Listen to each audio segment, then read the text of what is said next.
Good morning, Sound Test. Hello. Happy Wednesday. It's morning. Actual morning. Ooh-wee. So how are you doing, Jimmy? We need to get at least 2 great powers to have an alliance with us and have 150 opinion of us, and we gain 25 PP size and Diplo Rep +1 for 25 years. Then we can turn this in and get harsh treatment cost -33 and years of separatism -5. Stacking that harsh treatment cost -33 with the next era harsh treatment cost splendor bonus could be strong, but I think we're probably looking to stop being hate before the next era. I feel like 23 years left until the next era starts. I never did get into the Coromandel node for some reason. We should probably do that. Need 80% professionalism. How are we doing there? We're at 70.8.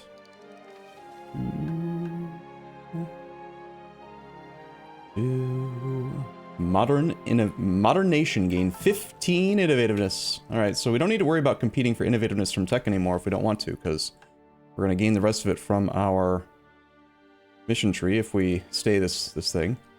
So yesterday we did some stuff, right? We did stuff. We made the Ming, okay? So the Ming exists, and the Ming is big. The Ming is 1/3 of our size. The Ming still has a lot of cores to return. That's the thing we need to do. We also vassalized Kong, we vassalized Luristan, Baluchistan, I think, Mamluks, Timurids, Ava. We vassalized the Ternate and Tidori pair, and they're helping to colonize now. We took the time to force their religion, I believe, on both. Ternate is correct, and Tidori is correct. Unfortunately, they did immediately, because they're just jerks, they just immediately turned on the granted Demi autonomy thing, so at least their new colonies will hopefully be our religion. Scarecrow, thank you for sub. Good morning. 4-month streak. Loving the run. Loving the run. Yeah, we're on day 6. Ooh-wee.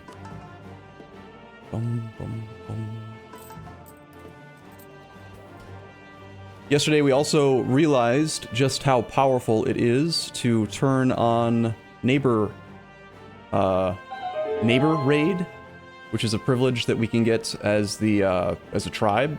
It gives us 1 full year of manpower whenever we use the pillage interaction. So even though we don't gain any actual dev in our capital from pillage, and we do get aggressive expansion for it, we get a year's worth of manpower, which is like a lot. So it's like 25,000 manpower, or usually less than 10 war score, like 5 war score or less. And we can technically use it against like OPMs and stuff. So it does cost more aggressive expansion, but still pretty good. Yesterday we finished up Espionage ideas. Gregor2512, thank you for sub. Good morning. Second sub of the day. So I don't have neighbor raid on right now because we're doing the Amir's integration thing. I turned supremacy over the Empire back on to make sure that the burghers are trending towards loyal. 23 years roughly until the next era where we have absolutism and we want to start revoking stuff. Unfortunately, because we don't have espionage... No, we do have espionage. In fact, when we become the Mughals, we'll be a monarchy, right? So we should be able to switch to puppet the nobility. And then I can revoke everything without rebellions and tons of unrest and crap. That'll be nice. Is there anything else with the Demi that we can turn on that makes any sense at all? Extra leader slot at the cost of loyalty equilibrium? Meh. Every owned province not of Muslim faith gains local manpower plus 20%. That doesn't sound useful to me at all. Tolerance of heathens is unnecessary. Maximum promoted cultures is unnecessary. This only applies to heathen provinces with temples. Why would you want to build that? I mean, I don't know. I don't want to build temples. We don't need the religious unity. Well, there's just nothing else to turn on in here. That's fine. I'm considering getting rid of aristocratic counselors to make space for neighbor raid. Let's see. Our military advisor costs 4.89 with 90% advisor costs, basically. 4.89 would go up by a factor of 2.5. So, would you trade 7 gold a month for the potential to get tons of manpower? Also, it would make the cost to upgrade future military advisors to level 5 significantly higher. But it is just money.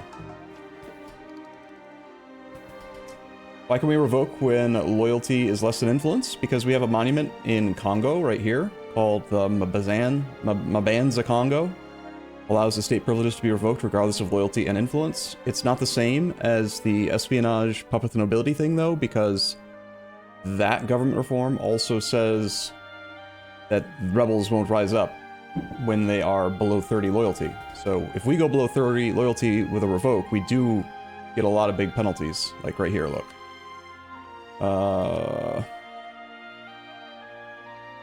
It says, I thought it said in the revoke dialogue what the unrest penalty was going to be. Am I crazy? I think it says it in this tooltip when seizing land would make them disloyal, but it doesn't say it in this tooltip, which is actually kind of an oversight, if you think about it. Anyway, what else? So we're currently integrating Baluchistan and Kong.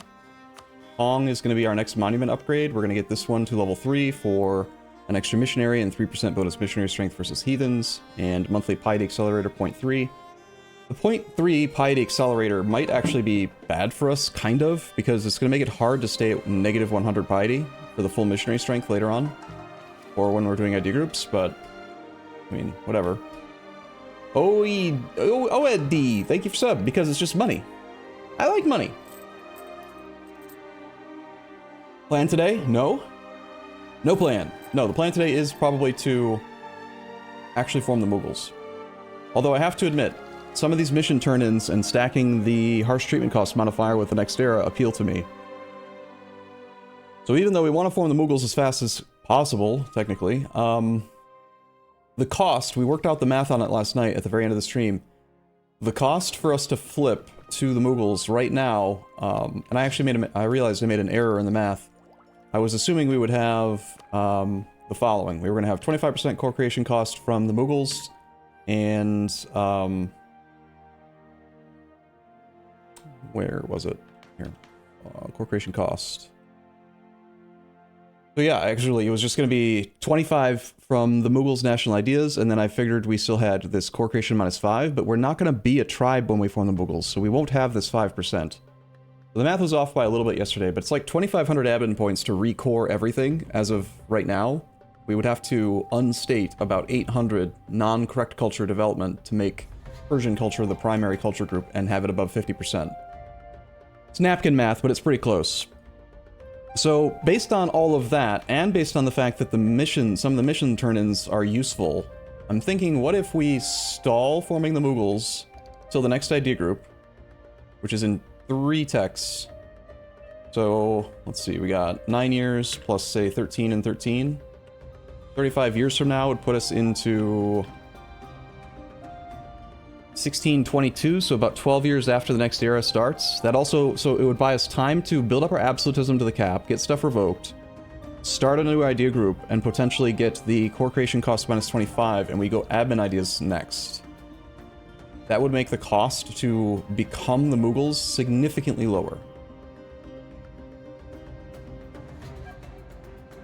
You could just conquer the entire Indian culture group for extra core creation costs.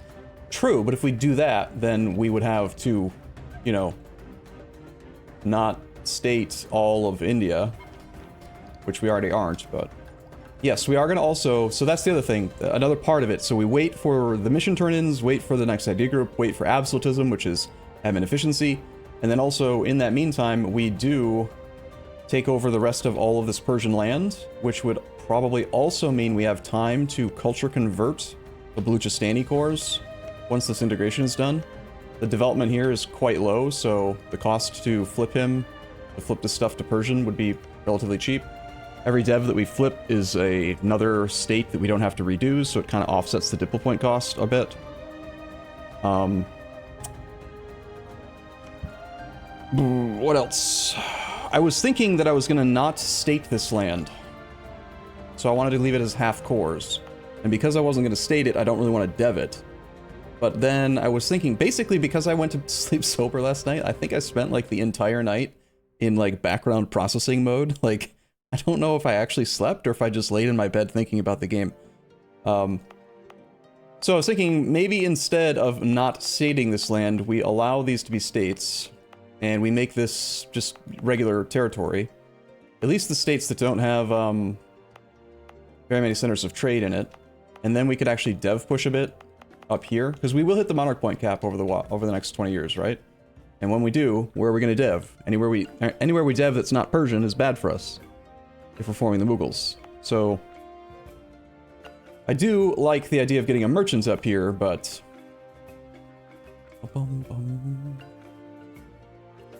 can't upgrade this because I have no money. Yes, this is true. I don't have any money. Jimmy, help! I don't have any money. They are permanent claims, so minus 25% additional core cost for the stuff near you. You get a mission tree for claims on India? Yeah, we should definitely wait till after the Mughals then if we're going to keep going after India. We only need to get one more province from Mr. Jampur. Although I do need to get a claim on him. And our truce is up in 95. So for now, I think we're looking at maybe going and murdering Ajam. I don't remember why we were at peace, if there was a reason. Let's locate all of our armies. We've got 2 in India. Let's auto-transport one of these over to here.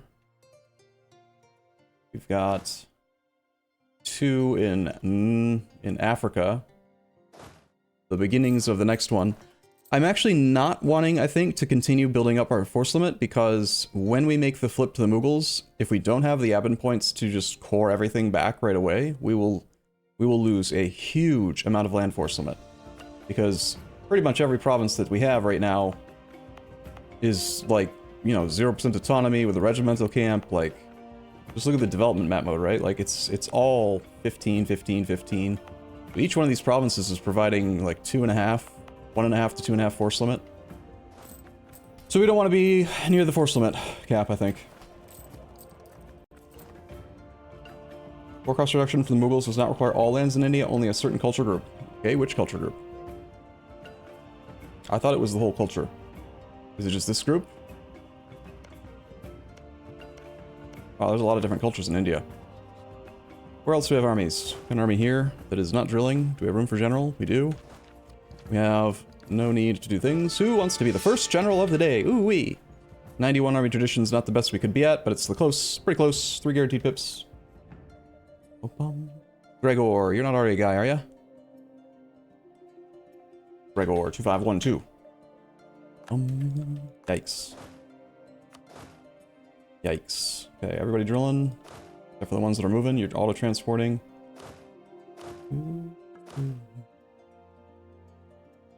Okay. I started fabricating on Congo as well, because I think we're going to want to murder him. Improving the Timurids and the Mamluks, integrating 2 subjects, spying into other subjects. Good, good, good. Okay, cool. I think we're ready to play then, yeah?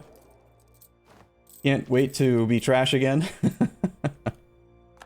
One of these days you'll be lucky, man. Looks like Russia is currently getting murdered.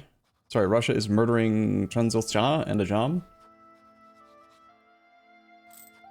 We could rent out Kanatiri against Russia in order to unsiege this land. I'm gonna go 1 state at a time. So I want to take like that whole state in the next war. I assume that our Kanatiri limit is not going to be very high though. I should do a quick mental thing and just like make sure that we've got maximum favors with all the subjects. We have a lot of subjects right now. Mamluks are at only 55 trust, for example. Turns out Ibadi, or just in general, the Sunni religious group might not be a good religion for one faith because of the whole dhimmi thing, but too late. You're already maxed. Luchistan is maxed. Timurids is not maxed.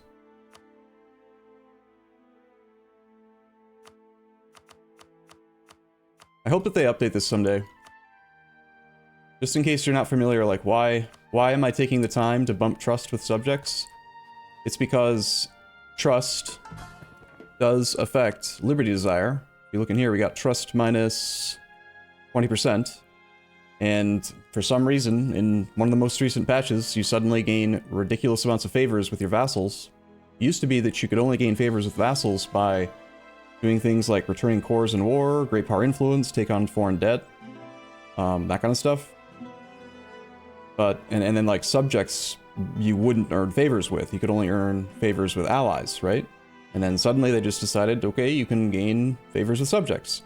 But there's a weird thing with the behavior between subjects and favors and allies and favors, because which is supposed to work with an ally when you get to 100 trusts, 100 favors, and you're not at max trust, it'll automatically, without sending a diplomat, turn 10 of your favors into 5 trust. So you'll be at 100 favors, and then it'll go down to 90, and then you'll gain 5 trust. And that'll just keep happening in the background. So over time, your allies will trend towards 100 trust, just passively and easily. But because, and I still think it's kind of a bug in my opinion, that subjects actually earn favors like allies, that mechanic where it transfers your favors into trust doesn't happen automatically. Once you get to 100, you are gaining trust every year, but it's only because subjects automatically gain, I think, 1 trust per year. So they'll trend toward 100 like they used to, but because of this new favors with subjects thing, you can force their trust up very quickly. But you have to pay attention to it, which is annoying. So I would honestly prefer it if they would either remove the mechanic and stop making us earn favors with subjects, or at least reintroduce the thing where the subjects will automatically convert favors into trust. Oh, that was a lot of explanation. Why use many word when few word do trick? I don't know, but I did.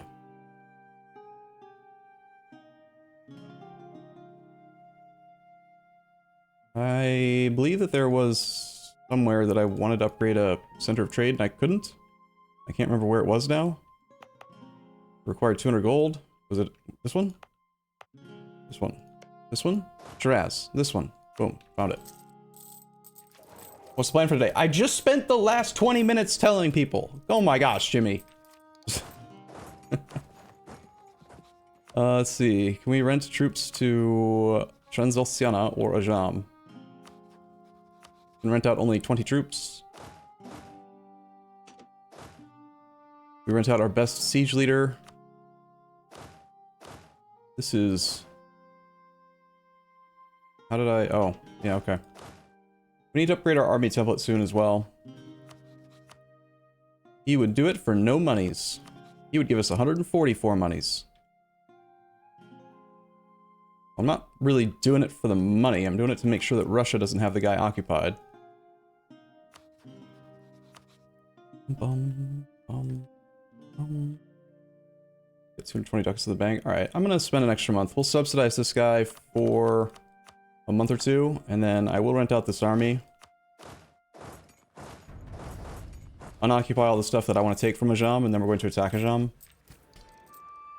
One of the armies needs a new general based on that. Arduin Grimoire. Thank you for your sub. Gifting a sub to the Gajeta.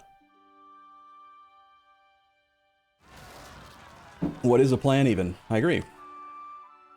Hong particularists have risen up, 1,000 of them. Well, that's gonna be your job to take care of Kong. But why male models? Indeed. Integrations are growing not super fast. A lot of diplo points to integrate this land. Especially considering that I kind of want to make trade companies. I want merchants everywhere I can, you know? But trade companies, they do cost, where do we see? Here we go. Trade companies, they do cost a little bit more governing capacity than a territory would. But I feel like they're worth that extra governing capacity cost compared to a full state, which costs a lot more. Alright, I need to rent troops to you before he dies. They're gonna go unoccupy that. Potentially. Unless the Russians come in with a huge amount of troops. They have a 4-4-5-2. Russia's on tech 14 to our tech 15. Russia has 7 quality ideas and 7 defensive ideas. We're moving into a mountain level 4 fort with only a 10/10 stack. Yeah, okay, this might not work. Oh well. We're gonna go anyway. He told them this would work.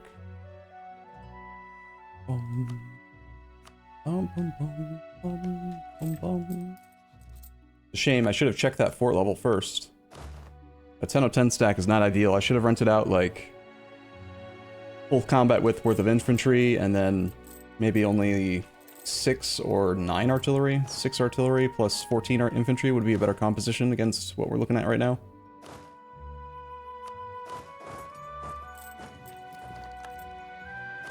Of course, they're going to march through my land and make me suffer attrition because they're jerks.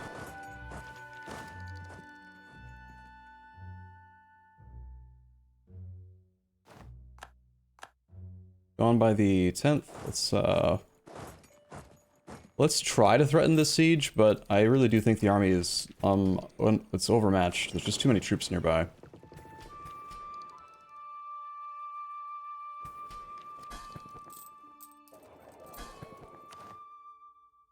Luchistan doesn't want to divert trade to us. Ava doesn't like us very much. The Mamluks are ready to divert trade again.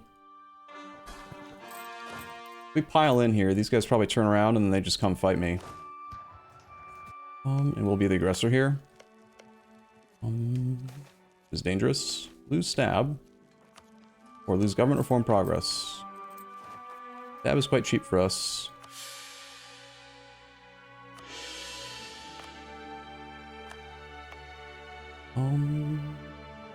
Delhi doesn't need to be a state for the four Mughals decision, does it?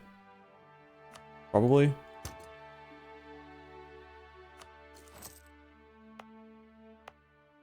Probably, maybe. I don't know.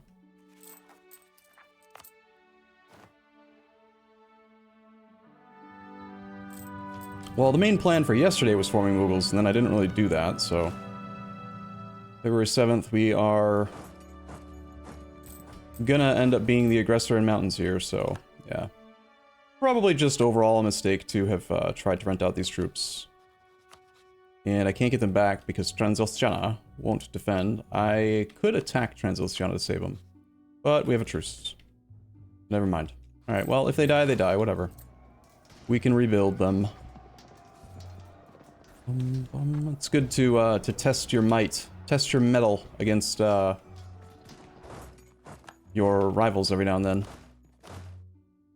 Fly is decent here. Let's have this army go there and drill the whole thing. We're just going to retreat and hide behind this mountain river with our 5-6-4-5, and if he wants to come try to fight our mercs, sorry, our condottieri, then he can. And if he doesn't, then I guess we're just waiting for Ava's truce to go through now. I want to claim on the biggest state of Congo, please. I want to claim on your thing as well. Why is that 19.2?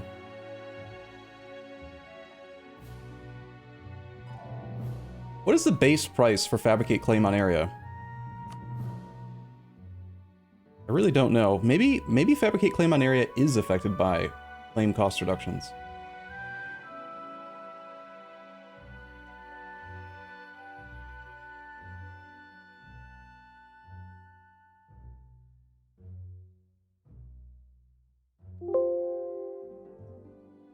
Search wiki.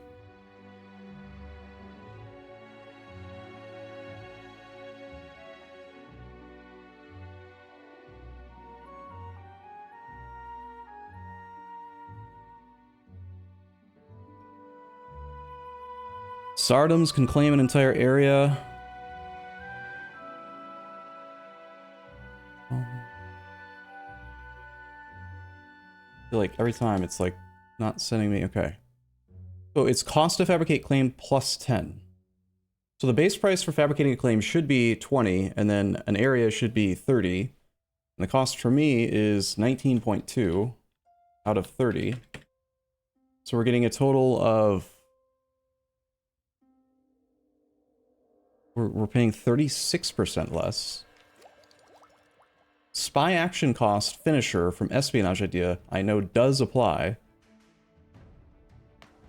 But then, how are we getting the last part? Spy action cost. Yeah, I only have minus 20. C, cost to fabricate claims, is at minus 30. Maybe it's because it's additive? The first claim is 20, and then it's plus 10. But maybe the way they actually coded it is instead of it being plus 10, it's actually plus 50%. So it's going from 100% cost plus 50 minus 30. So 1.2 times the 20 base, and then that times 0.8 gets to 19.2. Yes. Interesting. That means the wiki is wrong, technically. It's not plus 10, it's plus 50%. Huh. So that does mean that any of the other monuments that we were finding that do give cost fabricate claims do in fact work on cost fabricate claim area. So, alright, I remember whining basically just yesterday about how it, you know, didn't work on this one, but it did, or didn't work on this one, but it did work on this, and apparently that's not true. So, got that going for us, which is nice. But plus 10 is plus 50. Right, but because of the way that the additive math works, it's important to disambiguate the statement plus 10. It's not plus 10, it's plus 50% of the base, which does equal 10, but is different. Just trust me, it's different. It's kind of like when you would try to calculate the maintenance of mercenaries, and it used to be plus 150% of base, so that you had 250% merc maintenance, and then you'd get an idea that says minus 25% merc maintenance, and you'd be like, oh, I'm gonna lose, you know, it's gonna be 75% as much as it used to be. Wrong. It would be, and at that point, it would be 225 out of 250. It'd be 10% cheaper, right? It's the same thing. Like, it needs to be clear that it's an additive modifier, not just a flat plus 10. Hopefully, I've explained that well enough. So where was that other monument that gives cost fabricate claims? Was it the one in Cairo? Or was this one? Fourscore cost versus other religions. I think it was the one maybe in Cairo? No, that's just another advisor cost thing. Here? This one? This one. Another 20% additive cost fabricate claims. This one's tricky though, because when we form the Mughals, we will not be able to use it until we get all of the culture group. We need the entire culture group to re-accept Syrian if we're the Mughals. There are significant downsides to the Mughals when you can't accept cultures just because you want to. As of right now, the monuments we would lose are this one. We've accepted Congo culture, and Nyassa, I think, was just a culture that we accepted because I had the points for it. I think it was this one, yeah. No monuments in that area. Mamluk people want us to take their land back. We will probably fight the Ottomans today, I think. Right now I'm just waiting for Ajam's peace deal to go through. We could be attacking for Ajam, like, here, we could maybe threaten you for war. He says no. If we did this, we have to fight Russia. Luchistan has no cores. Timurids have cores on Transoxiana. We could try to unoccupy these and then attack Transoxiana. Get those cores back right now with the Merc stack.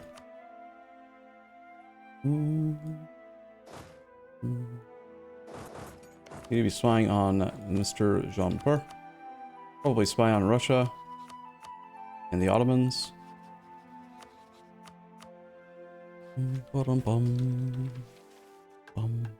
I have no relationship slots right now, but I did notice before starting the session today that Austria and France are both willing to ally us, and they should both be great powers. No, Austria is not. Damn. So I can't get two great power allies. Denmark is not, I assume. Portugal.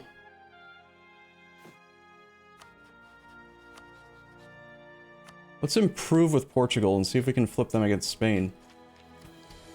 Starting war on the macro builder? I don't think so. And don't get me started, I'm pretty sure I've whined about it plenty of times. It should be. Everything that can be used, like, diplomatically, I think, should be in the macro builder, you know?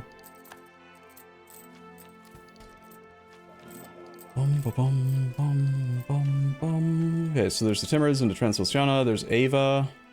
Ava cores on Pegu and Bengal. Pegu is going to bring in Aibthaya, who is very weak. I got a claim on Malacca because I wanted this monument right here. This one can be used by us once the province is converted. Another 2% global missionary strength and 15% loyalty equilibrium with Ulima is not too shabby either. That war involves just Diviet. I have no armies over here except for these two, though.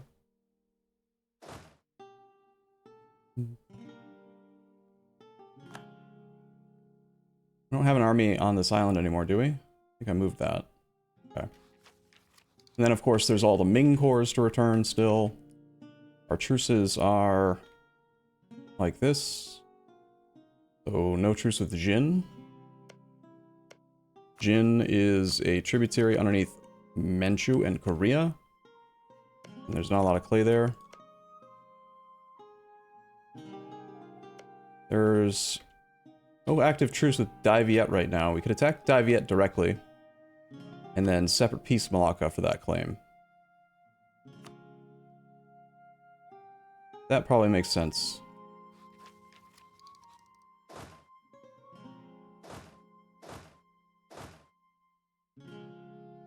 We'll wait for that third army to get into position, and I want to see what happens with this Russian thing, if he's going to try to engage us or not. He's like walking around. I will kill one soldier. They like me now. Take that. Jerk. Big Manchu. Manchu's decent size. We've almost hit our military point cap. We don't need the innovativeness if we're going to hold on to the intent to get it from this. No Western countries ahead in any technology compared to Pate. Oh, that requires Admin Tech 20, so never mind. We're going to have innovativeness way before that. Probably just from the passive growth, to be honest. It's growing at 0.01 a month.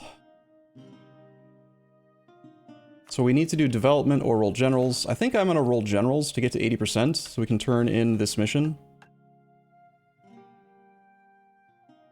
Army tradition at 75, Navy tradition at 75. Don't quite have the naval tradition for it. But let's just roll some generals rather than doing development because of the whole Mughals core creation cost penalty stuff thing. In fact, let's roll like 6 to 8. Let's just get a bunch. Hopefully we're rolling still 7 to 17. We are. Okay. Dr. Trebuchet. Trebuchet. Boom. Kilk. 1. I wish I could specifically bind this event dialogue to enter and have all of the other event dialogues be just C. Because this one requires you to type. So if I press C, it doesn't work. I can't press enter either. If it were enter, it would work. But then all of the other event pop-ups would be enter too, and I don't want that, you know?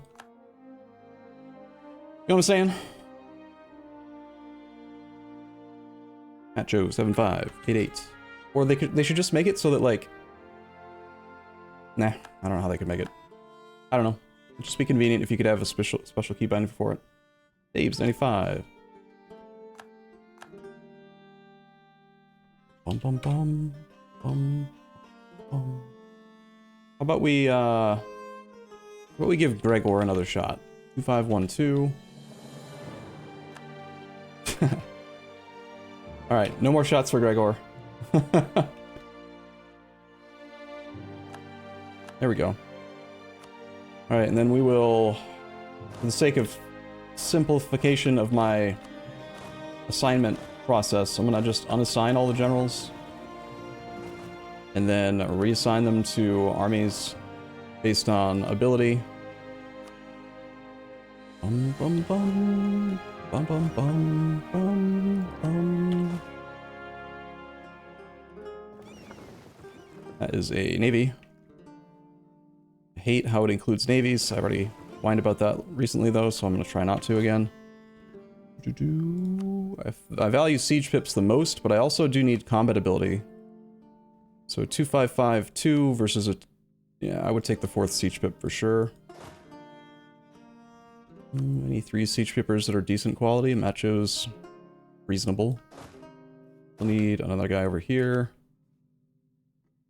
At this point, though, I think that we don't take that. We probably prioritize someone with a little bit more combat skill. This is a more reasonable thing. And then lastly, the runt of the litter can be maybe just a high maneuver guy with... Taves is okay. Alright, everyone that's not currently assigned gets fired. Sorry, Kilk. Sorry, Gregory. Oops, I spelled your name wrong. That's why you're not good. 5512. We have a 6-6 and a 5-6, so sorry. Bum, ba, bum. We're still over by 1, because I don't know, we are. I guess we were using our king for our thing. We can be over by 1, that's okay. Bum, bum. Bum, bum, bum, bum, bum. Bum.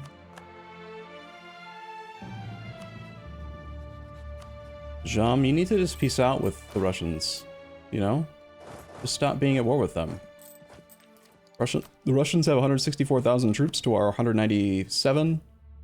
Ottomans are up to 219 to our 197. Just the rebels, take care of the rebels with our merc stack.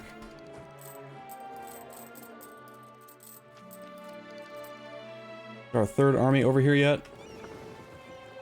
It will be arriving in the 15th of July next month. 3 armies is probably enough to deal with Diviet and everybody else over here. They're not going to be on... Well, they have equal tech to us. Maybe we want a 4th army. Where is the 4th army? Probably be this guy.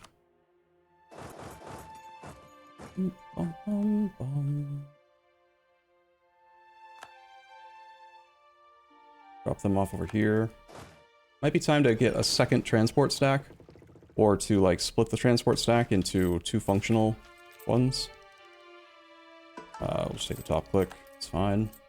We can start the war with 3 armies.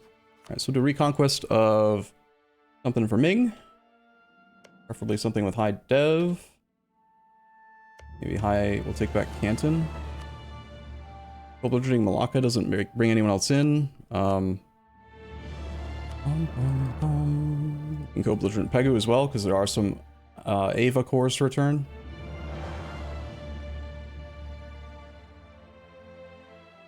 Come back from Russia for now.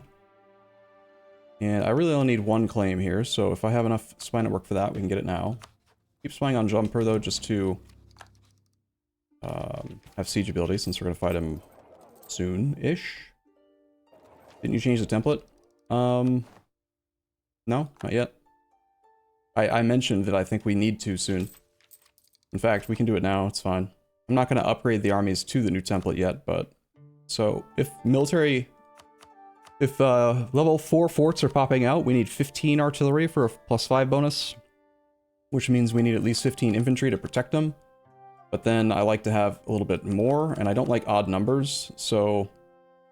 Then the next issue is that these armies are still a little too large for supply typically, so usually when I'm doing this I'll upgrade to like an 18 or 12. So it's only changing the front line by 2, and 2 extra artillery, so we get a +4 bonus on level 4 forts. This also allows us to get a +6 bonus if we have inland routes available. And it's okay. And then it also can make sense to just start running pure infantry support stacks.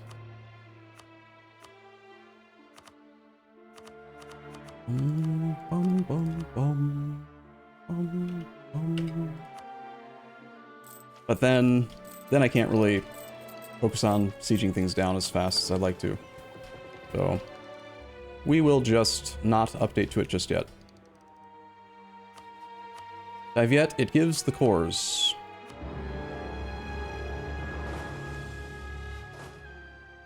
Don't have access there yet. Right thigh doesn't want to defend, don't have access here, can't get there. We'll just move in directly onto that.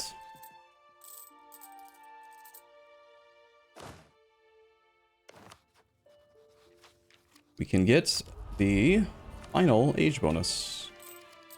That's both eras that we've gotten every single age bonus. Ooh-wee. Are you proud of me? We risk moving into Artican again? I mean, there's a chance that we could siege this thing out. And then I could declare war. Oh, there's this peace deal. Okay. So Russia took only one of the provinces that I wanted.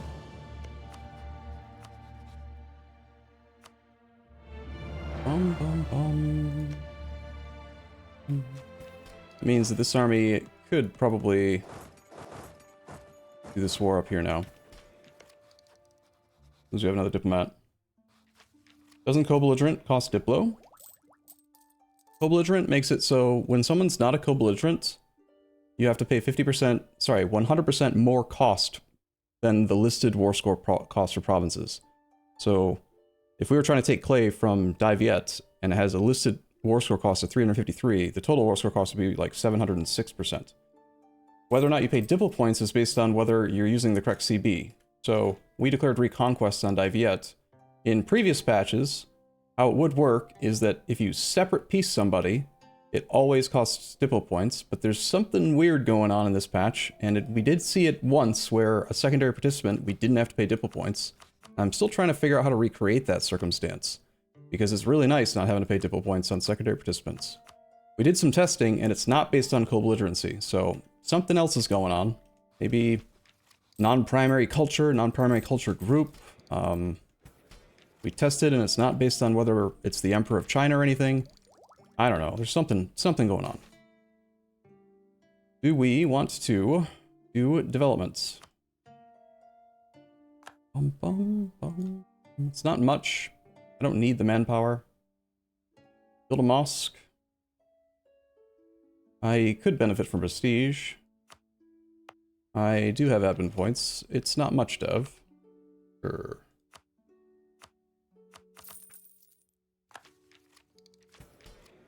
Wanted to attack Ajam.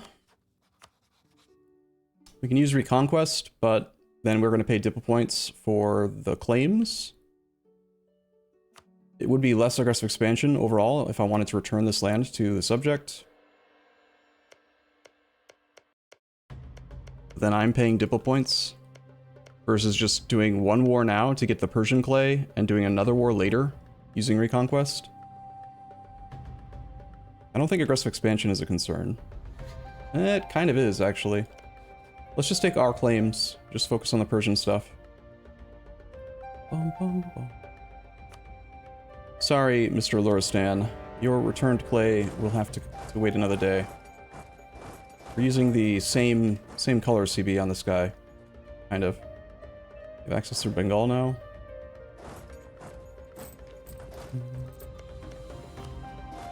So if I negotiate with Dai Viet or the returned cores inside a secondary participant, the difference between him being a co-belligerent versus not is just that if he were a non-co-belligerent, I could still do it, but every province is going to cost double war score.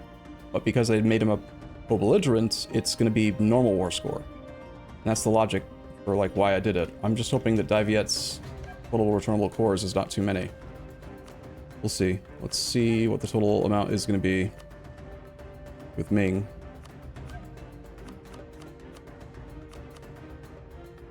It's 50 total war score for all of the Ming cores over here.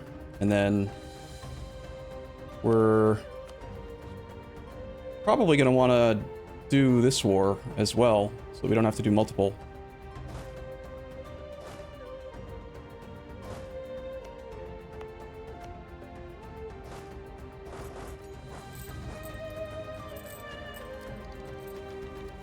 Good in that 4th army.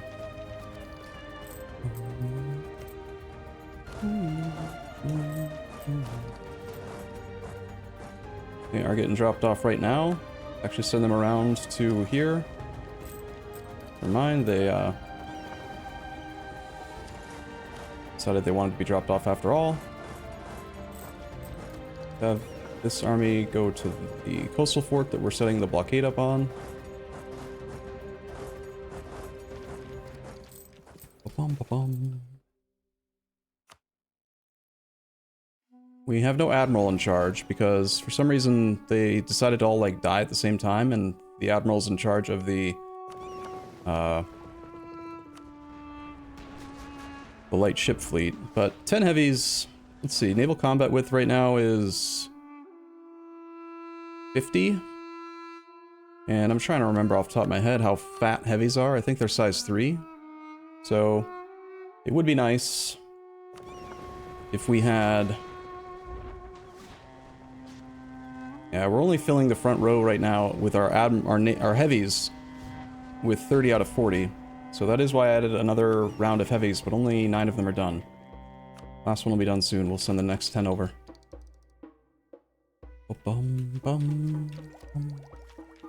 We have no dipple points to roll an admiral right now because I don't have any.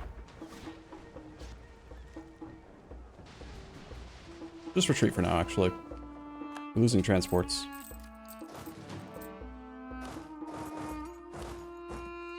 Let's get the war with Lana started as well.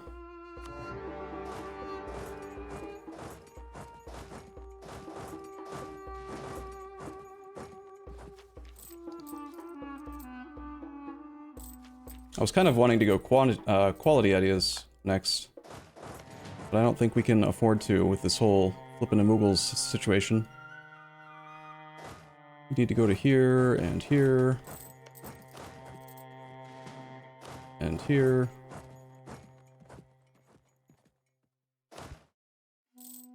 Secondary battle is probably still fine. We could temporarily put our admiral in charge here, cost some money, but make him a little bit safer at getting over there to get the blockade started. Probably also let these heavies repair for a little bit. I'm gonna wait. Teleportation no Jitsu.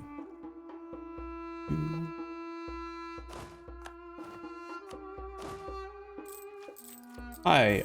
Why no religious or admin or diplo? Aren't those necessary for the costs? Discount plus convert plus core cost reduction. Yes, here is my planned idea groups for the remainder of the campaign. We just went Espionage to hit the 90% advisor cost discount so that we can focus on stable monarch point generation, reduced aggressive expansion, increased... We doubled our diplomats from 3 to 6. Gained the ability to claim states, made spy action costs cheaper, offer vassalization plus 15, like a lot of stuff in there. At some point, depending on when I feel like I need the military power, we'll probably go quality.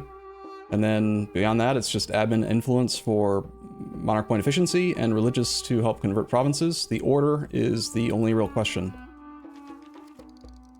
And I was leaning toward religious next, but I think based on forming the Mughals, we're going to want to go admin next to make it easier to recore all of our land that we have to destate. That help?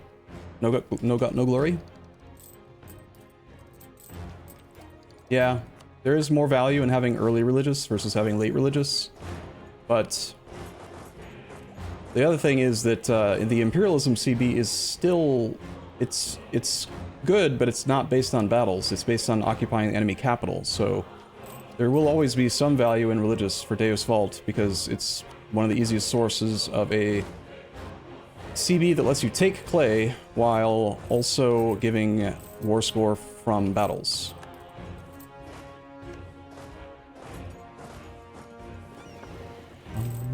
Not taking anything from Bengal, just maybe money war up straight power. I think it's time for this navy to go around.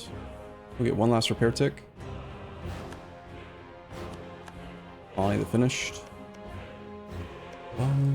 These provinces are all garbage, but we are trying to get a colonial nation formed over here. Alright, so from Ajam, all I want are our claims. And that's only 30 war score. As soon as he's willing to agree to that, we'll let him off the hook. And from Bengal, we want money war ups. From Lana, we want return cores. From Pegu, it is going to cost diplo points if we go through him, so we're going to want to do all the deal with Daviet. So the order that we end these wars should be Lana, followed by Actually, it's a tributary state, so the tributary can't get called... The Overlord doesn't get called in more than once. Functions like a guarantee, if I'm not mistaken. I don't think I have any subjects that I need to work on loyalty with. Captured 8 ships. Turns out having an admiral makes you fight a little bit better.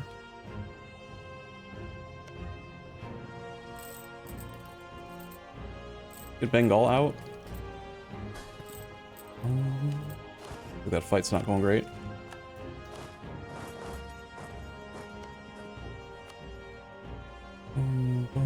We will retreat this army to the other army. Keep them grouped. 4 stacks is sufficient, but I've split them between multiple wars now.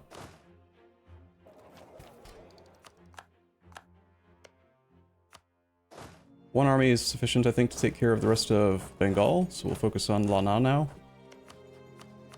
War score with Bengal is at 54%. He'll do only a 9% peace deal at this point. I want to do 4 ups transfer trade, money, negative 97 reasons. Sorry, the ad destroyed your explanation. Can someone help him?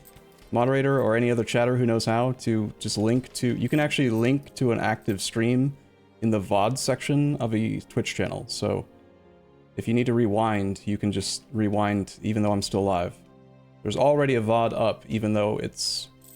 You know, it's kind of strange, because it's a video on demand while I'm streaming, but you can watch it. You need to rewind.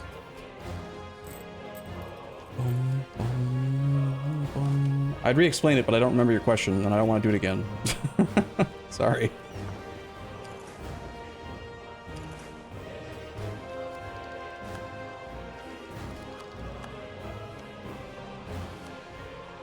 You have 22.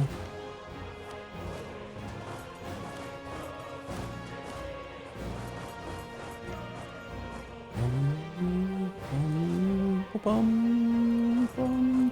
can keep this army just together, waiting. We can actually get started on the capital siege. It's okay, they're fairly damaged, but should be fine. Lana. 21 reasons away from getting him out. With Ajam, we're at negative 23. I need to get an army down onto this island, otherwise I can't take that claimed monument. Hopefully it's not a big army. It's not. 4 siege pips and 4 siege pips. Guess we're gonna take that army down to here. We'll try to auto-transport it. We have 11 heavies versus their 24 galleys, 1 heavy. Our 10th heavy over here did finish. Have them head over to, say, Pegu. And then we'll hopefully remember that they are a thing that exists and focus on them again. We're the only one with heavies, but I feel like are we winning this fight? We have more morale. We have a better admiral. We are losing some ships, though. I don't like how we're going down below 26 transports. We better capture some back, please. We're 29 now. Max relations with Portugal.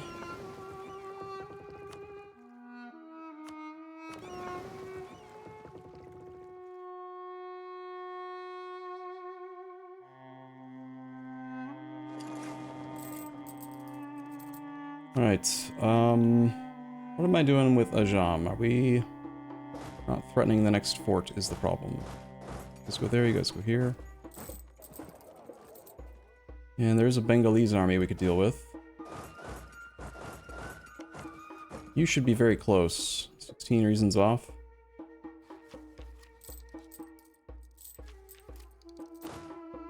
I'm gonna lose control of that fort soon. That is our first fort on Lana.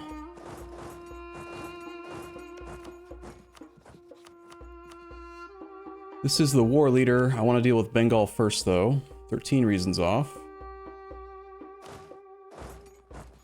We have too many military points again. Pursue innovative ideas. How dare you generate so many monarch points so efficiently? Yeah, we're gonna... Let's let one monthly tick pass. Got a couple more months before I have to worry about the military point problem. Please say yes, Bengal. So I can just, like, be done with these wars. Just the rebels, sir. We will take care of that for them.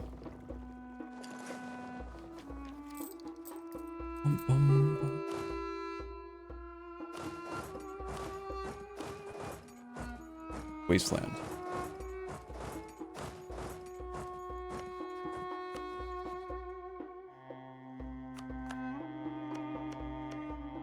Lost the siege of Ava.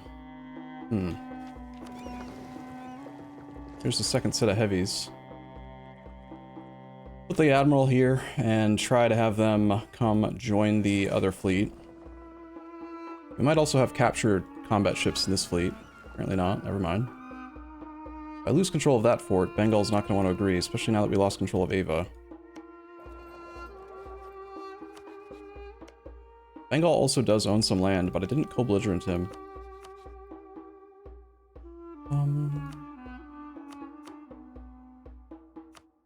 It's 32 diplo points and a lot of aggressive expansion to do that. I think we're...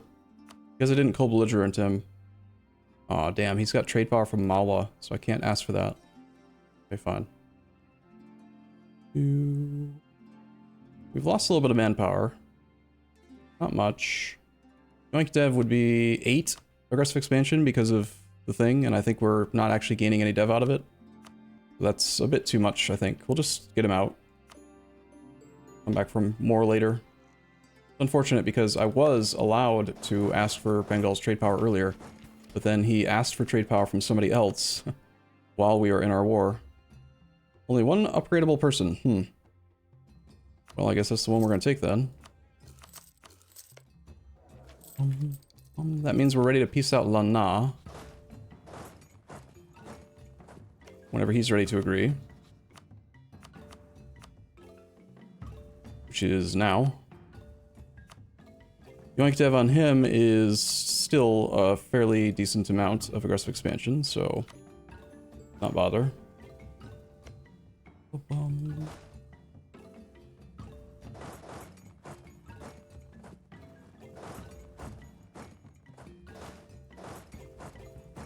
Okay, that leaves this war, which is I still need to get an army down onto a fort down here.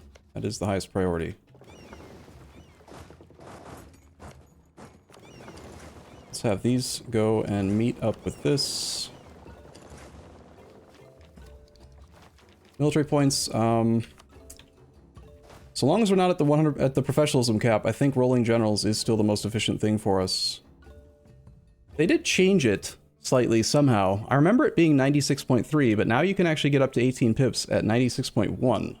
When did that number slightly change? Why not div Persia?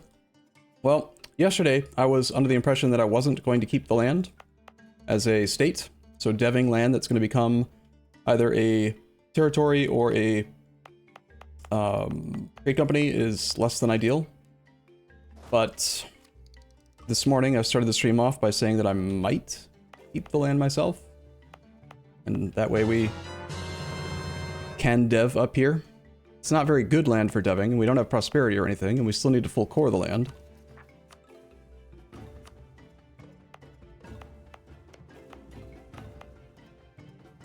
This is a 4-province inland state. I think if I had to choose between doing a 50 monarch point roughly click, if we full state it and then run the edict, it's going to be 45 points, right? I know that we're coming up on Centers of Kids Can't Read good soon, on Tech 17, which is just 2 away. So that's another minus 20%, which would be 10 base. I'd rather wait for Centers of Kids Can't Read good and instead roll generals to gain that last 10 professionalism. So that we can get Army Drill Gain modifier plus 100 and make future generals basically roll with advantage. So let's just roll another 4 generals.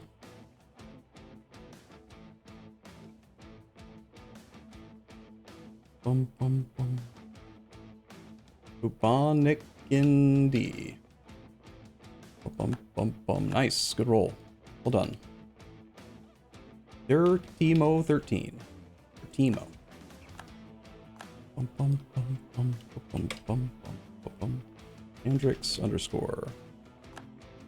Oh, you're not gonna last. Sorry, bud. Last one. Sapior 285. Nope. Not gonna keep you either. Sorry, bud. No siege pips, low shock. Shock is still very important. Chandrix was gonna go. Homeboy, you're not good enough anymore, I think. Compared to Bubonicide. Hard to say these names. Sometimes.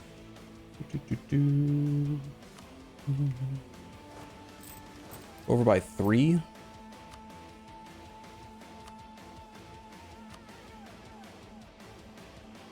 I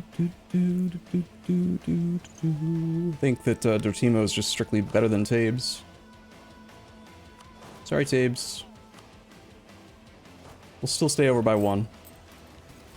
Problem, crisis, averted.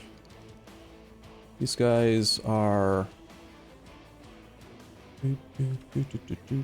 just going where they're going. We do have a decent general there. That means that army's going to be quite damaged.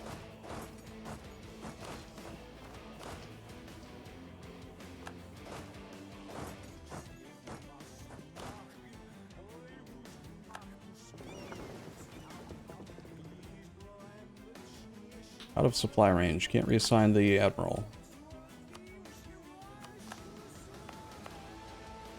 We're going to run 2 colonies at a time over here again so that we can get to 5 just a little bit faster. Rebel separatists. Oh no. Speaking of rebels, there was that army that got dealt with. Who will assist with this siege. Okay. Pegu.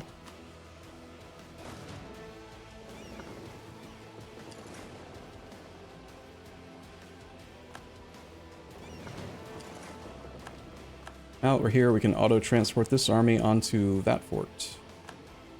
Once that's done, we're basically done with this war on this side. Here, we're just waiting on this siege to complete. Got a 5 siege pip leader. Level 4 fort, though.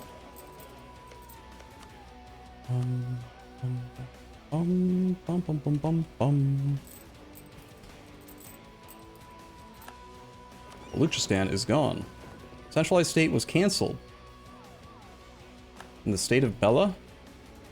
So for some reason Baluchistan was doing centralized state and it just... Why would he do centralized state? He was so little and bad. You know? He definitely wasn't at his governing capacity cap. Does that mean the AI is just being dumb and wasting government reform progress and monarch points on centralized state for no damn reason? I think we know the answer to that, right? Alright, so do we want to convert some of this Baluchi stuff into Persian? Culturally adjacent, 46 diplo points to turn 7 dev.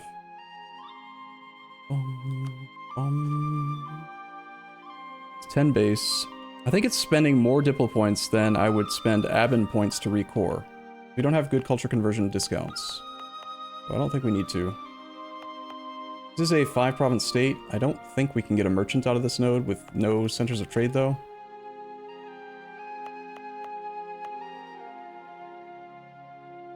I do have full cores here. They'll stay full cores, even if I make it into a trade company. You only lose the full core if you state it, then unstate it. So, for now, I think we do make it into a trade company. I want to be cautious that I don't accidentally trade company lands that I intend to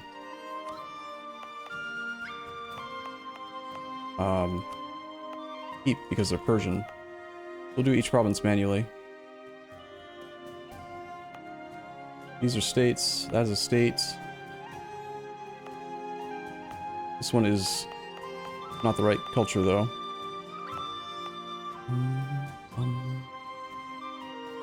I get a 2.1% colonial core. I think we need a full core. I think we are going to keep the Persian culture stuff. Bum bum bum bum bum.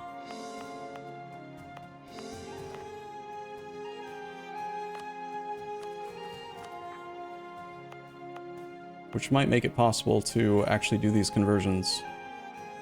2.4, we're going to lose the colonial core -2. I can get an extra +1, so it'd be at 0.6. Could try to find a Inquisitor again. And run them for a bit. Mughals forming when? We talked at the start of the stream. I'm thinking we're going to stall making the Mughals until 1610, because there is a mission that I'd like to turn in. This one. We can stack harsh treatment cost -33 with the third era -50. Make harsh treatment really cheap in the third era. And having the Mughals -20%, 25% core creation cost, as well as the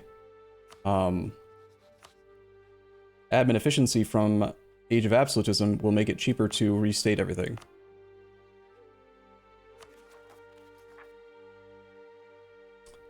Yep, we're gonna kill Mufasa and Simba. -17 here, and Diviettes. We're just waiting on this coastal siege. Hopefully we have a good siege leader. I mean, most of the generals are quite good. That fort probably means this war's done. No, he's still being stubborn. Okay. Well, we could go try to take Ghazi out. I assume we have access. We do. We do want to spy on Russia. I started and then stopped.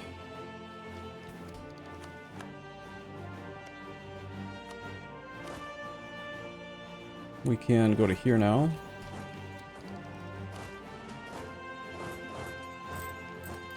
How much aggressive expansion you get if you give back vassal land from a Jam?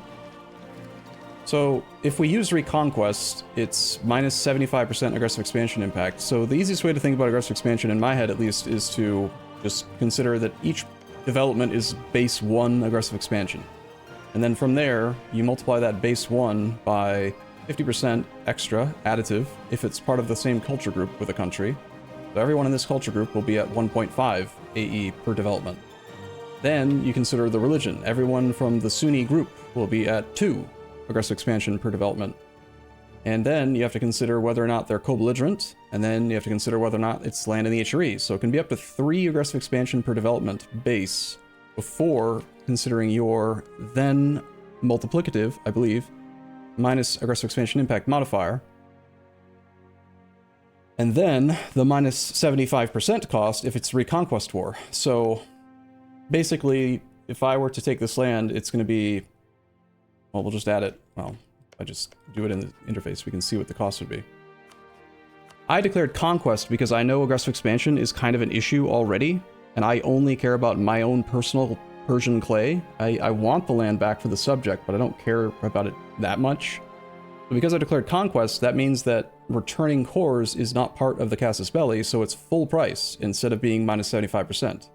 If we did do the return cores to Luristan, look how much AE it is, 41.8. 41.8 minus 28.2. 13.6 more that I can basically divide by 4 if I just wait till the next war. And I know I'm going to have to take a little bit more clay from Russia to get more Persian stuff. I think we're almost the edge. And then I need one more war in the future again with Ajam for this next state. So I don't think it's worth it. I would rather wait for future wars. We are already at 59 AE with the Ottomans, and 68 here, and 53 here, and like... If I continue to just ignore aggressive expansion, there's a distinct possibility that Ottomans and Russia could coalition us. And it's not that we couldn't beat them, it's that I don't want to sync up the truce timers with 2 huge great powers that are on our borders. I want to keep them separate. I'm trying to manage the aggressive expansion before it becomes a problem, just to keep the two truce timers going at different rates. Because the biggest problem for me at least with the coalition is not necessarily, it's not just the synced up truce timers, it's that you can't separate peace anyone. So like, if these two huge countries merge their truce timers and have a coalition against us that we have to put down, then I can't break the Bank of Russia or the Bank of Ottomans if I can only peace out with the war leader. Makes it way harder to chop down a big AI, versus being able to attack Russia directly, then attack one of Russia's allies or tributaries, then attack another, you know? The Mamluks get Phalanx? They did, and then we recreated them. They're right here. That is something we're also planning to do at some point. Just gotta hold your horses. Too long didn't read. Coalitions are speed bump, best avoided. Yeah, like, we can still beat them. It's not about that. It's just, I just don't want to deal with it. I don't want to deal with the hassle of having to micro it. They have some transports for us, apparently. Right, so we're probably just waiting for Ghazi to get out of the war, and then we'll have our peace deal. He is at negative 59, soon to be enough. Although I don't care about the truce time with him, so if this guy would just say yes, I would let him off the hook. Looks like we don't control the war goal. That's smart. Sneaky git. Came in from behind. What is going on with our transports? We're landing in Utajara. Instead of having the Navy go on this side where the blockade needs to be, they're going here first. Okay. Sure. That makes, I guess, some sense. Occupy an adjacent province with full reinforcement speed. Something Texas just happened. Waiting on this siege. And waiting on that siege.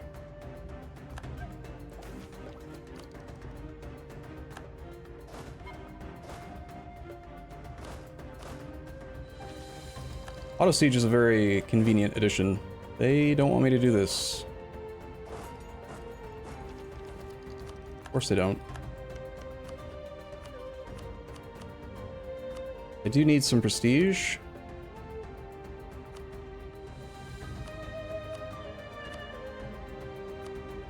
I have no diplomats.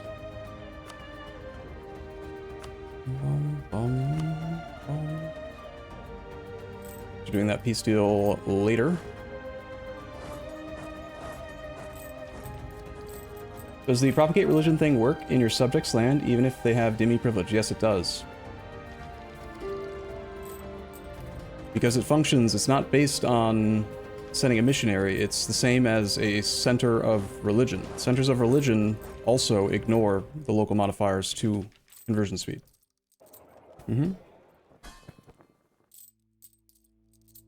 I remember in just this campaign, we were laughing about the fact that, like, we had a subject who turned on the thing, and it's like, you can't convert me, and then, yeah, I can. Suck it. You were wrong on the internet? Alright, it's fine, you just gotta solve a Sudoku puzzle. Did you see the link the other day that, who was it? Wasn't Bellisturk. Was it General Ming? No, Gathis? It was one of the G boys. It was either Gathis or Gregor. One of you guys, like, found a Sudoku site where you could do, like, a super simple Sudoku puzzle and posted a link of it. It's kind of funny. That was Gathis. Sudoku.com. I should have known. Makes sense. Alright, he's willing to give us these. We're not gonna pay Diplo points for the rest of these. 57 Diplo points, so we don't need to pay. We could just get another claim on them. I'm not really willing to pay the aggressive expansion for manpower here.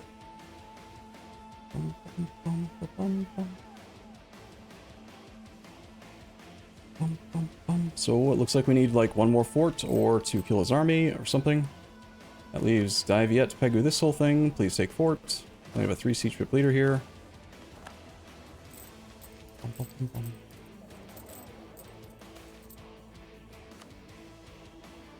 Our navy is starting to look fairly competent. We could definitely use a few more transports. In fact, I'm just going to queue up a whole... If we do upgrade our template to the larger size, we're going to need 30 transports per transport fleet. So let's just do a new template of transports and build 30 more right now. And that way we can have 2. 2 is better. 2 has more than 1. It'll be convenient. Why are you doing simple Sudokus, though? But you want me to do difficult ones? Well, if you're wrong on the internet, you need to do a Sudoku puzzle. You just have to commit seppuku. Or solve a Sudoku. So usually people, I think, probably should solve the Sudoku. That's a little bit more reasonable. We need the yearly prestige. It doesn't hurt. Sure. I wanted to find a missionary strength guy. Did that happen? It did, but he's not upgradable, so they can all get fired. Crap, we're at the military point cap. Again! Keeps on happening. And now there's competition for the Innovative Instrument, so we'll wait till January of next year. Take the fort. Thank you. With Malacca, because he's a non-cold belligerent and I'm using a claim, it's always going to cost Diplo points to take this province, so we're going to separate peace him, because we might as well. Take money, war up, trade power. Just need to get him in to the point where he wants to agree now. He's on tech 15 to our tech 15. He's got 34k troops. We have a 6-6 attacking in defensive terrain for them. Only 16 troops for us in the front row versus their 17. Hopefully we just do well, you know, just roll good.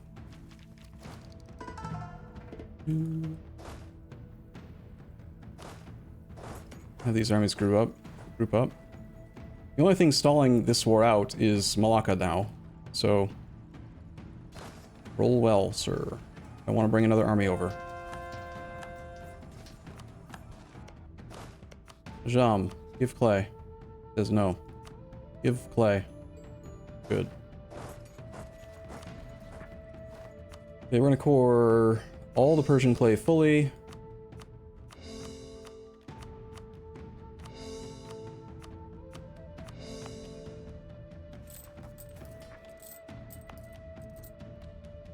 Not offering to let me core over here because I didn't make it into a state. Right, good.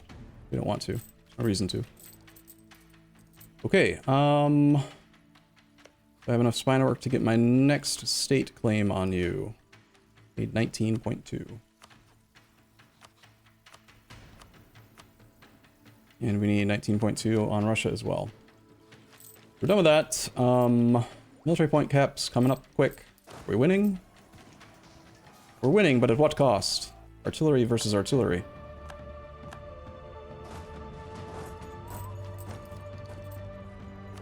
You will say yes, sir.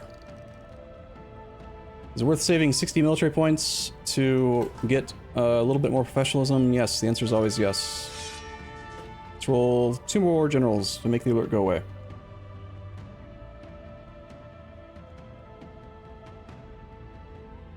Bravesville? You're fired? Yep, for sure. Oh, hey, it's Hodor. No way we can save this run. You're both fired. You know, yeah. It's about what I should expect from Hodor, right? Jeez. Also have these 4 transports that I forgot about. You guys can drill. We're going to take a claim on the area. It's be 23 actually.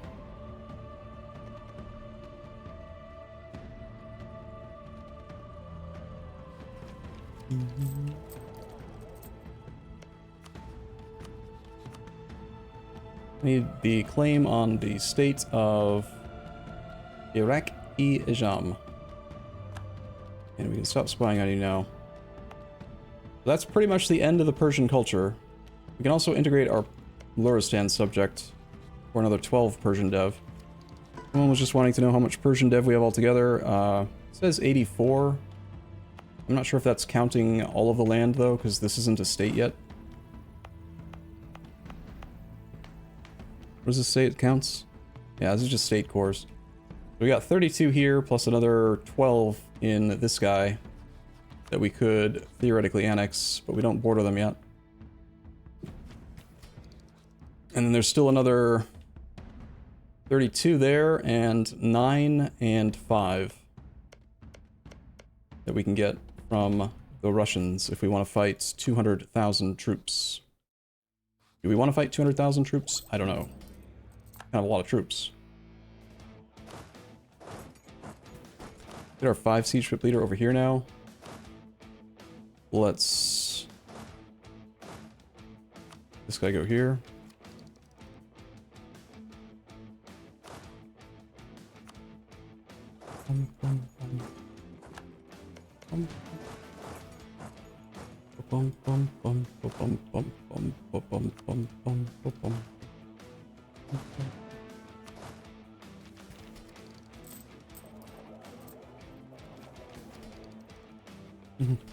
How much do we need? The more we have, it's not really about how much we need, it's about the more we have, the less overall state land we have to destate to flip to Persian primary.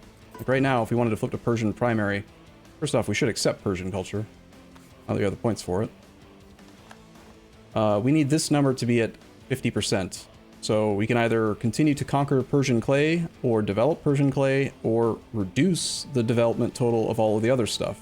So mostly abandoning cores in Swahili, Malagasy, Congolese, and Nyasan land. Which, we did the math on, it's going to cost like 2,500 admin points, roughly, if we were to do that. And that's a lot, so... kind of prefer to not have to pay that much. Missionary strength guy that I can upgrade? No. You're all fired. I looked at the math on it, Jag. So the thing is, I considered it, right? Like, if we were to culture convert the stuff that's adjacent, like, say, BAM, the base price is 10 dipple points per development point, and we have minus, like, 25 and 8.6, minus 33%, so call it 10 times 0.65 or whatever. So for 6.5 diplo points, we can make this land become Persian, which stops us from destating roughly the same amount of development, 7 development worth of non-Persian land, and still being able to get 50%. The difference, though, is that to recore non-Persian land is only going to be 5 base admin points, and we're going to end up with like 30 to 50% core creation cost discount. So it's like 2.5 admin points versus 6.5 diplo points. Roughly like 2.5 to 3 times more expensive in terms of monarch points spent total to do culture conversion.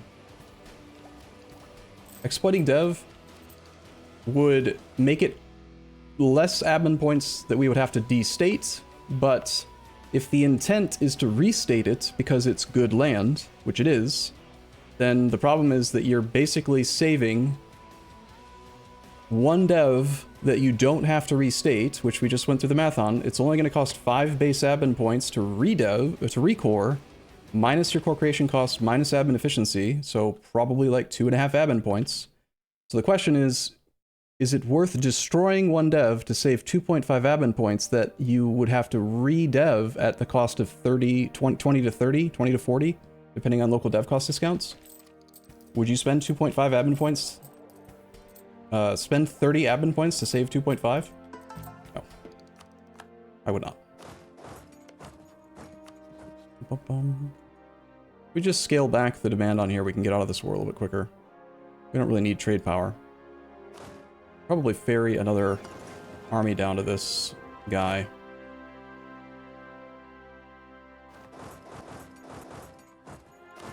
You're going to there. Taking tech in January. Looks like we're fighting again. Our 5-6. Okay. Will that land be trade companies anyway? The intention right now is that we're going to get the correct amount of Persian clay to make Persian our primary, then we're going to click the Foreign Mughals button. That's going to move our capital to Delhi or wherever. And if we don't do something within that month, then it will destroy all of the trade company land that we've created that's in this area, because you can't have trade companies on in the same subcontinent. So all of the Indian trade companies and all of the Indian investments that I've done will get destroyed. Our main trade port will automatically move to the India node. So my plan is to spend admin points when we form the Mughals to immediately move our capital back and maybe put it in the Cape of Good Hope. I think Cape of Good Hope is better for us against the Europeans for right now, over the Ivory Coast, because the Ivory Coast has trade power propagation into the Cape of Good Hope. Sorry, the Ivory Coast has trade power propagation from all of this shit. There's a lot of places that they're propagating from that would be competition for us in that node.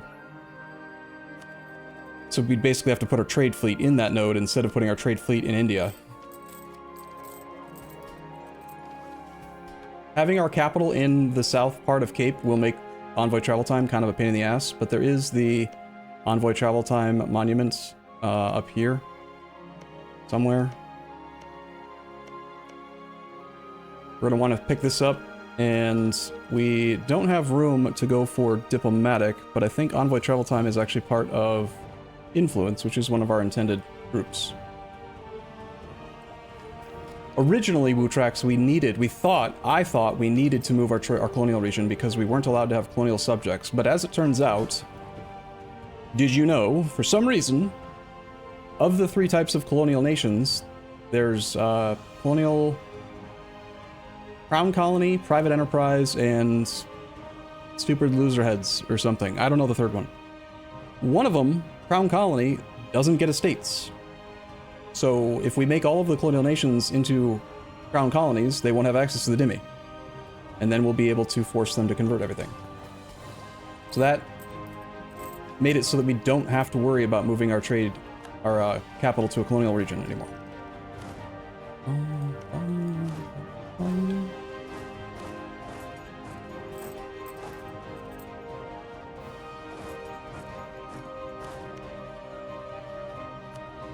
Bum, bum, bum, bum, bum, bum, bum, bum, bum. Siege ability at 22 days. Keep diplomats free.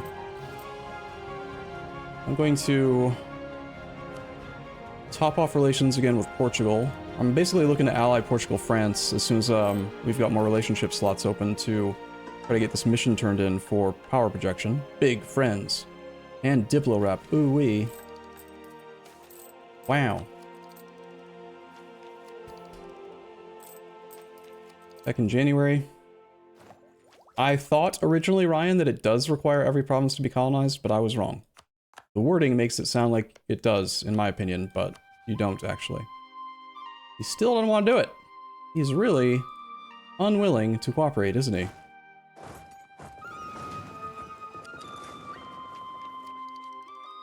Hot chocolate. Ooh-wee. Oh, we're gonna hit the monarch point cap again. Jeez. Well, we still don't have maximum professionalism. Let's roll 3 more. Who wants to lead?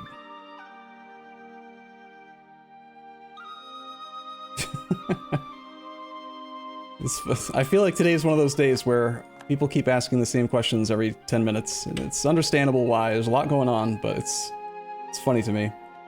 We don't want to do dev, because if we do dev, it affects the amount of land. Like, we don't have good land to dev right now, and any dev that I do is going to make it harder to flip to Mughals, so we're trying to avoid spending monarch points on dev in non-Persian land. I shall dev Persia. We will probably want to do some dev clicks in Persia, but for now, it's just simpler to spend it's roughly 45 monarch points per dev click, or 45 monarch points for a general. A general gives us professionalism. Professionalism is really good, so let's just do the professionalism until we're at the cap, and then that equation will change, because now we don't have 100% professionalism to worry about gaining, so, you know, then we probably do dev Persia. 6523. Good enough? Not good enough? Good combat numbers, but I don't like the low maneuver. Sorry. Ilk, you get to stick around. Who's the next worst guy? Your Timo. Same thing, I don't like your maneuver. We like maneuver, alright? Be good at maneuver. Professionalism is win more at this point.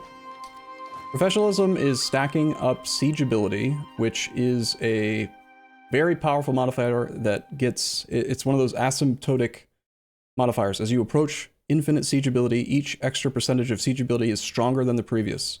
Because if you're having 9-day siege sticks, and you add another 10% siege ability and go to 6-day siege sticks, you're now going 33% faster, or 50% faster, right?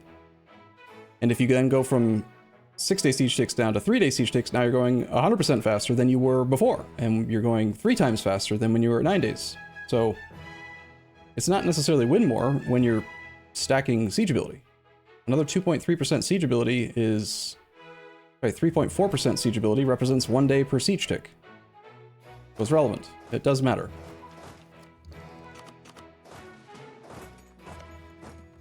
QED! But if you have 3-day ticks, you can't go any further. True and also not true. You can go further because, like, look at provinces. Provinces have fort defense. What if you are generally at 3-day siege sticks, but then you're fighting someone who's got 10% more fort defense than you have siege ability? It's still useful to continue stacking it. Looks like our admiral died. We have 20 heavies here now. We should be fine. What is the admiral actually contributing to this fight? We have a 3-4 now. We're down to 14 heavies. 6 have retreated. 6 are in reserve. They haven't even started fighting yet. We're fine. Totally fine, right? We lost one. We lost multiple. They're dying. Shit. We suck at this. Run away. Can't believe we lost heavies. Turns out admirals are important. Weird. Malacca, stop having ships and stop saying no. Give me the province. Whatever. God, another country with the same color as us. Gross. This one can be used if we convert the province first, so we're not going to make it into a trade company. This is the province of Kutapatata. Kutapatata. Kutajana. Negative missionary strength while there's no core. Guess we have to core first. This is fine. And now we can go over there. Our navy will... I think we're done with our war. Okay, Pegu. We're wanting all of the returned cores to the Ming. And Pegu is returning cores to Ava. This needs to be controlled by Ava. Daviet. Through Daviet, we negotiate the returns to Ava, and no diplo points that way. All the returned cores to Ming. And money war-ups. Does anyone else get annoyed? I get annoyed by so many little things, you know, like if I sort the return core thing by receiver on this tab, it changes the order that it sorts shit on this tab. Why doesn't it remember between the different tabs the way you had that tab sorted? Wouldn't that make more sense? Oh, disappointed. Why don't you guys go to... Does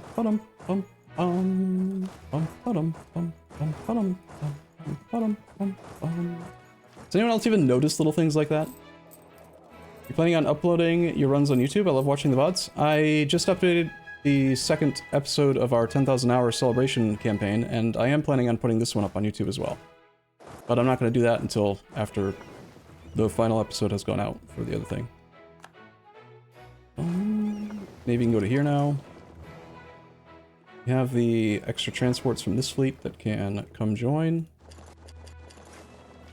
We have a disloyal subject. He's mad about something. Just being a whiny little bench. Because he doesn't want to give me his trade power. Every time I give Ming land, he's like mad. Because he's just a whiny little bench. He's all big and stuff. And we've maxed out Placate. We're at negative 100, so... And he makes too much money to put him into debt easily. I don't need his trade power, but I do want it. Only other way we can really lower his liberty desire is keep trying to get his trust to 100. It already is. Run higher diplo rep. Turn off our Amir integration thing.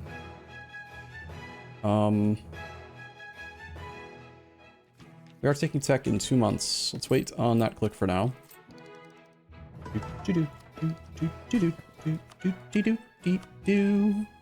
We should not have forced religion on Ming. Whoever thought we should do that was dumb. And I might have been one of the dumb ones. Entirely possible. Yeah, we can do dev clicks, but doing dev clicks in a subject's land is really, really inefficient. Like, if I integrate Ming, which we will have to, we will have to integrate the Ming, because the Ming is Ibadi, which means he won't let me convert his land, and I need to convert his land, so we have to integrate him. When I integrate him, I'm going to be paying 8 Diplo points per development, so if I do a 33 development click here to gain 5 Liberty Desire, I'm spending 33 points to increase dev by 1, to increase the base amount that I have to pay by an extra 8. So, it's really inefficient.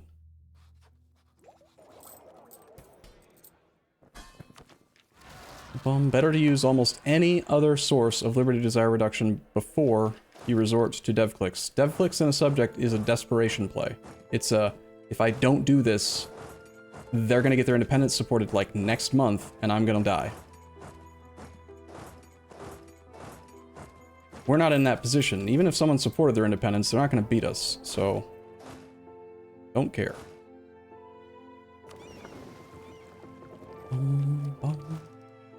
Okay, we are 80% integrated on Kong. Feels like he must be having dev events. I swear it was above 80% a second ago. Improve with Ming, or Mamluks again. Same thing with Mamluks. There's really no reason to force his religion, because he's just gonna... forcing religion. Ibadi's not great for one faith, okay? That's the truth. You cannot exploit your subject's dev. You can use concentrate dev, but it's difficult to use if you have a really highly developed capital. It also causes shit tons of Liberty Desire, and it is a net loss in overall monarch points. We're destroying 15 dev, moving 4. That saves us 15 times 8 base integration cost. But if we wanted to get the extra 11 dev back, it's going to be like 11 times 30 or 40 points to redev it somewhere else, you know? Get stuff. Build a thing. All provinces in this area owned by us. You want me to attack the Brits?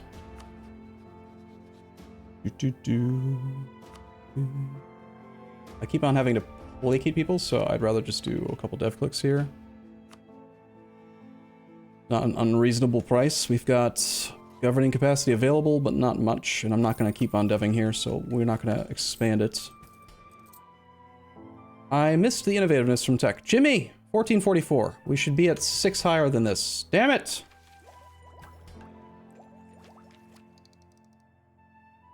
Ugh.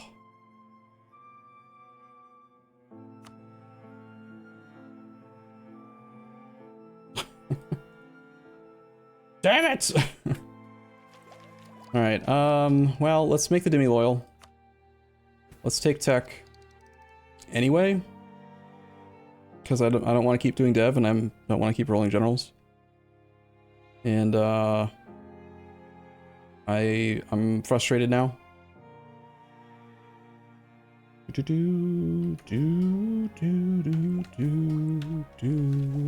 240 extra military points to take it right now that I don't need to pay. You told me to tech, but I ignored you. Yeah, well, that may be true. You're not wrong. Ming is now at 91% Liberty Desire? How did you suddenly gain so much? You must have taken the tech. I took tech, so you become disloyal? What?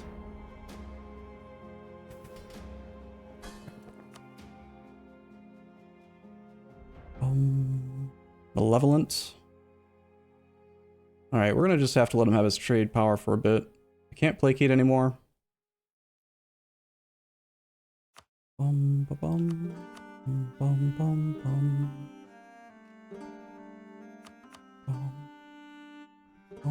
So much of his money is coming from taxation. If we could get him back down to loyal and then turn on Scootage, I might make him go into debt a bit.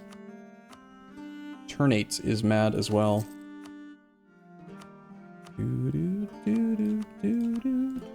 We have a relationship slot open. Let's secure an alliance with one of the great powers that I intend to use, whichever one's bigger.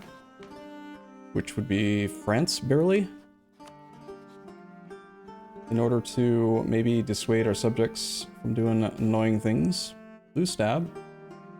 Okay, fine. We are slightly overextended, but that's okay.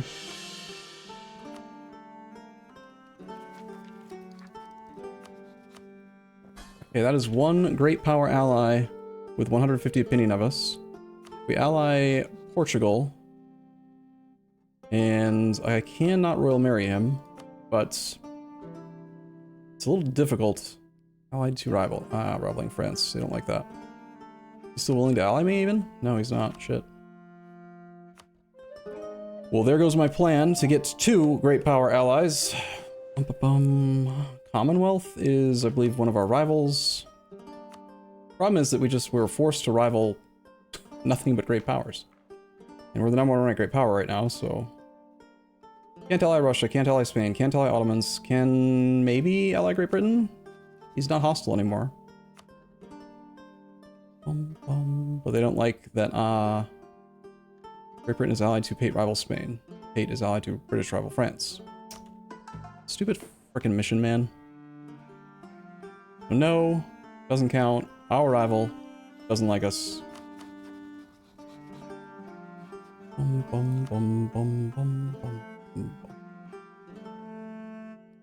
Tricky. We might not be able to turn that one in. Crown land. Ah, true. My crown land went below 20%. That's definitely a big part of it. Liberty desire from subjects development plus 50%. Yep. Well, now we have good reason to do development clicks, right? And we're ahead of time on tech. The burgers are still loyal. Although this land needs to be converted before we want to really dev it much, because we struggle to do our conversions. And I still don't have a frickin' missionary strength guy that I can upgrade. Keeps on giving me non-accepted cultures instead of giving me the correct cultures. Just need to stay focused on this. No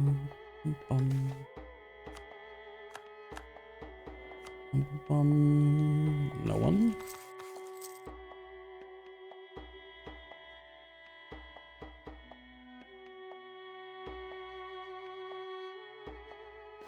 No one?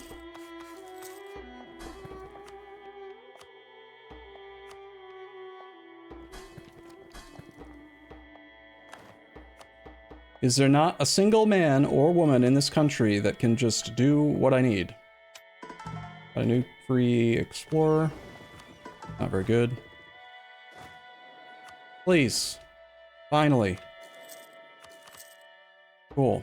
Alright, so missionaries are missionarying at 3.9 and 3.8%.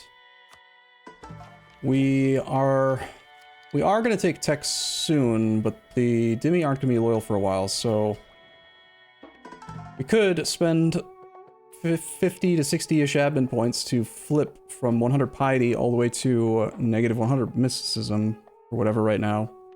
Get some conversions done. A lot quicker. That also brings the Dhimmi back to loyal a lot faster. I think this seems correct, since I need to convert all this land so we can dev push it, so we can fix Crown Land to make Ming loyal.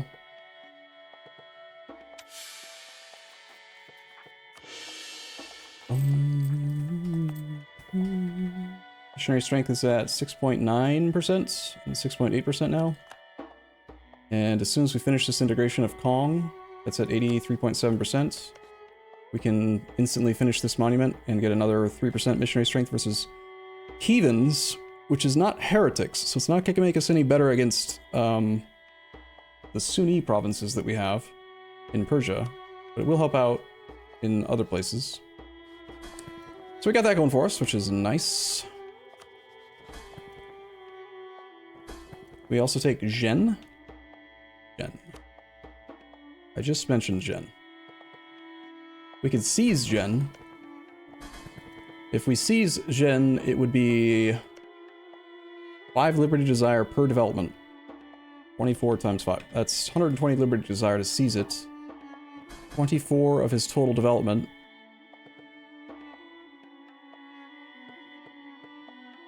%. We would already be wasting some of the integration points that we spent. Probably better just to wait for the integration to be done. It's gonna be done in 94. 2 years, roughly. Ranmas of Bangkok. No, bam. This could give us an extra merchant. That's good. I like merchants. Any reason to take it from level 2 to level 3? Another 20% caravan trade power. Caravan trade power applies to in here. That's the inland bonus number. So we gain another 10 inland bonus. I don't know if that's worth another 5,000 plus whatever. But the extra merchant's good. Bum, bum. We need 3% more crown land to probably get Ming loyal. Our new merchants can go to someplace. Bum, bum, bum, bum, bum. We want... If I had Ming loyal, I do want to start sending his wealth south. We don't have enough control to really force it all through, but whatever amount this goes up will still help make the other downstream nodes a little bit bigger. This wealth going north into Doab is not easily coming out, so we're probably going to want to steer here as well.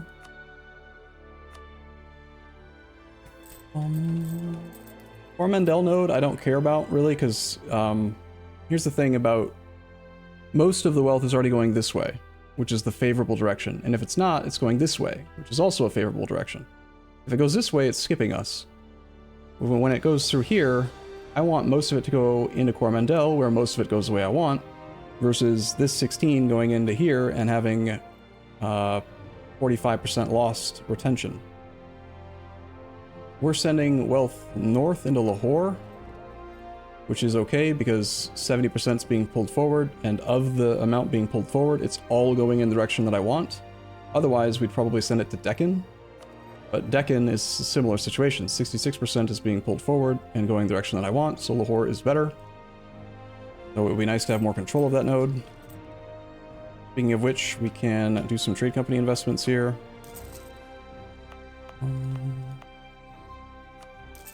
Try to increase our control in some of these nodes. We'll just build them in all of the land. Better when you have the entire state, but it's okay.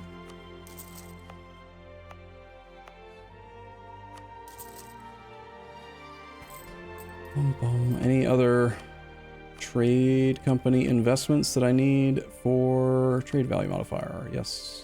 This one and this one.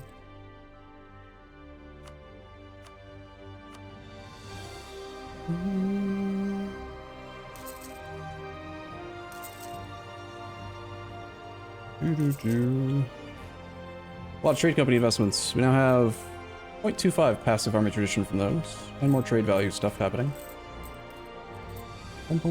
Our economy hasn't scaled super well since I scaled up our artillery and stuff, and our forts went double in price, and we're running an extra colony. And I built a lot of regimental camps to balloon our land force limit up. Yes, we're going to move our trade capital, but there's a plan so that we don't lose the trade company investments. You'll just have to wait and see, or watch the earlier part of the VOD where I explained it at least 2 or 3 times. I don't want to explain it again right now. Just give me a second, Jimmy. We're going to get there, I promise. I have considered winning. I think it's a good idea. I think it's what we should try doing. For sure. For sure. Let's do it. Got caught spying on Russia. Oyo separatists in Kong. You guys having problems, huh?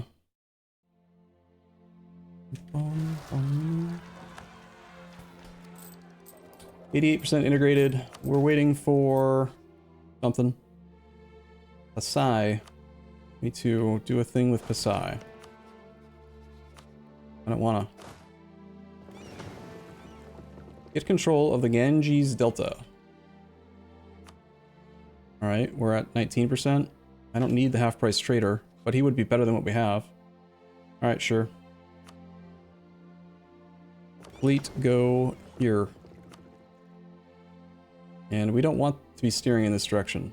Usually it defaults to the correct direction, but I'm pretty sure in this case we do want it to be going along the outer side. Just because I don't have 57% control here versus... No, it might be right actually because of this node. We need to split the fleet up a little bit, do some trade balancing and stuff. And I need to take over, like, the clay in VJ. But because I'm going to be forming the Mughals, and I know I'm going to get claims on, like, India, I'm kind of wanting to stall until I've got permanent claims. These are permanent claims. We could take the current claims. First circumnavigation just happened. Ooh-wee. Be friends with freaking everyone, of course. There's our half-price trader. It's nice how the event-based traders are almost always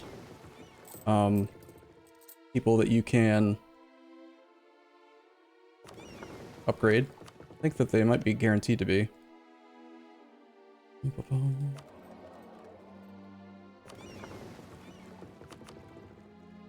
want to try this. We might actually make more money collecting, protecting trade in VJ right now, since we've got 67% control on Gujarat, just due to trade companies and stuff.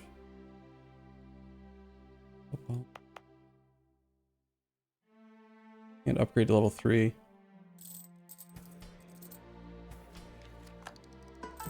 We made last month 160.63. Now we made 175, so yeah. The situation has changed, and it does make more sense to have our fleet there.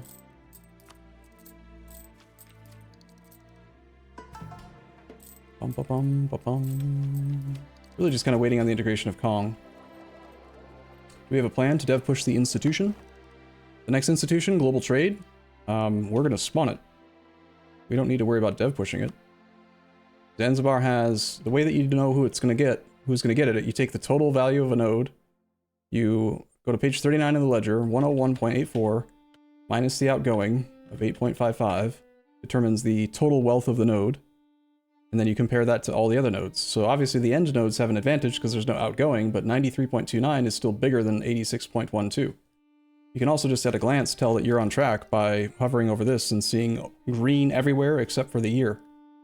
So we don't need to dev push it, we're going to spawn it. Easy. We're the best.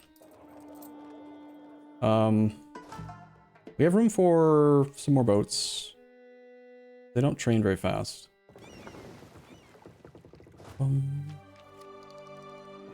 That's a good plan. Yeah, I agree.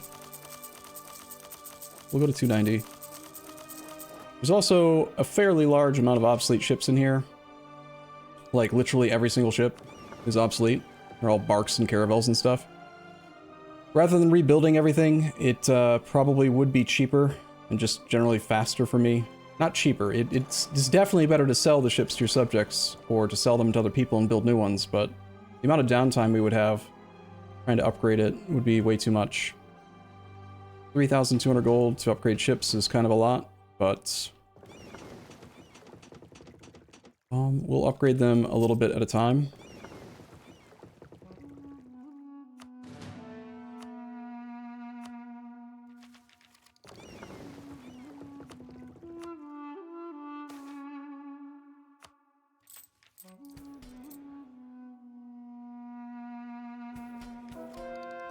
Does embargoing help? Embargoing would cost us, if they're not our rival, it would cost us our trade efficiency modifier, which almost always makes it worse for you.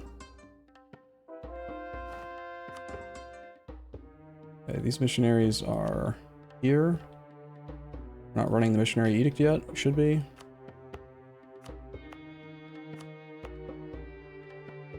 Waiting on our cores here.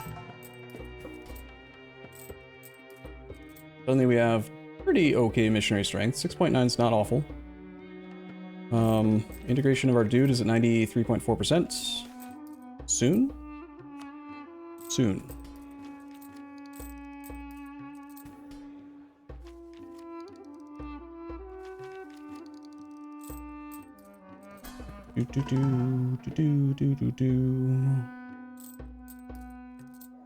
Wonder if it ever makes sense to switch to a different scholar. We've been running the DevCost guy pretty much forever. The Hanbali might be a better long-term option when we're not doing heavy dev push. Maybe even Jafari if we're allowed to select them. I think we can with that privilege. Are the Ottomans fighting people? Yeah, they're fighting. Austria plus Russia is fighting the Ottomans.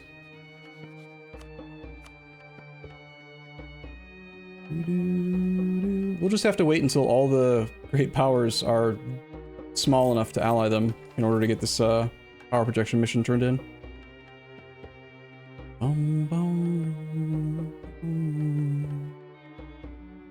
African modernization just requires us to stop being a tribe. But I think we lose our missions when we do that.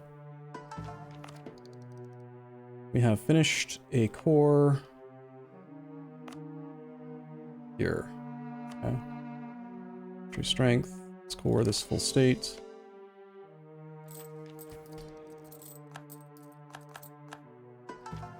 The other states I don't want to do because they are just going to make it harder to become Persian culture. Persian culture is at 10%, 116 of our total dev now.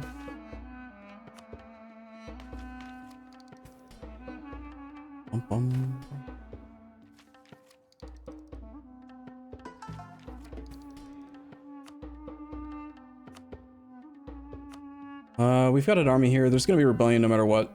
So we're going to lower autonomy.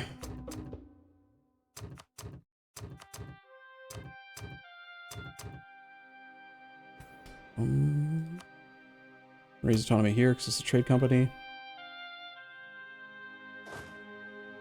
Have this army on suppression until the rebellions fire. Move towards legalism or back towards full... that one. We want that one.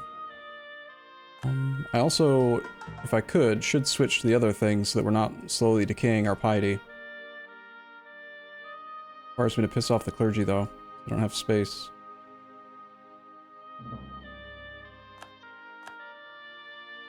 Gujarat's doing a thing to us or something. Alright. Integration's gonna be done in 2 months. Looks like.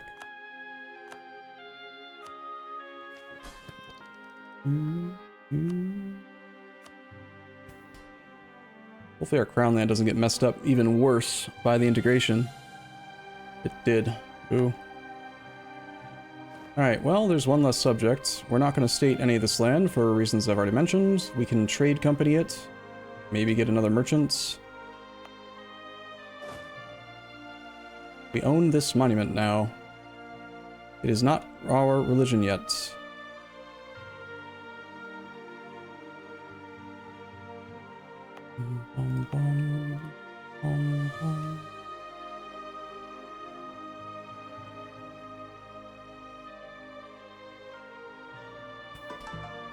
Next round of missionaries go here then.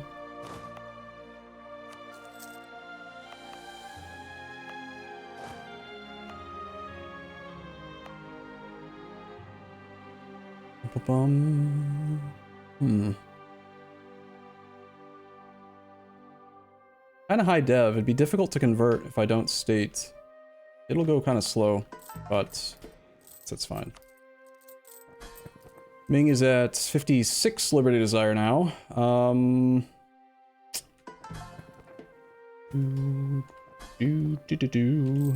Need to do something. Mamluk Corps now looks good. You just want me to fight the Ottomans, don't you?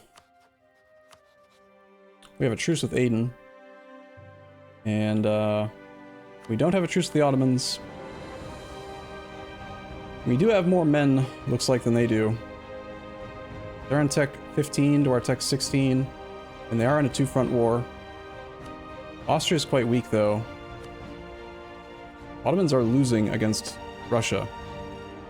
Russia is attacking Ghazi directly, though, not the Ottomans. So that war might just get resolved fairly quickly.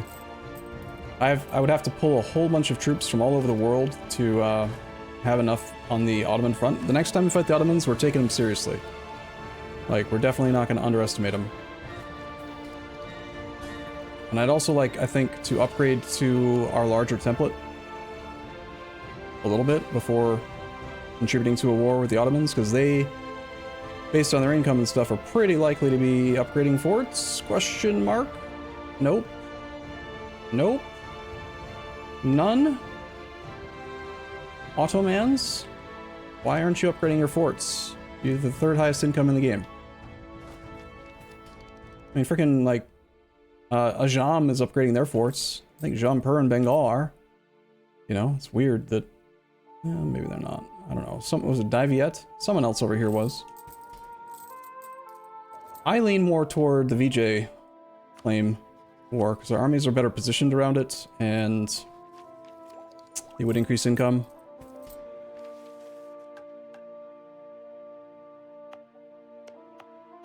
Any of the land that has been converted here, we could dev a little bit. Bum, bum, bum, bum, bum. Still have another conversion here to do. Still, it's so inefficient, you know. But getting Crown Land back up to 20%. Pretty important, I think.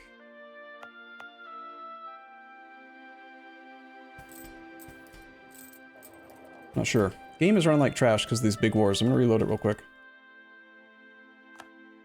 Yeah, again, when you're faced with a choice, do you want to attack the big guy that will harm your economy and harm your manpower reserves and require more time to get him to agree? Or do you want to attack the weakest, expand in the path of least resistance? Like, it's probably 5 to 10 times harder to beat the Ottomans than it is to attack anybody else. And while it is good to keep an eye on them and try to like break their back at some point, usually you want to you expand away from the big threat. You don't expand into it. Like, the Ottomans is downstream from us. Any land we take from the Ottomans, even if it's from the Mamluks, doesn't benefit our trade situation at all.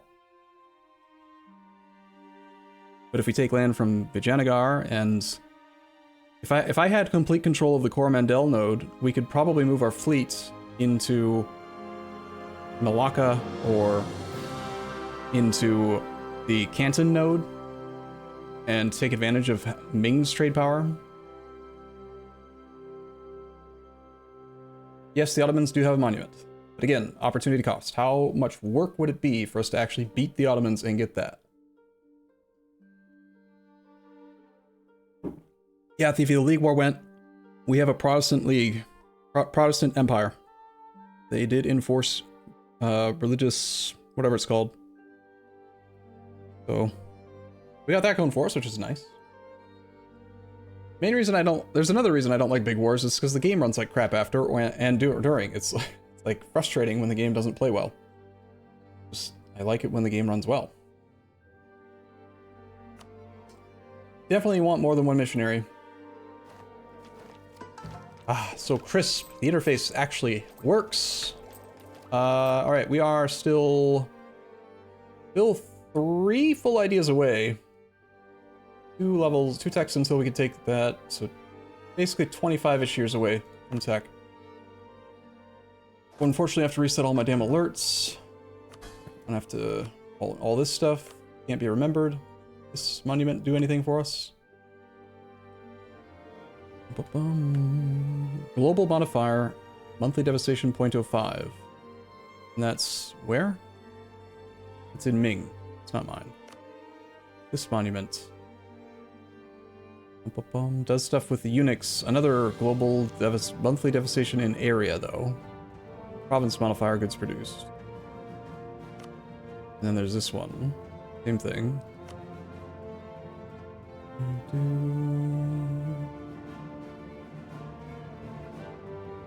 I don't think those are necessary, really.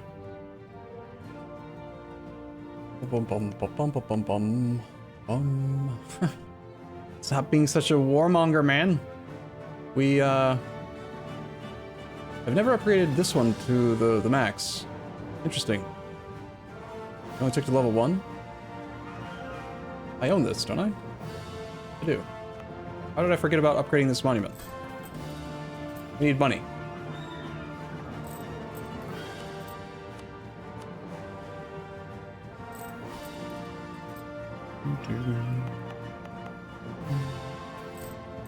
How long until centers of kids can't read? Good. Tech 17.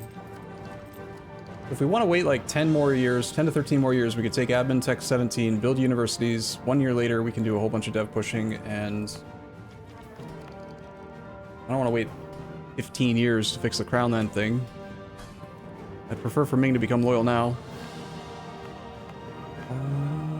Dagestan is quite cheap to dev.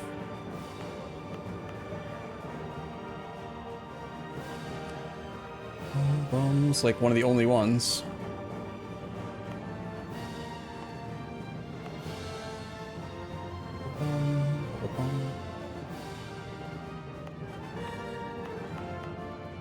We're converting here and here.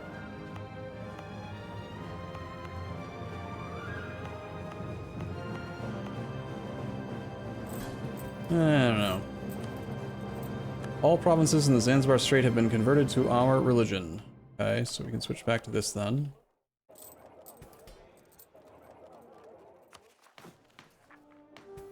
You still have trade going not the best way through Bengal. I looked at it again and decided that because Coromandel was not going the way I wanted, that it would be better to go south. Sorry, to go north, but then tried moving the fleet. So yes, you're right. We don't want it going across. We want it going this way now. It doesn't update retroactively unless you send the merchant there yourself. I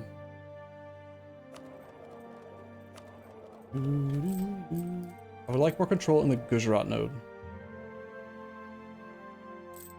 I don't like splitting our navy because the flagship bonus is very strong. But now that we have higher quality ships, early frigates have 3 trade power base, so the flagship is taking them from 3 to 4. It's not as impactful as with barks, which only have 2 base. So spreading the fleet out becomes a bit more reasonable to consider. 167 trade goes up to 172 by having some ships here. And that wasn't even having the ships doing their job yet? Question mark. We're at 182 now.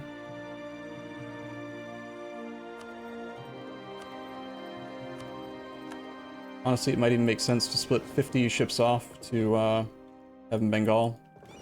Flagship value is reduced a bit. Let's split off damaged or upgradable ships. And I want to take like 50. These can go here still with the leader. These 50 are going to go up to here and get repaired. Soon? Soon TM? Between Coromandel and Coromandel. 182 went down. That's because our ships, they're showing now that there's 182 trade power here, but we were not getting them last month, I believe. 51 plus 12.9 plus the transfers to traders downstream 72. Yeah, I know. So they will be giving trade power, but they're not actually. So 182 goes to, in this month, 181. So splitting the fleet off, losing the full modifier from the flagship is not quite as good.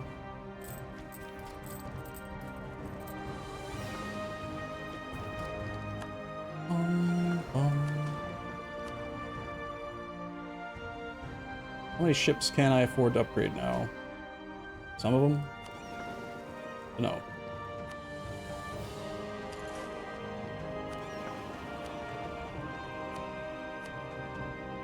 I hate upgrading ships. It's such a dumb mechanic.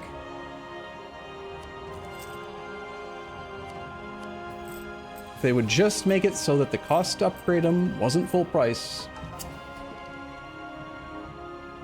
I wouldn't complain so much. Let's make sure that we're converting this so we can get our extra missionary. Conversion speed will be only 1%. I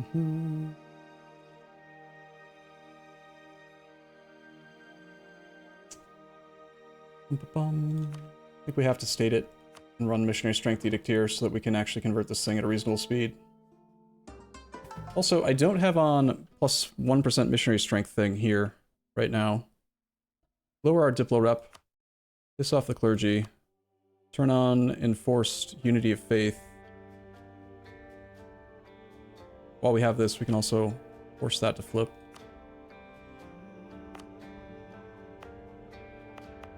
I want to get that converted, and then I want to convert this one here as well. Wait on the core and start this one next. Consider upgrading this monument soon. Lima lose loyalty. Ooh.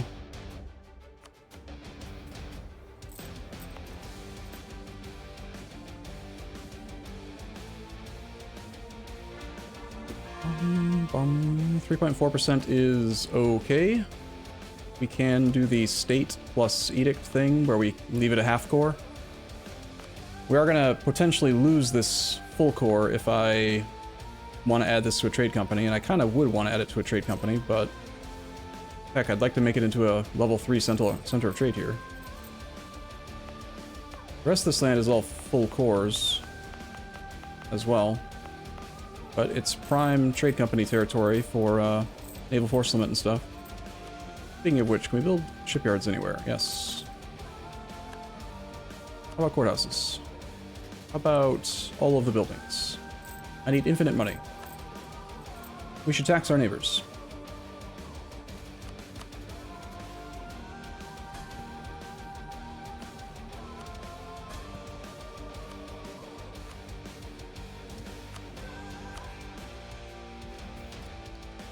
Maybe I am underestimating the opportunity here to mess with the Ottomans. They're still losing this war at -27. I see a lot of occupations. We have a Tech 16 versus Tech 15 situation. Roughly equal sized armies, but Russia's running low on troops. I think Russia's going to peace out with Ghazi soon, though.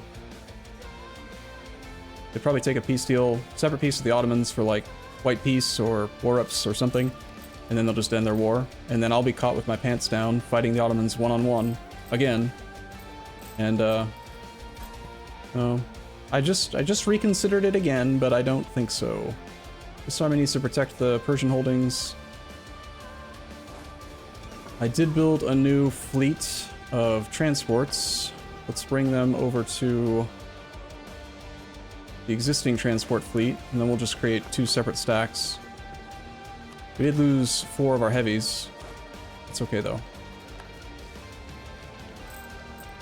Not even world conquest by 1500? No, I'm new to the game, so. The people who've posted stuff on Reddit doing world conquest before, you know, 1460, it's impressive and all, but you gotta realize the amount of save scumming and potentially even save file editing and exploits that get patched out within the very next patch. We're not talking about, you know, small exploits like redirecting an army that's got movement lock. We're talking about like game-breaking shit that came out in that patch. So I don't really care, personally. All right, let's balance the heavies.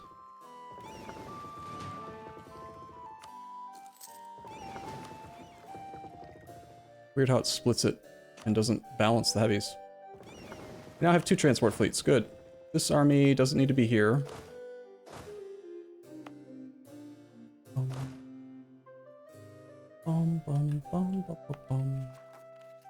Isfahani separatists in Isfahan. Yes, I understand that you are mad.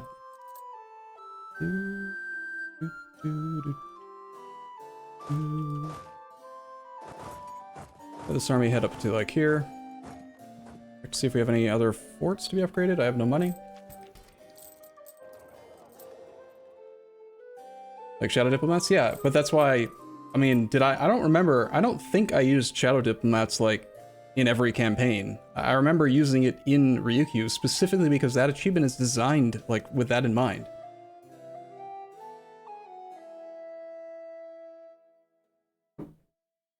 Yeah, 250 hours to win in 32 years is, that's a lot. Crazy.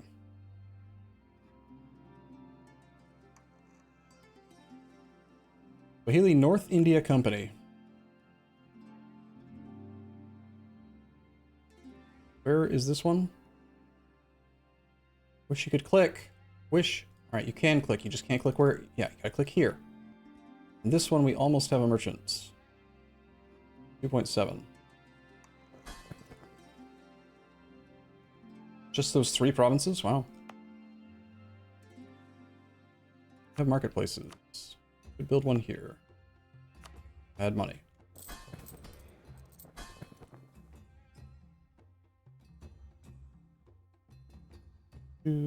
Hiding information. This is a classic example. Sorry I'm whining so much today. I don't know, maybe it's because I woke up early and didn't sleep.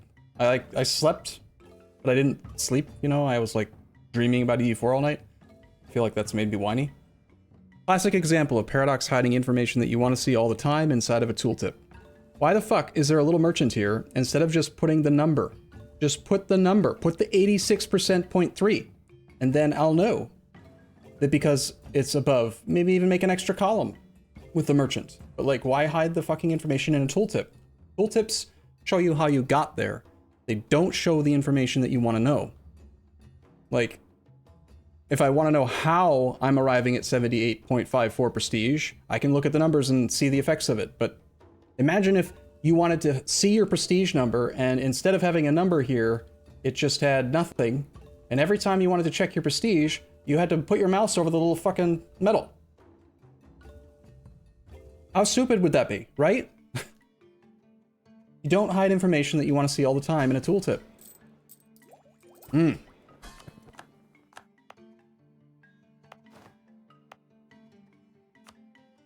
Alright, that's gonna end up making our 5th colony.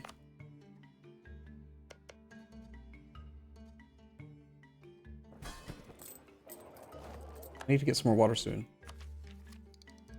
You can take admin tech. We're not going to gain any innovativeness out of this. We'll just wait till January of next year. Hopefully the Demi are going to be loyal by then. Looks like they will be. They do trend well above 60 now.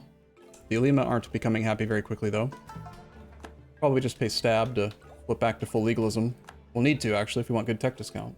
Did I get both my missionaries working? Yes. Guess we're still upgrading ships. Gain mercantilism, sure.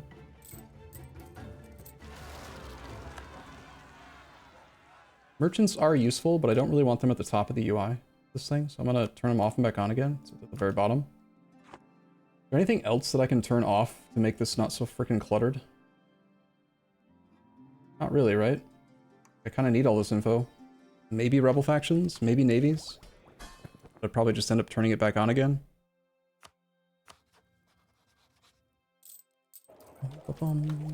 Ottoman Russian War over. You see? You see? I told you I'd get caught with my my hand in my pants or my pants down, or you know what I mean? Still at war with Ghazi, but no one else. What was the peace deal? Did you see it? I don't think there's a way to pull up the peace deal again retroactively, is there? I don't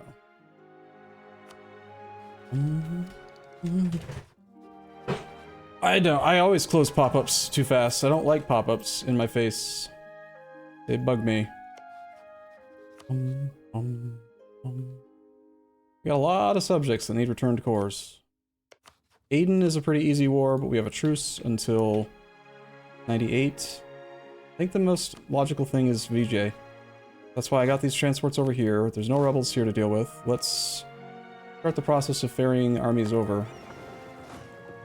I want the army from way over here as well. Nice having 2 transport fleets. That guy is still busy putting down rebels. We could just make them fire. is probably faster.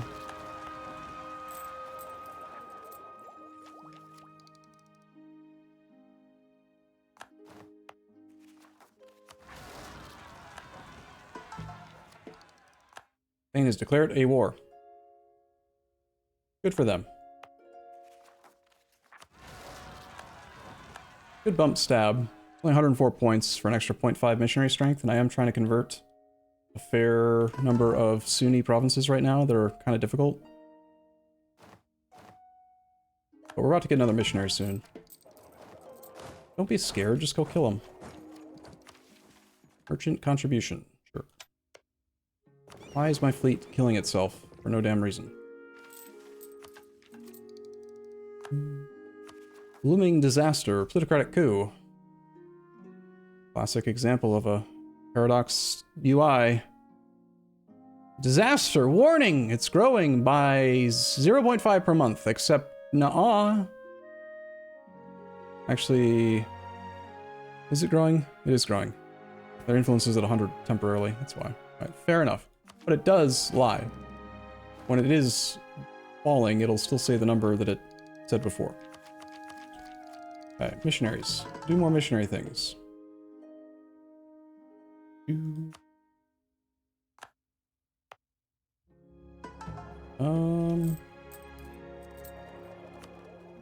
Extra 0.5% here is not necessary, I guess. You guys can drill.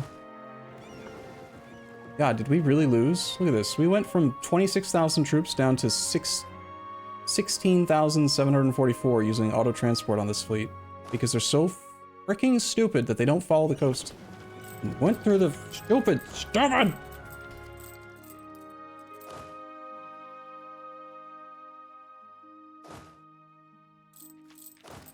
Makes me a little angry. Okay, VJ, you're gonna give Clay soon. You can go to there, and you can go to here. I can't be bothered to do the micro myself, though. It's just so, you know. Look, he's gonna go through. Ugh. Ugh. My drill. It's 12:08. I do need a sandwich. You're right. Probably.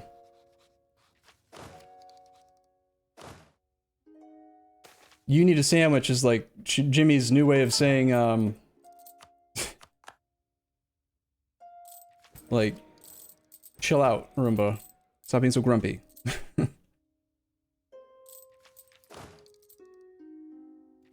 A Snickers. Oh, I love Snickers. I miss ice cream Snickers. Those are fantastic. There's also a monument here that I would like as well. And I think we're allowed to use automatically. That gives naval force limit plus 30% and also reduces naval maintenance. Can't use this one. This one requires Dharmic. This one, Dharmic. Orissa is going to be in the war. Can we use this one? Prestige decay and requires Dharmic. I don't think so. I don't have a claim on this one though, do I?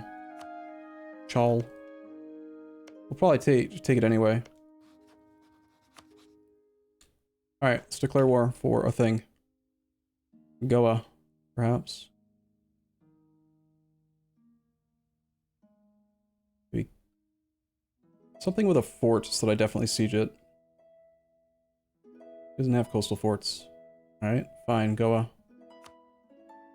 Have no diplomat. Cool.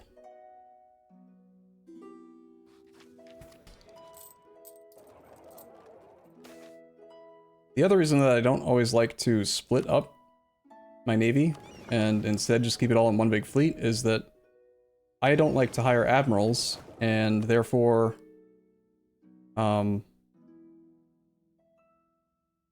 they words. The AI will go hunt my 50 ship stacks and I'll get mad. You want me to get mad? So I'll get mad when they kill my fleet. Bum, bum, bum. Oh, I will get mad. We can take tech. Worth it to Lose 50 admin points to embrace legalism. Take tech.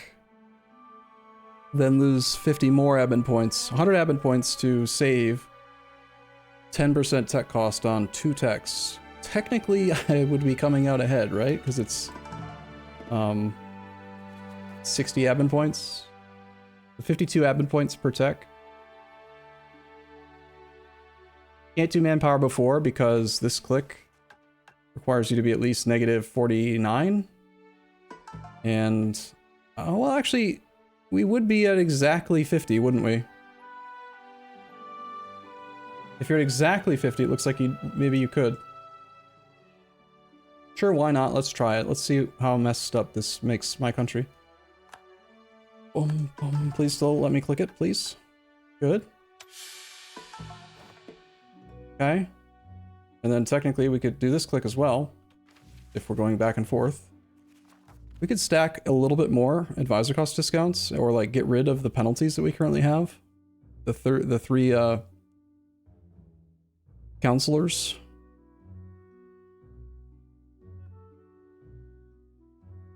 We could make that. There isn't a cooldown on this. Is that an infinite money? Like, not an infinite money exploit, but like a potentially infinite money exploit? What's the minimum cost for stab? Can you get stab below, like, 10? Or is there a floor?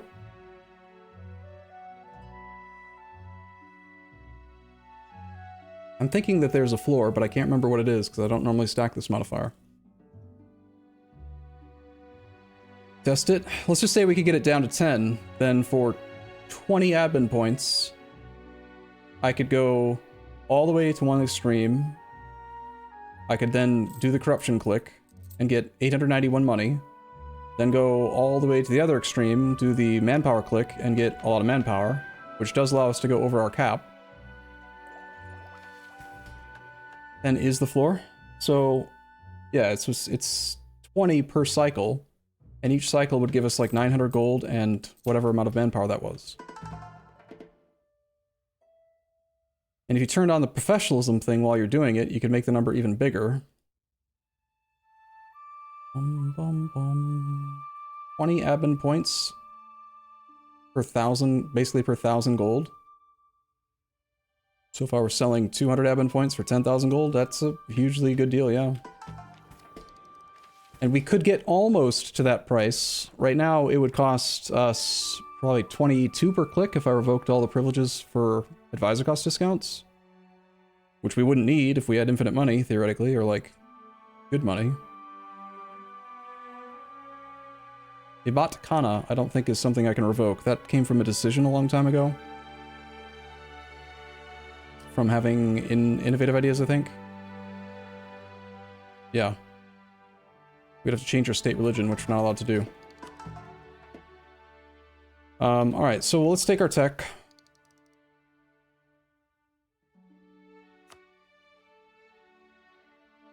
Pretty good price.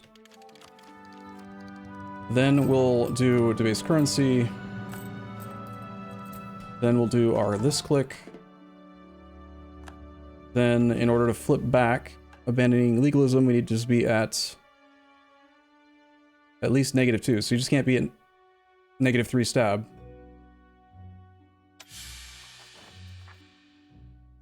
Bum ba bum.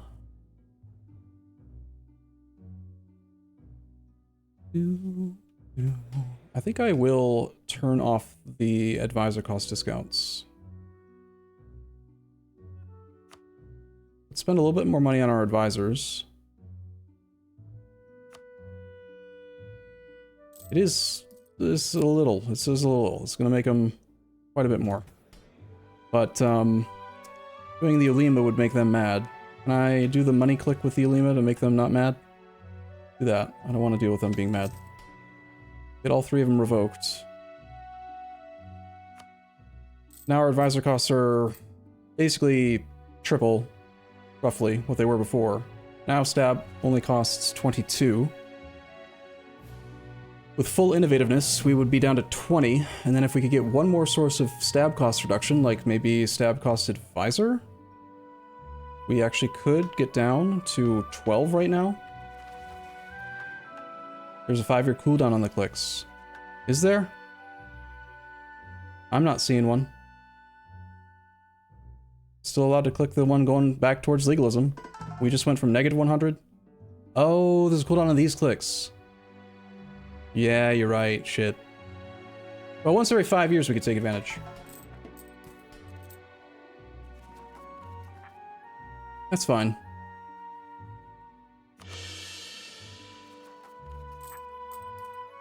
Bum, bum, bum. I am going to go all the way to 3 stab just because I want to get these missionary things done. I want this monument. And that did make space for more privileges.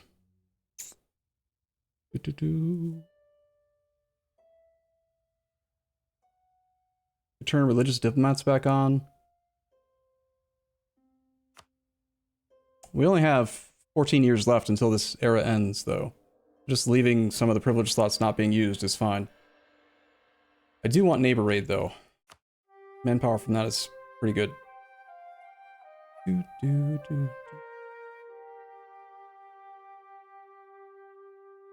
6 whole galleons.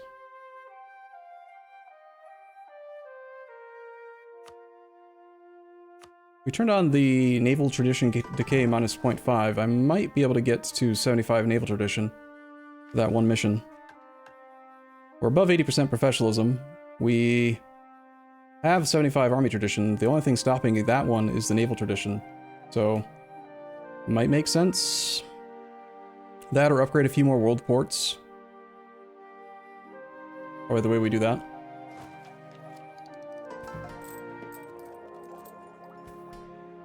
Bum bum bum. Okay, 1, 2. This army we're gonna manually send around so they don't be idiots.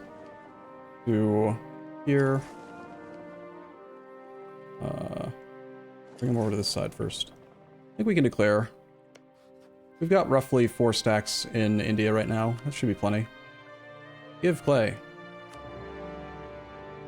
Gujarat, how many times do I have to teach you this lesson, old man? Let's start with this fort, actually. Please don't kill my navies that I'm not paying attention to with some big dumb fleet. It's gonna make me mad. I'll get mad. There's his, okay. Not a big dumb fleet, but... Okay, access over here. We get access through Bengal. We have a relationship slot, yes. Our subjects like us again, so we can stop spying on them. Fiji is kind of big. Lots of sieging to do. Might as well spy on them. No access through Bengal.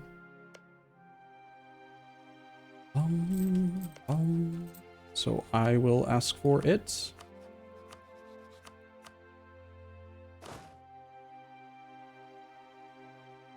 Alright. Off we go. You go to here. You go to here.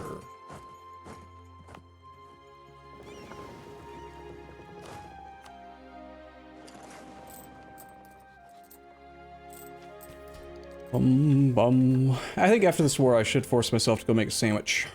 Seems like a good idea.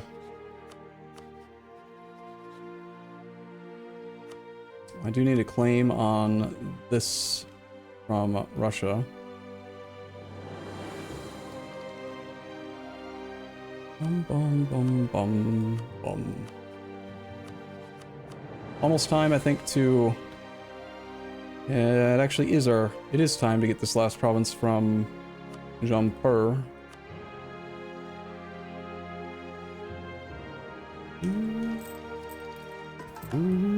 Truce with Wu? Only 1 corps left to return there, but we could take care of that. I took all the armies out of Asia, though. Could have this one walk back there, I guess.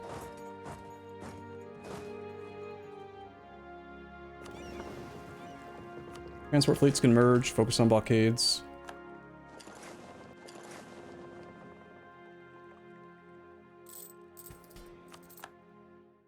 Gotcha, fort. Whoops. We have access to Forced March. I knew that. When did we get access to Forced March? I forget. Tech 15? How long has that been? Since last year? Okay. I don't like that.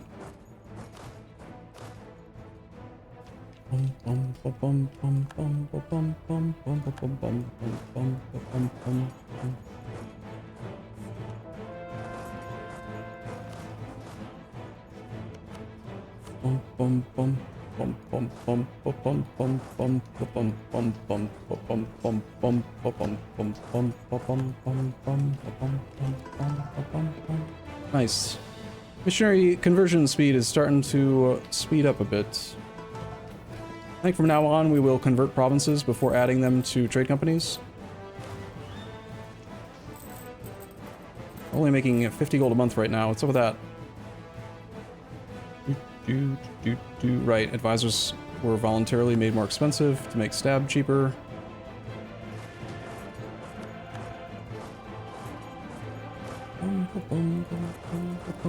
We could turn some of the advisor cost discounts back on now. Like, I don't need to keep them off. And I just wanted to try that, like, experiment, but the 5-year cooldown kind of makes me not care about it as much. So I think yes. I do like money. But we'll keep the military one off because I want manpower. Bum bum bum bum. Gonna get you. Bum bum bum bum bum bum bum bum bum bum bum bum bum bum bum bum bum bum bum. Teen unrest. Oh no.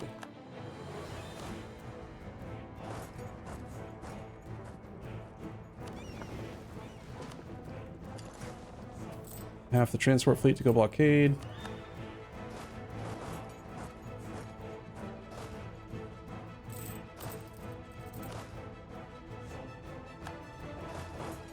These two can work together to take down his 3-star, 6-3 general. Matt Joe just died.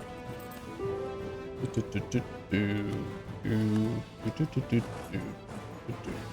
take down Memoir. 2 armies can take care of Vijay. We need to take out Ratan something or other as well. Was Matt Joe one of the generals here? No. Which guy lost the general? You. You can drill. Did we get that province converted? We did. I need money to upgrade this. This is usable now for another missionary at level 2. I need money. We get money from the Dimmy.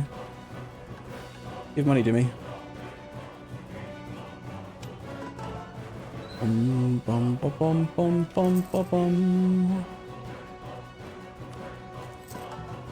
Governing capacity is getting kind of close, but it does make sense to still expand infrastructure whenever you can here. So we'll do that once, and then we'll spend the manpower, because we actually have way too much manpower now. With that last click. We have another missionary and another 0.2 monthly piety acceleration. Is actually going to make it harder to stay at the very far left now. That's okay. Mill points. We have the next institution spawning in a few years, so the cap is higher than it used to be. We should still be on track to spawn the institution. It is not currently the highest value node. English Channel has us beat by like a ducat right now. All we'll have to do is just remember to turn on like trade power in these states. Make sure that we're not letting wealth bleed through. Like as much as we can avoid. And that should work.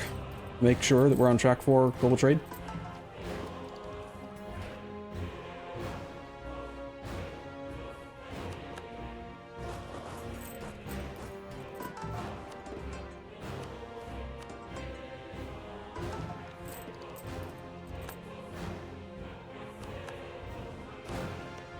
Not taking anything from Miwar, but we do need him to agree to peace out.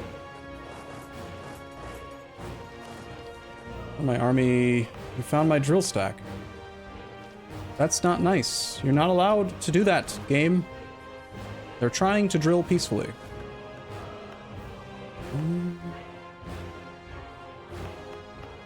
want Dashistan converted so that I can dev it there. We've got room for 9% more professionalism, so let's roll another 4 or 5 generals. 0M3R. Homer. Yikes. Immediately fired. Nope. Not gonna use that. Alright, Hudor, you get one more try. Hudor.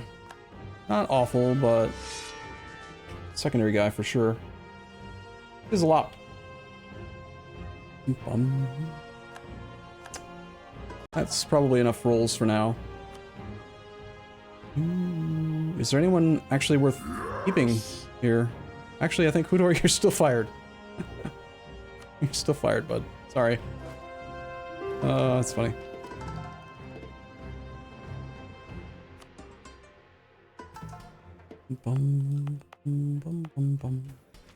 Okay, did we also convert this thing? We did. This is now usable as well. We can get missionary strength global. Up to 2% and more tolerance of the Ulema. This does not need to stay a state anymore. We just needed to get it converted. So we're going to destate and trade company now. And I do want to upgrade the monuments to a higher level.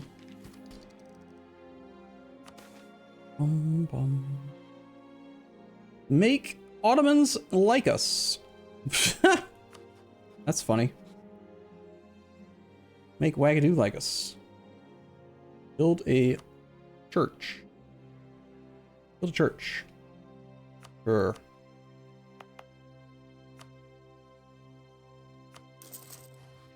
I need more money. I need more income. I need Crown Land to get above 20% again. I need the minions to be loyal. Might as well divert their trade if they're disloyal. I need to reevaluate trade a little bit. I think that we need to move the merchant that's currently in the Deccan node over to here. It's not an inland node, so we're not getting our 60 bonus to inland caravan trade power, but if we're going to divert trade from Ming, we're going to have decent control of this node, and I want that wealth to be going south into Malacca. And that means we're probably going to want to reevaluate where all the ships are. It might even be best after this war to just put the whole fleet in Malacca.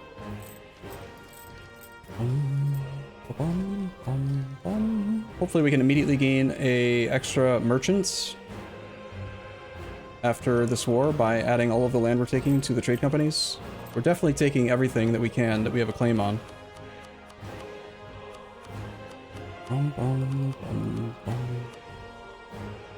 It's gonna make them kind of mad. 101 aggressive expansion. We've got AE impact minus 30%. For some admin points, we could flip to a different scholar and get another 10 admin. Actually, we don't even have to pay the admin. Well, we do have to pay admin points. But we don't have to reverse the privilege.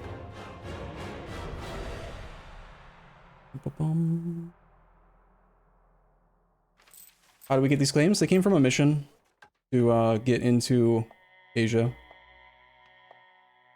We're also going to get increased trade efficiency and global trade power right before global trade spawns in the next 3 years, which will make it a lot easier to guarantee that we get it.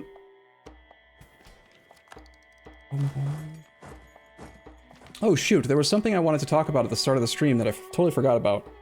I had noticed that we do have a tier 1 reform that lets us have tributary states, and we talked about it yesterday, but we didn't do anything with it.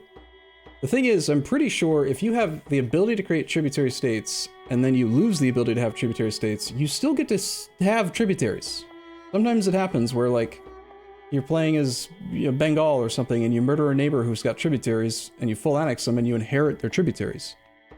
You can have tributaries even if you're not allowed to have tributaries, you just can't make new tributaries. So what if we paid 50 government reform progress to switch, and then created all the tributaries we're allowed to create? Basically everyone that borders us. And we're kind of spread out a lot. We got little holdings all over the place. It would only be a 5-year truce to break the tributary relationship when we decide we don't want to have them as a tributary anymore. And in the meantime, Won't the overextension also affect trade income? Yeah. Yep. But having the mission turned in, I think will offset it, right? We're gonna have global trade power plus 20. Trade income efficiency plus 15, plus we'll have potentially extra merchants, and we'll have full control of all the trade zones in this node. What happens if you confirm thalassocracy as a tribe? We add maritime or naval, then we would unlock the thalassocracy government reform, whatever that is. Is that a tier 1 reform?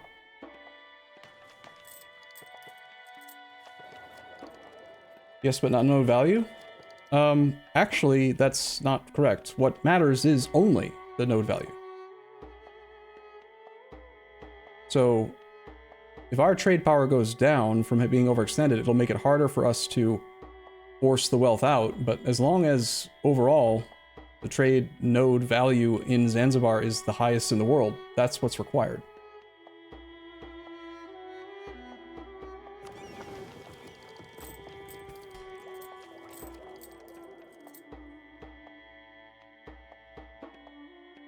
The question about trading opinion? Trading opinion. I don't even remember what trading opinion means.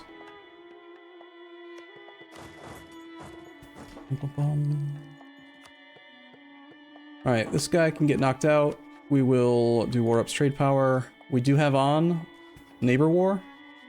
So if I want to get my manpower back, we're only down by like 80k, but we can get 1 year of manpower for each person that we pillage. The question is it worth 4.7 AE for like 25,000 manpower?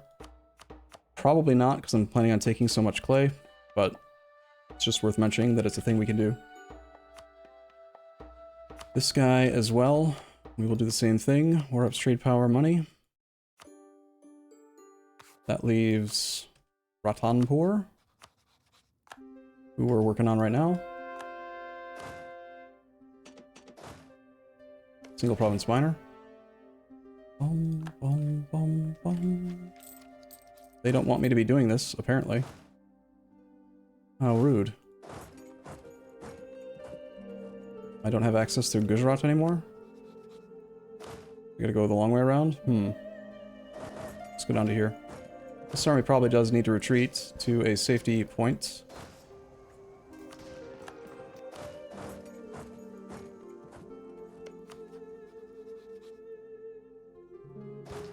We have troops inside their borders. Gujarat, give me access, dude.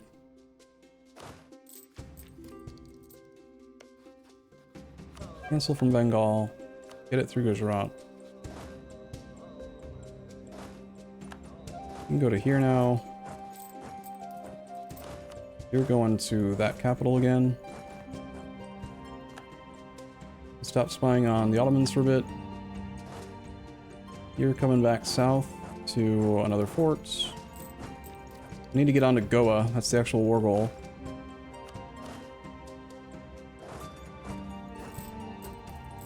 The sieges will continue until morale improves.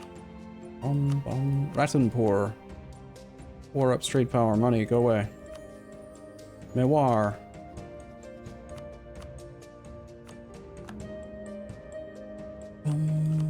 War Up's trade power money. Go away. He still says no. We only have 69 war score with him.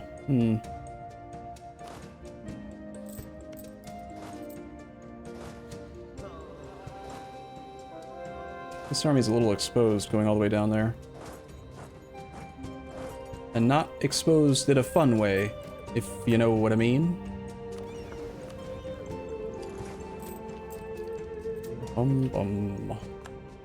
Something Karakyunlo just happened. We've got Satara. You go to the next fort and leave some troops in Goa. Get the ticking war score started. Mewar. Sir. Sir. How are you so unwilling to agree? You've got an army. Well, the next available army is going to go kill your army, and then you're going to say yes. Understood?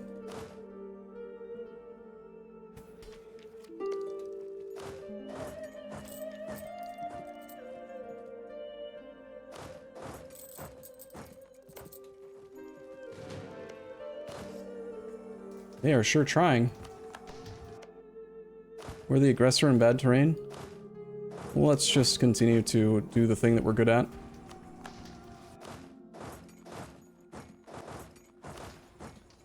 I don't see any other forts. Mewar. Dude. I have no admiral for this fleet. Probably losing ships.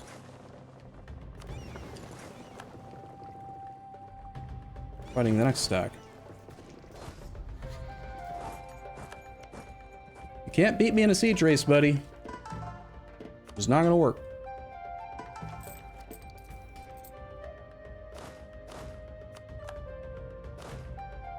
"21-day siege ticks."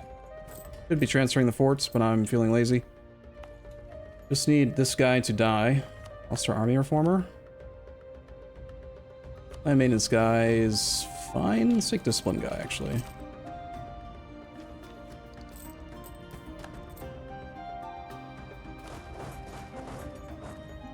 Get him. Mewar. You have no army now, so just say yes. Thank you. That leaves VJ. Give the clay. All of the provinces that we have claims on. That should be every center of trade, plus the province of there, which has the monuments. For some reason we didn't get a claim on that one. It's just a small amount of AE, 101.6% overextension and 104 aggressive expansion. I think we'll switch to the AE impact modifier now instead of dev cost for 45 admin points. Just try to keep it a little bit more under control for the future. We already have max prestige. There's nothing else that I can do to reduce aggressive expansion that I can think of. Got 2 years till the next institution spawns. Get some money there. I need to get the monument crown land situation sorted still. Sent the merchant over here, and we are steering toward Malacca. And then we're going to want our fleet to be in that next node soon. The fact that we're going to be overextended by 101.6 is a bit annoying.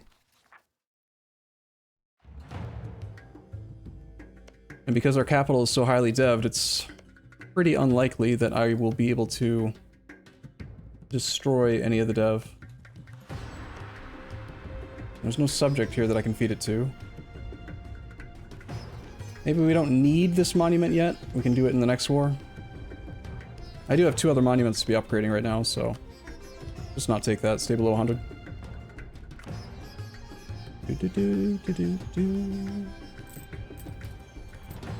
Shouldn't we wait so that we aren't overextended when the institution spawns? The institution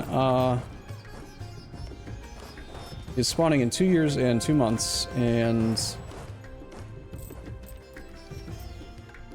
I'm not worried about making global trade making our node the most valuable node just because we're overextended. Like, the effects of overextension are bad, trade power wise, but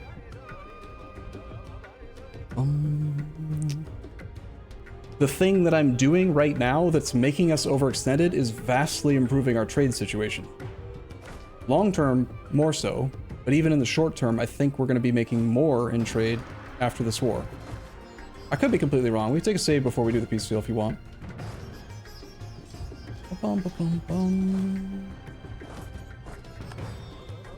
Total dev right now is 1653.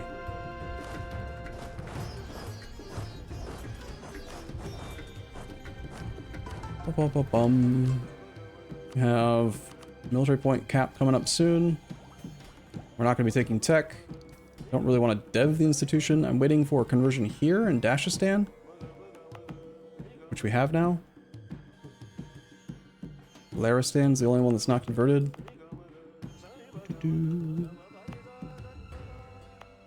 Dashistan was a lot cheaper. The burgers are pissed and I turned off the 10% dev cost Maliki Scholars bonus, so we can get another 20% back, which is 10 base, plus the edict is 15 base, so we can get this cost down to 31. Get some more Persian culture.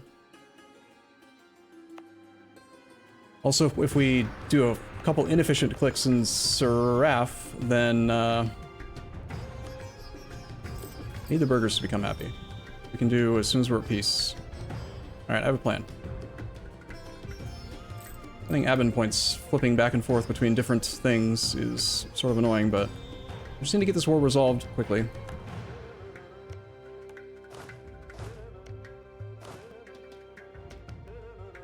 We're gonna have these two armies regroup, and we're gonna go do some battles.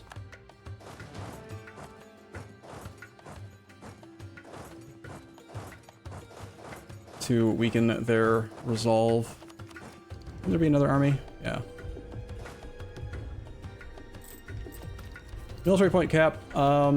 Still have room for another 6 army professionalism.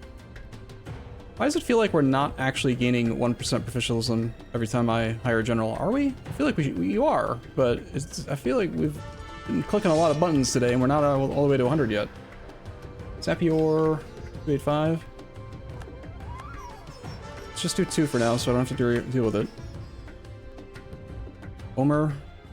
You want a second chance? Omther? Omther?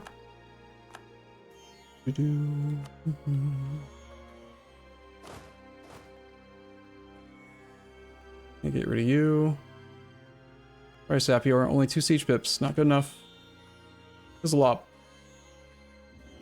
Got 3 siege pips, but not as good at combat as the other people, so sorry. Same thing with Omer. Sorry. Up to 96.29%. Okay.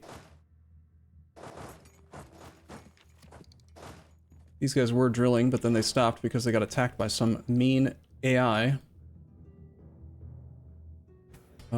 Let's...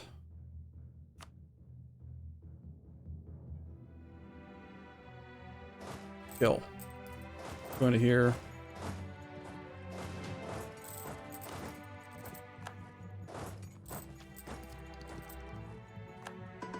Our dude decided to become a zealot. That's convenient, considering the conversions and stuff that we're doing right now.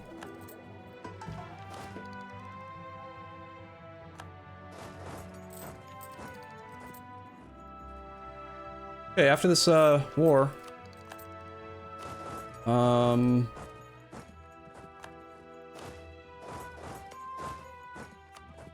Port here? No.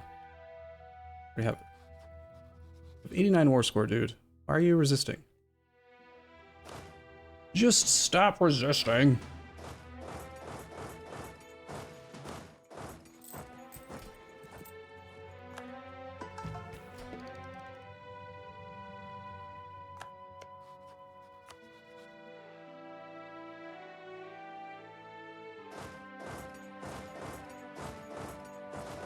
I was watching a campaign that I did, oh, he died.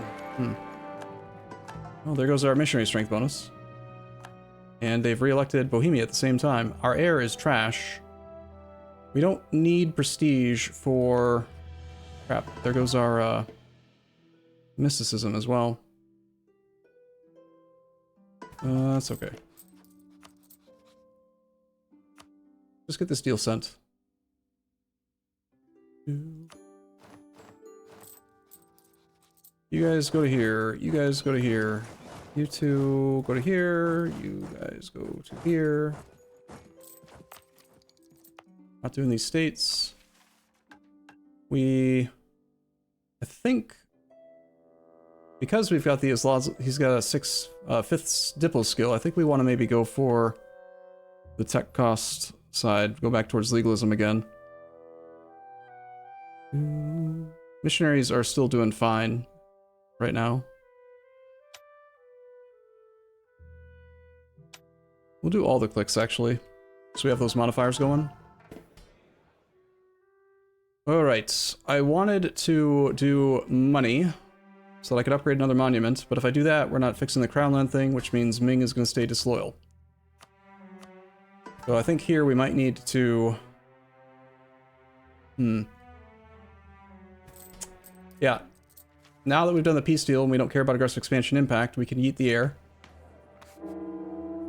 And, I think I am going to spend admin points to flip back to dev cost now, because that was just one big AE impact thing that I needed to do. So for like 90 admin points, reducing AE impact by 10% felt reasonable. It's kind of like bumping stab, you know? Get this turned back on. Make the burgers loyal. We got our edict. Dashistan comes back down to... I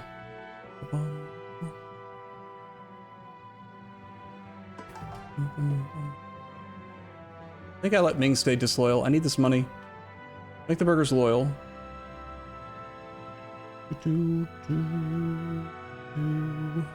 What am I missing? This was supposed to go down to 31. Lucky Scholars. Ah, Loyal Burgers hasn't shown up yet. We need a monthly tick, I guess. Alright, let's spend some military points in Seraph first. So we can upgrade the monument. Although that monument doesn't, sorry, the trade point doesn't actually give discount to the locations. Whoops, that's fine. We just want more Persian development on this coastline. Wherever it's cheap. And wherever it's Ibadi. And we have no room for expanded governing capacity, but it is pretty cheap here, and I need more Persian culture.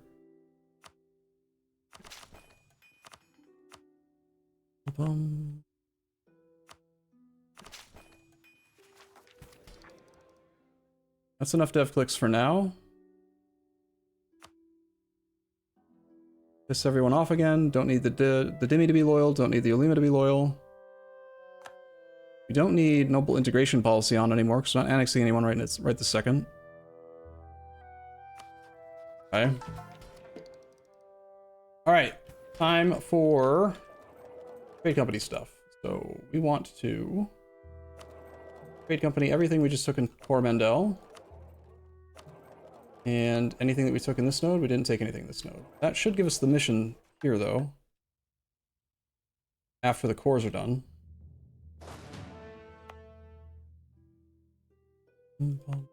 I want an immediate merchant, so let's expand township.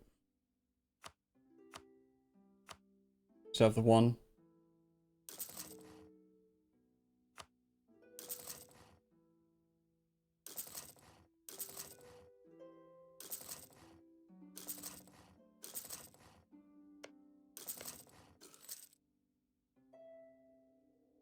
And I need more monument upgrades still.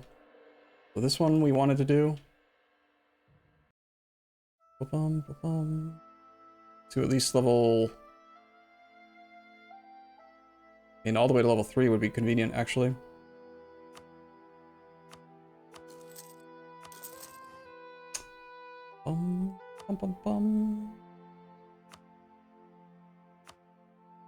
Kill the kids again. I want to keep like maybe 50,000 manpower on hand, but I don't want to not be recovering manpower. And we'll spend the rest in money. Another 1% missionary strength, tolerance of the true faith +1, and Ulema loyalty equilibrium.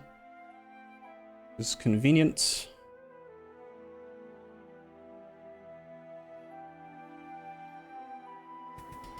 Okay, cores can start.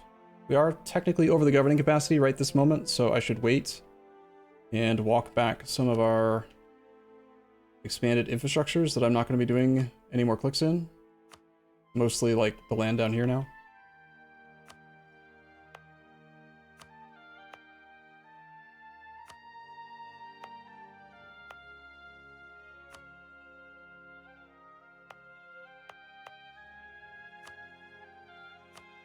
Take down all those. That should give us space.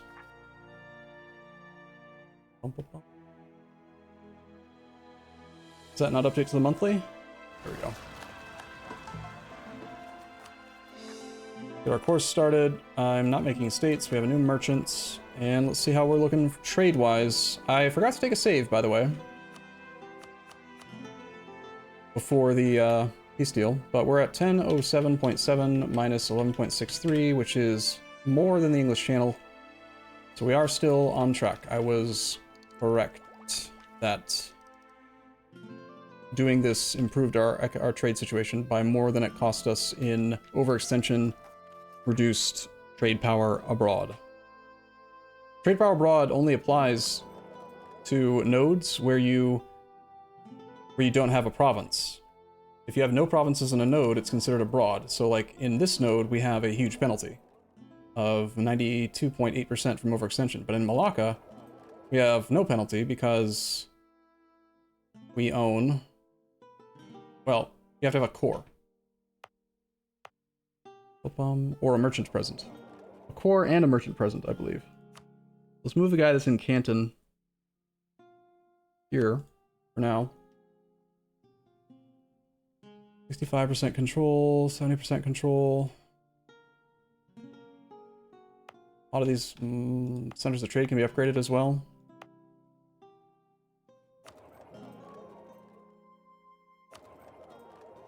Actually, I think we still want the one here. It's just, I gained a merchant, right? So, yeah, you're right. I didn't have to move them. This all this new land that has all this new trade company land, we will just raise autonomy in because it doesn't matter what the autonomy floor is.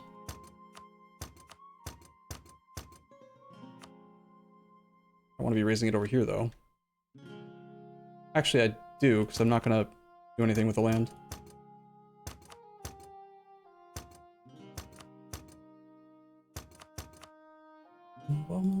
And it's better to do this before the Age of Absolutism. Jin. We did state. So that we could convert it to make the monument start working. I could waste the effects of the full core. It is going to cost me 103 admin points to get back. Are we ever going to make this into a state, though? I don't think so. So I think I just disregard the fact that I'm wasting points. We just take it to, there's a chance in the Timbuktu node we could gain another merchant. I can find the damn one in the list.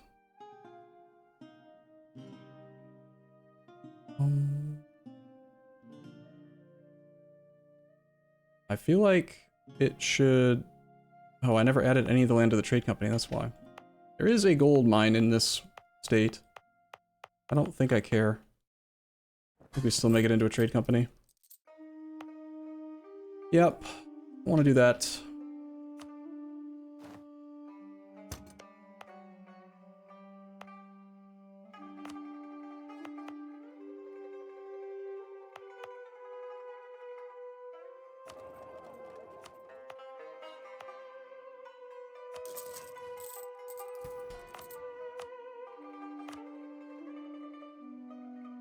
That Synonode, I doubt we can get a merchant out of.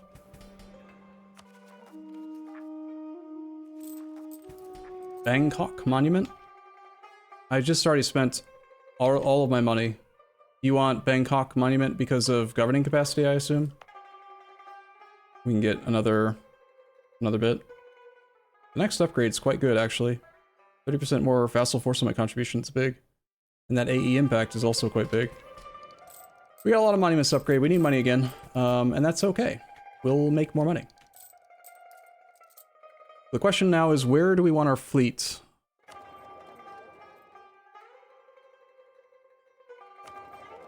gonna give it another month to update. I think that this is the correct current trade power in the node. We've got no penalty from overextension in our transfer thing. Wealth is going this way. 70% going here.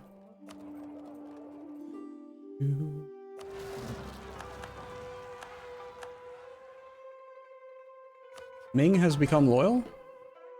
No, but they're offering a royal marriage. Why is Ming friendly while they have liberty desire? Huh. Strange. Yeah, we forced religion on Ming, which was a huge mistake. They just immediately turned on the Demi privilege and blocked us from being able to convert anything.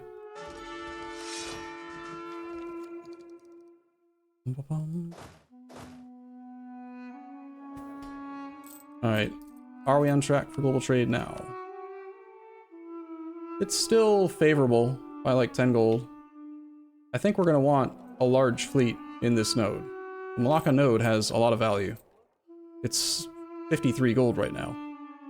Nippon's got 42.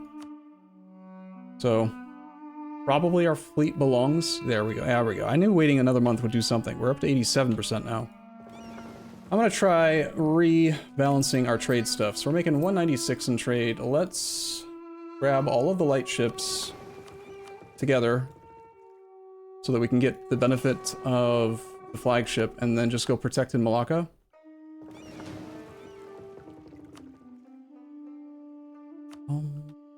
Unless we're getting the trade power abroad penalty here because...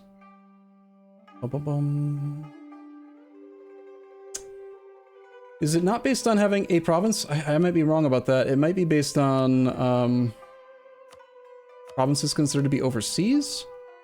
No, it can't be that because we're not getting the penalty here. So if I have a core here and I have a merchant here, why are we getting the overextension penalty from overextension? Overextension only affects trade power abroad.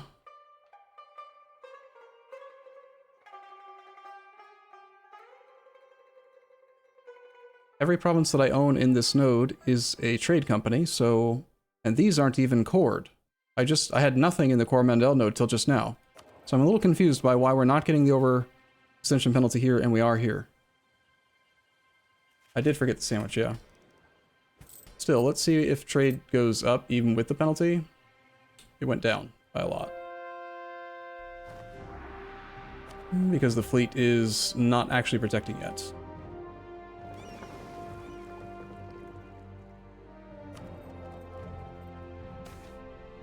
We still have a year and a half to keep tinkering with this kind of stuff. So even with the massive penalty that I honestly don't understand why we're experiencing, trade went to 187.67, which is only 10 gold shy of where we were. Without that penalty, this would be probably making us more money, but here, because we only have 8% control, I think we need to split some of that fleet off. In this node, we are also getting the overextension penalty.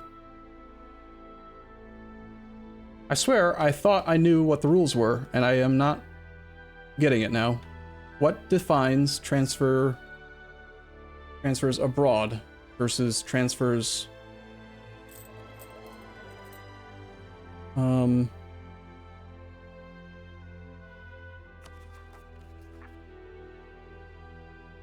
Can't be colonial range because we can core everywhere, you know?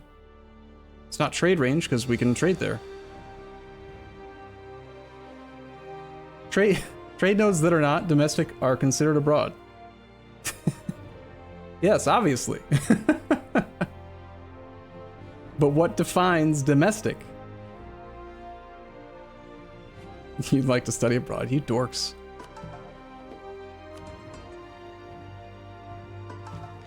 Nodes where you have provinces in are domestic. Okay, let me just... Okay. I have a core here, and I have a core here. These are considered abroad. I don't have a core here. This is considered not abroad. So, it's not based on the cores. Can't be, because otherwise, why aren't we considered abroad? No. Countries home and nodes where a nation has the highest provincial trade power are considered domestic. Ah. So it's not based on having a province in the node, it's based on your share of the node. So it's because we're getting a merchant out of it, and therefore we have the highest provincial trade power. In the Coromandel node, we got 72.5% of it. I see. Open trade tab if it has a flag as your domestic node. I don't think that's technically correct. The flag is based on the largest trade node share. So here, if I look at this, like in sort by trade power, I have the largest control here because I'm at the top of the list. That's what determines who the flag is. But what he just said is different. He said provincial trade power. If I'm getting like,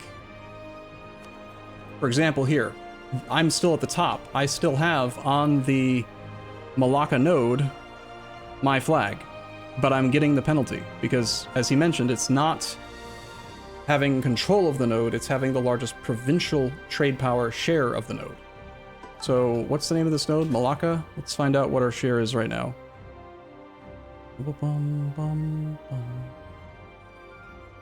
Gotta hover over the fucking tooltip because you can't read the whole word. So mad. Mulaka? Mulakas? No. Really. I feel like it should be highlighting one of these things. Come on, game. Oh, frustrating. Hate that interface. It's happening. I'm getting mad. Indonesia Charter. This one. The highlight is so subtle, and you have to, like, you know? See? Like that one?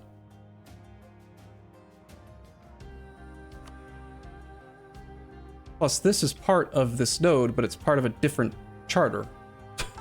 Because of course it is. Okay. In the Indo-China Trade Company Malacca node, we have 10.3%.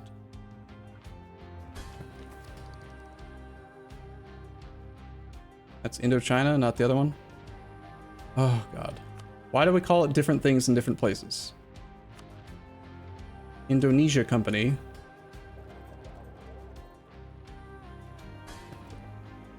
Is this one.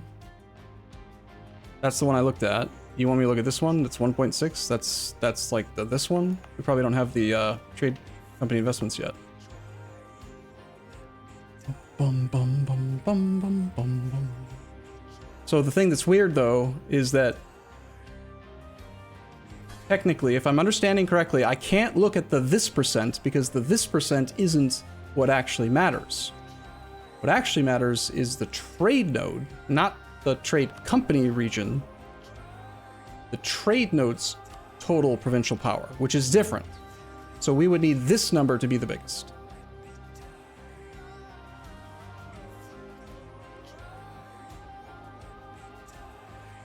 Sound right?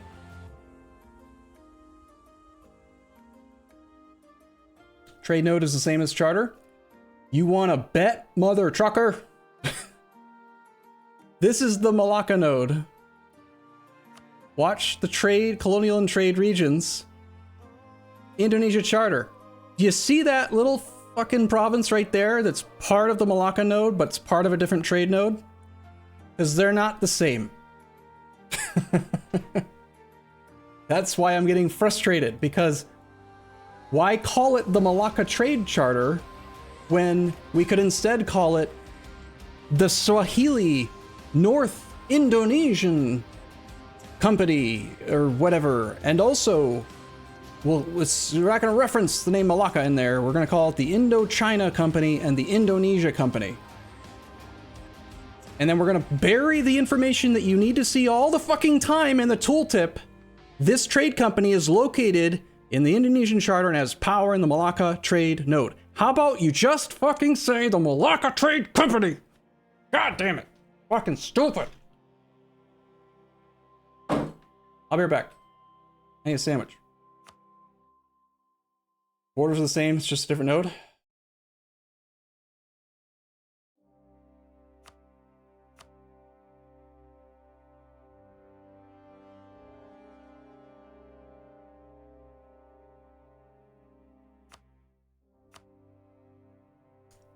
All right. Jimmy? I'm not an idiot. I'm not. I am. I'm not. I don't know. I hate this shit. I'll be right back.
Okay.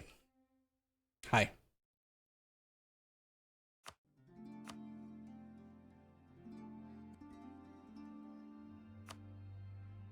I understand now.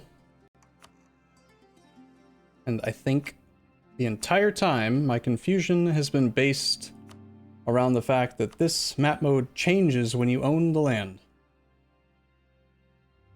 Other map modes don't do that. This is the trade node map mode. It shows the trade node. Whether you own the province or not, it shows the trade node. But you were right. Masterwork SC, I was wrong. So I propose a solution to our issue. I'm going to eat my sandwich. I'm going to solve a Sudoku. Because I was wrong on the internet. Why won't it load? Please just let me solve Sudoku. Alright, was that not how you spell it?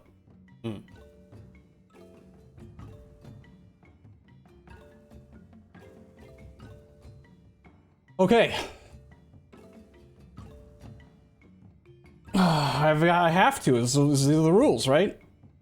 I must commit a Sudoku while eating a sandwich so that my blood glucose levels can return to a normal level and I'll stop being cranky.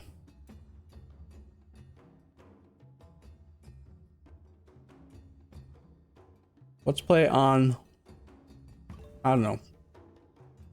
Only 73%, 70% of people were able to do it. 50% on hard. Expert, evil. I don't want to be doing this all day, so medium or hard? What do you guys want to do?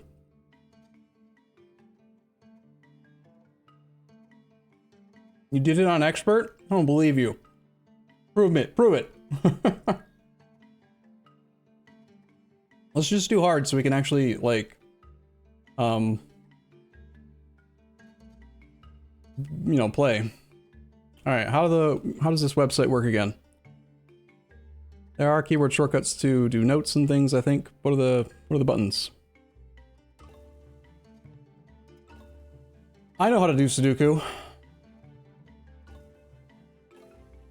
All right, I gotta think for a sec. We need a... We got our 4, we need a 5. 5 can't be here or here, so we can put a 5. Need to be in notes mode, right? 5 is gonna go here or here. Can't put a 5 here, so we know that this is a 5. Is there a keyboard shortcut to force it to be a 5?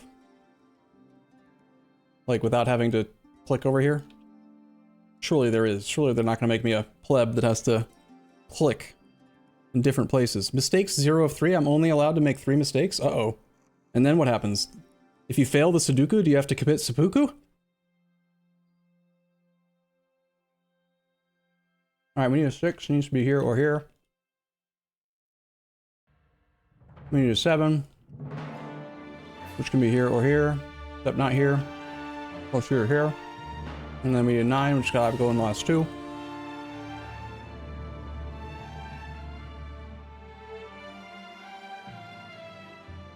We got a lot of 7s on the board. Might be easier to solve all the 7s. 7's gotta go here or here. All 3 7s that way. Bum, bum. 7 could be in any of those, but I don't like to notate that much. I need a 7 here or here. Because that one blocks that. That one blocks that.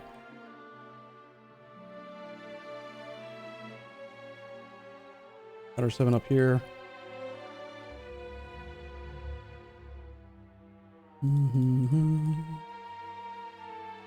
Notice how we've got potential double pair of 7 here. Usually when it's like that, if you've got this, it's going to be a thing where it's this one or this one. Like this one and this one, or this one and this one.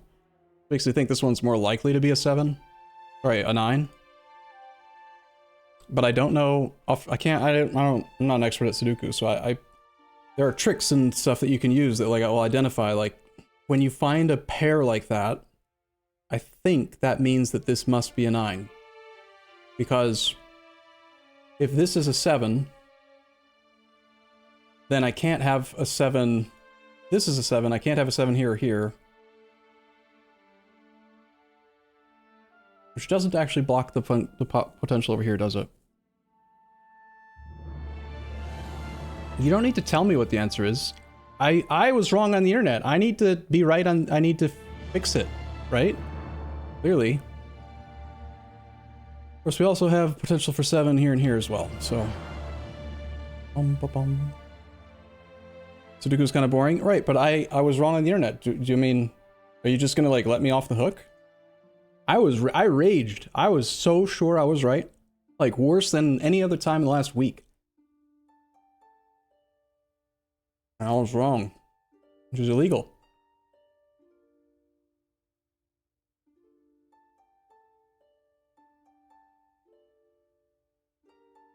I don't want to spend the next hour on this puzzle, so...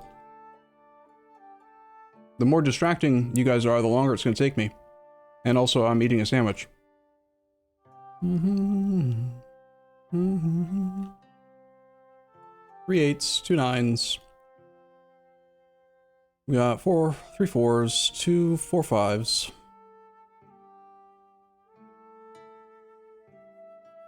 Bum, bum, bum, bum.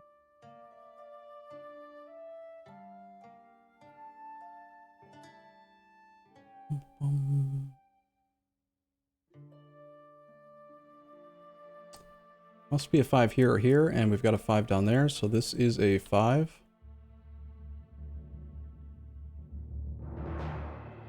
I believe, okay, this is another thing where I can't remember if it's a rule or not, so... But just look at this one cell and think about all the numbers that it could be. I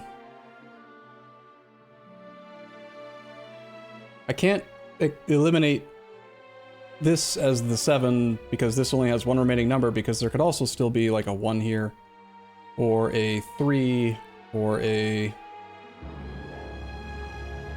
We already got a 4, we got a 5, we got a 6, 7, 8, 9. It could also be a 9. So... Bum, bum, bum, bum. Can't be a 3.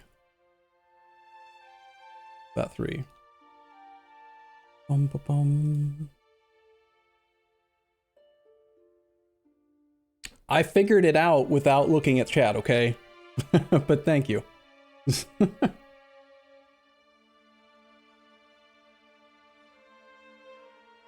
Yeah, that's another...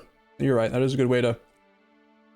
So, like, focusing on numbers that you have a lot of can help you to find easy gets. Focusing on 3 cells that you have a lot of the answers in can make it easy to get that. You can focus... No! Cancel.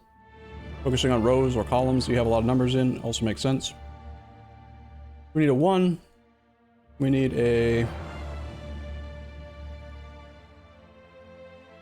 2, 3. We need a 4. Nope. Yes. No. Yes. We do need a 4 in this column. But it can't be there, so that's got to be a 4. And then that has to be a 1. Bum, bum, bum, bum, bum. This is relaxing. I know, imagine being wrong on the internet. I was dumb.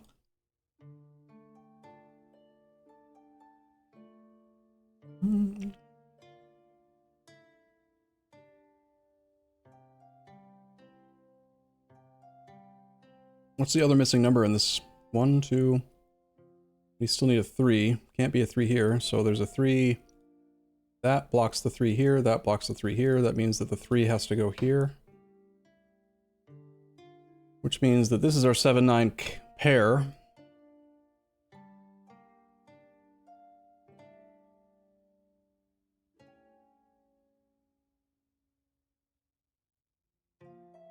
There's this really, really, I find fascinating YouTube channel called, Cracking the Cryptic. It's this guy that is so smart, so good at Sudoku. He does puzzles so fast, and he's just so clever. And you feel like you totally understood exactly why what he's saying must be true. Like, he brings you along and makes you feel smart. Even though the reality is, if you try any of the puzzles that he's doing, good freaking luck. Dude is a genius. Feel free to drop a link to his channel in chat if anyone wants to. Alright, 4 cells needed here, 2 cells remain here, but I can't do anything else with it. Now just 3 cells up here. We got 6 and 6, 7 and 7, 9 and 9.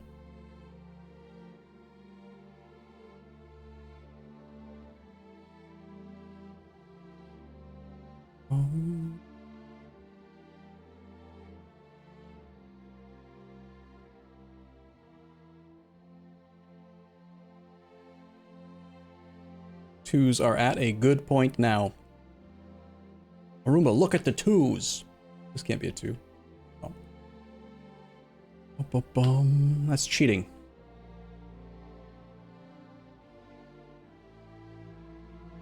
Can't have a 2 here, can't have a 2 here, therefore 2 must be there. You're cheating, Jimmy. Don't cheat.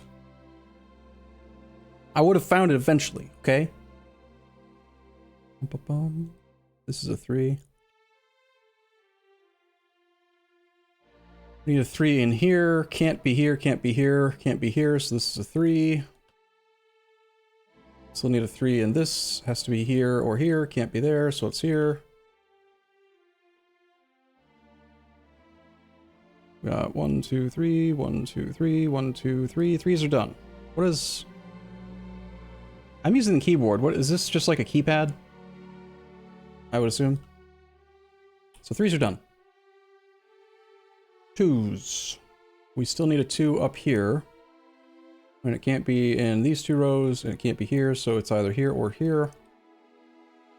I did not remember to switch to notes mode, but it didn't say I made a mistake. So I guess I just got a 50-50. I'm playing Minesweeper here. Oops.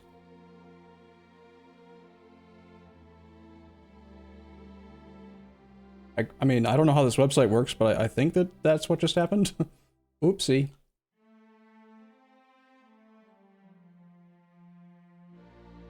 Need 2 down here. Just gonna go here or here. I'm in notes mode. I didn't forget this time. One of these 2 has to be a 2.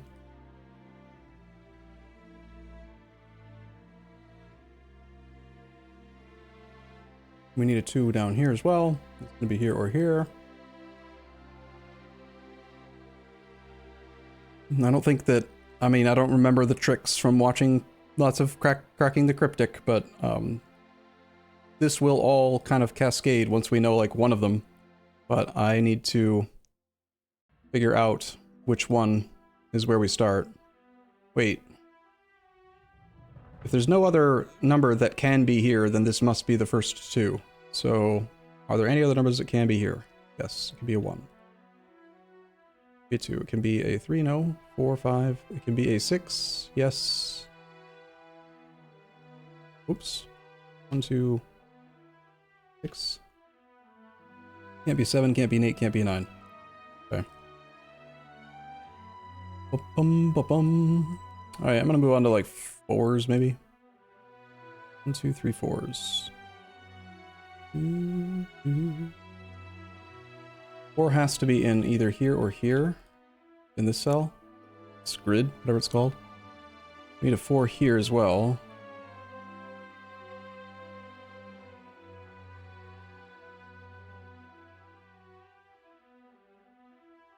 That has to be a 4. Of this. If that's a 4, then that's a 4. And if that's a 4, and that's a 4, and that's a 4, then we must have a 4 here or here. Shit! I tried to put notes mode on. Again. I clicked wrong. Damn it! That's bullshit. Don't cheat, game. Stupid keyboard shortcuts.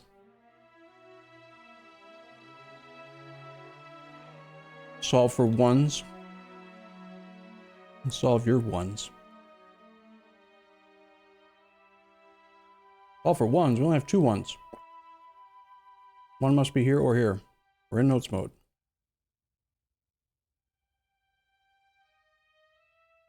Yeah, my mistake was not putting on notes mode, right?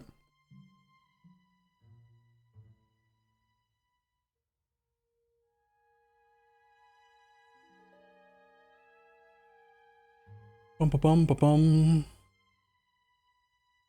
Enough info to solve box 4. Talking about over here. Ah, right. Just the fact that we got ones. I see. You're both trying to cheat. 1 goes there. Bum ba bum. We need a 1, 2, 3, 4. We need a 5 here. We solved a box. Fancy. With that 5, we can do anything. 5 must be here or here. Notes mode. 5 must be one of these 4.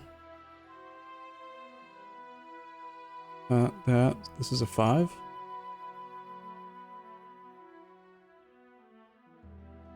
No, I'm an idiot. But what? Oh, what? If that's a 5 and that's a 5, and that's a 5, it could have been, oh, it's there, supposed to be there. Right. I'm an idiot. I am an idiot. An actual idiot. And I was wrong on the internet. Uh-oh. Yeah, the red 4, it just like, my mind thought that nothing else could be there, but yeah. Yeah. This is like growing pains, learning the website, you know? This must be a 1. No, we got a red one. 1 could go here, 1 could go here. Can I still do notes mode on a red one? Yes. Ah, so we can clear the red ones to make me not get confused.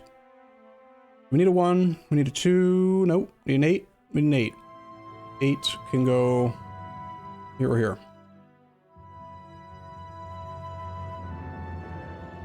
Bum ba bum ba bum. 1, 2, 3, 4, 5, 6, 7, 8, 9. 8 can't go here, so the other potential place that it could go is here. This looks like it's also a 1-8 pair. And then this is a 9-9 pair, because that 9 blocks it. So if the 9 must be in one of these 2. I feel like that tells me something, but I can't figure out what. Bum ba bum. You wish that it didn't tell you your mistakes? Yeah. Alright, let's just move on to the next row and come back to it. It's fine. 1, 2, 3, 4, 5. We need a 6. Got a 6 here already, so the 6 must go here.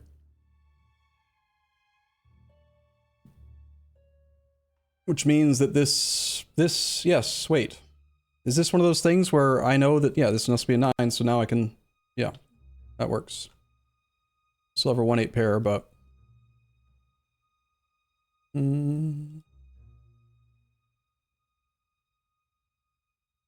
This is a humbling experience, I must admit. 1 could go here. 1 could go here. It makes you feel smart or stupid knowing how to do these. Plus, normally you don't have people watching you do them.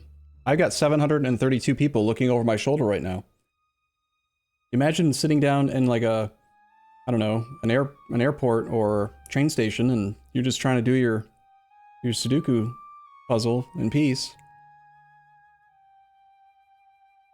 And there's 700 people trying to tell you what to do. Or at least judging you.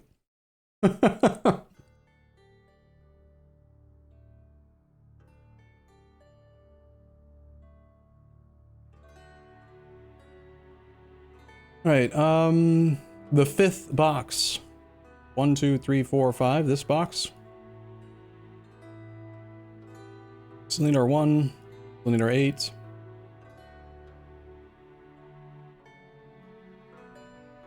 1, 2, 3, 4, 5, 6, 7. We still need our 9. And the 9 can't be here or here, so this is the 1-9 pair.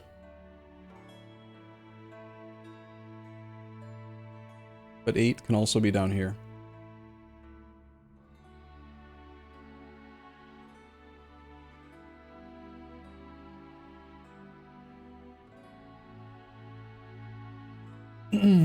Viewer reduction strats. Ironically, well, what I just said made the number go down, but ironically, the number went up when I started eating my sandwich and we started doing Sudoku.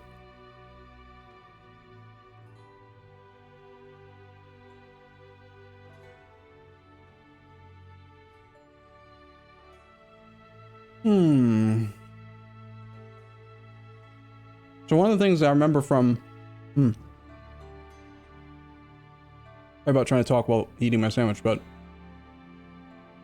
I remember from watching Cracking the Cryptic that, like, he doesn't mark notes as much as I do. He doesn't mark stuff that, like, this cell could be all of these things. He only marks, like, when there's pairs, and I don't really understand why or how he knows that information. Like, when I first, before I ever watched the guy, I always would just, like, go, I would start in cell 1 and say, what are all the possible things this could be? And I would write all the numbers down. And then I would go through and I would find the ones that could only be 1, and then I would press the button and then it would solve, you know, auto-solve practically. And so, marking down, like, what I tend to I over-notate, and then it confuses me, and then I get slowed down right in the middle. And, yeah. We have box 3 solved. True, yeah, because this could only be a 7 or 9, and it has to be a 7, right?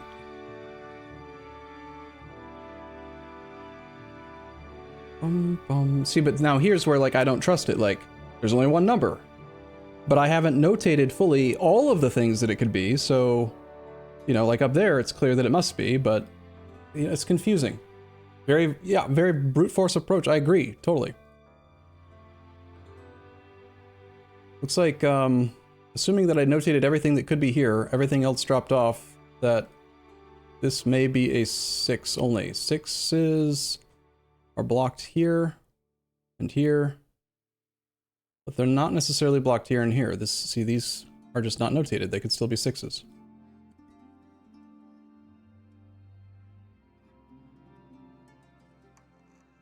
Bum, bum, bum.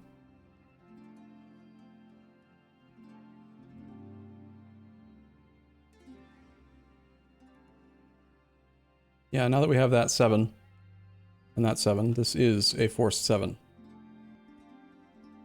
So that's where so that's where, like, the over-notating thing comes in. Like, if I mark down that this can also be, it could be a 1, but it can't because it has to be a 7. So it's like, it can be confusing to me.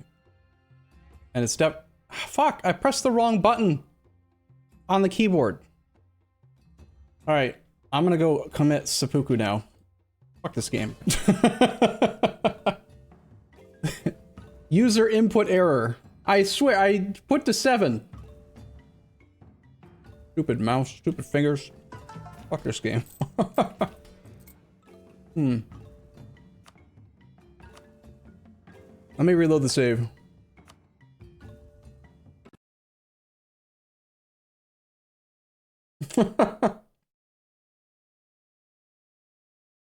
Both of your errors were similar to similar issues? Yeah. I bet if I actually, like, used the website daily or something, you would get very proficient with it. And I'm almost positive that there's a keyboard shortcut to switch between notes mode and not notes mode. But even then, I would not trust myself necessarily to not misclick it and flip from the notes to not notes when I don't mean to, or vice versa.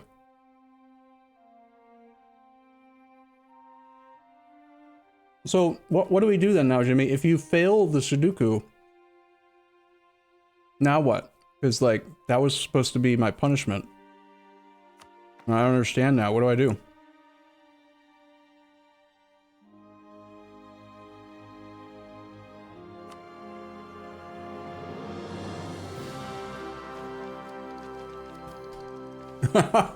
You have to quit streaming forever. Oh. Well, that's unfortunate. That's too bad. I didn't realize the stakes were so high for just not being wrong on the internet. No reason to divert his trade for now since we have that trade power abroad situation. The disaster is not a real disaster. Overextension being dangerously high. You know what? That alert, I want to straight up disable it permanently. I don't care. You don't need to tell me my overextension's high. If my overextension's high, it's because I made it high. Some of these alerts, man, are kind of pointless. Roll marriages to our subjects? Sure. Let's do that, but from our perspective, so they all reset later. At the same time, in case we want to do something or whatever. Ava. Royal marriage to Ming is still active. We have a relationship slot open. If I can... Still, I just need to get an ally that's a great power above 150 on top of the ones we currently have.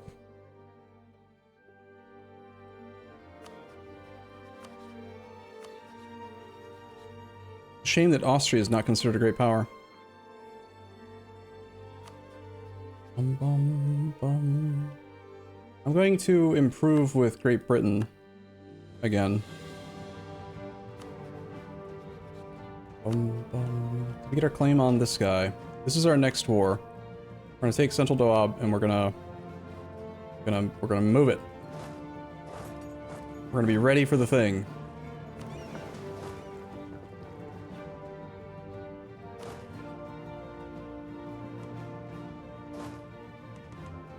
Can't issue a movement command because the army's trying to reinforce and has 0 point. This bug, okay, I'm really trying hard to do a mental reset and not be whiny and bitchy, but please, this is the most frustrating bug that they need to fix. It's been this way. I hate this bug so much.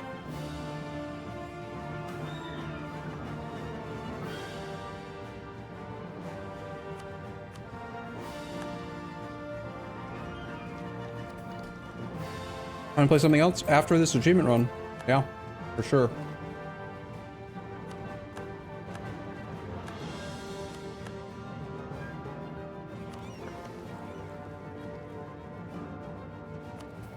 So we are making less money now, right? Is that true? I forget.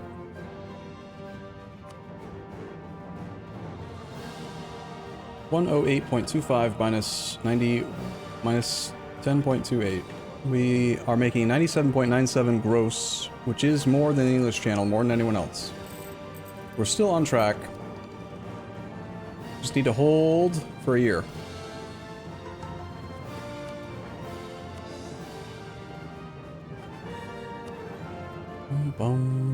Let's start propagating religion in Malacca. Sure. And, I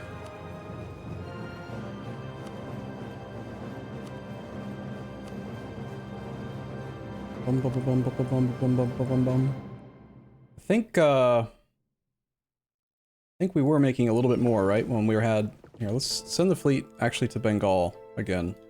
The whole fleet. 195.93.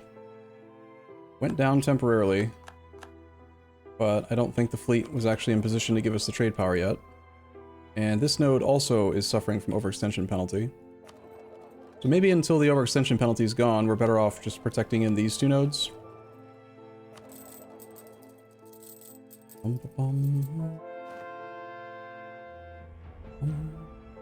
Yeah, we're at 199, which is higher. But then we miss out on 2 bonuses. What if we have half of the fleet?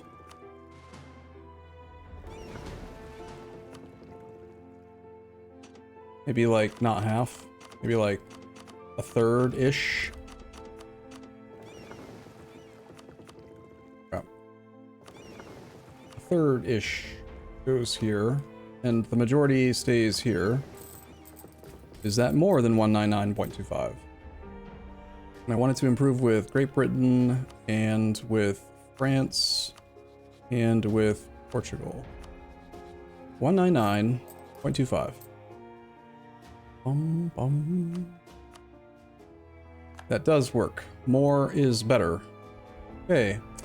We have officially done it. It only took us like almost 154 years or something. We can make a colonial nation. What are we going to call it? Not a trade company? It has to be a crown colony. We're looking for the thing that makes me smile or laugh the first time I see it or read it in chat. Go ahead, come up with your ideas.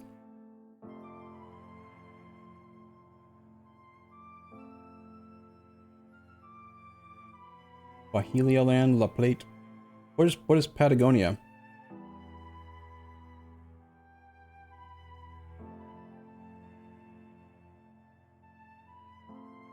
I did do a chuckle, but I'm not gonna give you that one.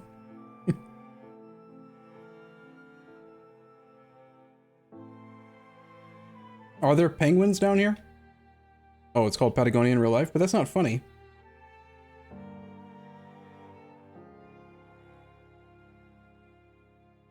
Bum bum bum bum. Son of a bitch. Okay. Alright, that one's not not inappropriate, so fine. This makes no sense at all, but we're gonna call it the Swahili Indonesian Charter. Oh. So that I'll never forget my rage. Alright, they are a crown colony. We can increase draft, increasing land force limit of the US for 100 gold and 22 admin points. We can enlarge gold fleet. We can increase religious control. The colony gets 1% increased missionary strength. Increase integration. We lose governing capacity, they lose liberty desire. This one's useful-ish to us. This one's irrelevant to me. This one's probably irrelevant to me because we have missionary strength from other things. Might as well send officers, tell them to embargo rivals. We don't want them to use their settler to, I feel like this button should just be always on block settlement growth by default. I hate that it always starts off every new subject on allow. Settlement growth, if you're not familiar, is this click, which I can't see. This, settlement growth. So, would you rather your subjects spend 2 gold a month growing an existing province at a horrible exchange rate, or would you rather they start a new colony? Because I personally would prefer them to always be doing a new colony, if they're capable, you know?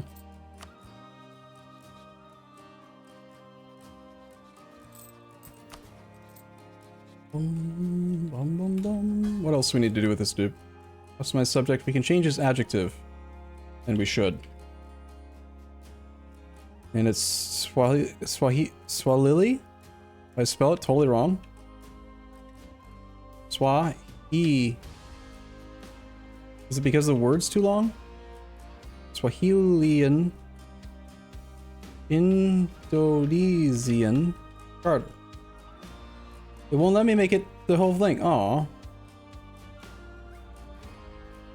How about we just call it the Indonesian Charter then?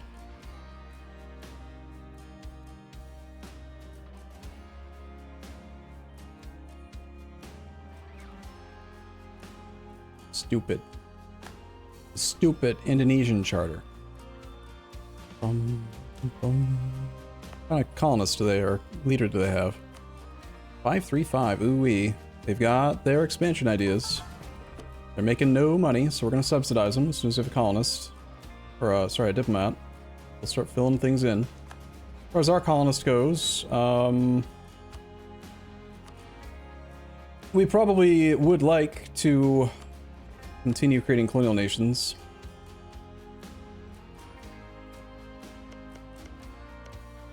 Although we don't technically need to fill in all the land, but... And it is downstream from us. Maybe making an Australia would be more useful than making a different one. I think so. Bum, bum, bum. Are you a republic? No, we are a... What's it called? A dumb country. A tribe. We're a tribal monarchy. The thing. Here, Indonesian Charter, you can have 4 gold a month. 6 gold a month, actually, to make sure you get started on your colonies.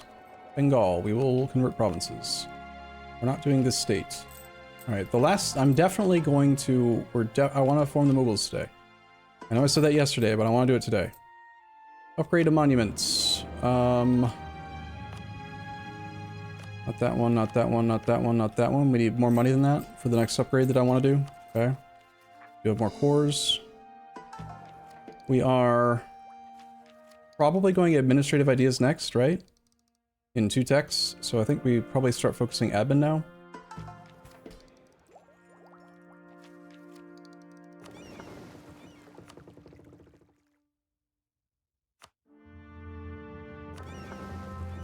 These 2 transport fleets are once again imbalanced in their total heavy ship count, which sort of annoys me.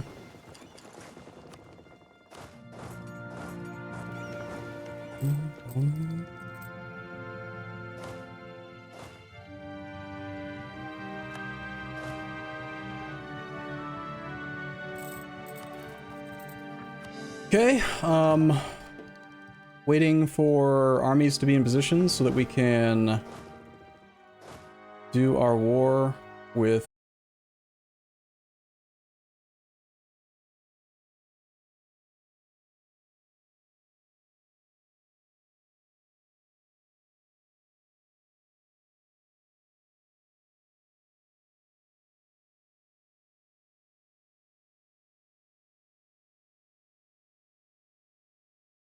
happened.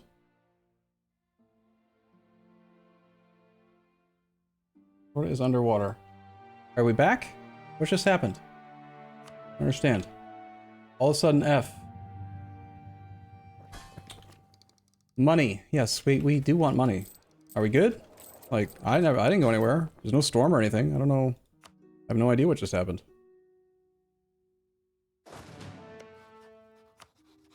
It gives the clay or it gets the hose again.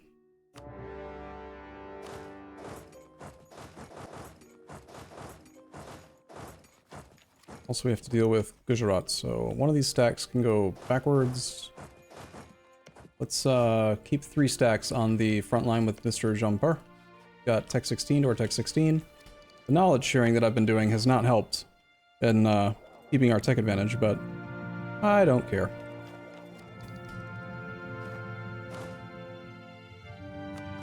I got your fort.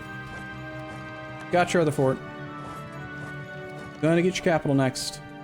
Got 16-day siege ticks in land with 31% defensiveness. We are at 405 gross income, so about 40% of the way to economic hegemon. There are no coastal forts to blockade that I can see, except for that one, so I think one of the navies out. Bum, bum, bum. How so fast siege? Because these numbers, and because I've been spying on them. I've been staring at him through the windows and the walls. Offer military access to him. Can't ally people. Maxed out relations is maybe going to be enough to make Great Britain friendly to get that other turn in. Aha, got your fort.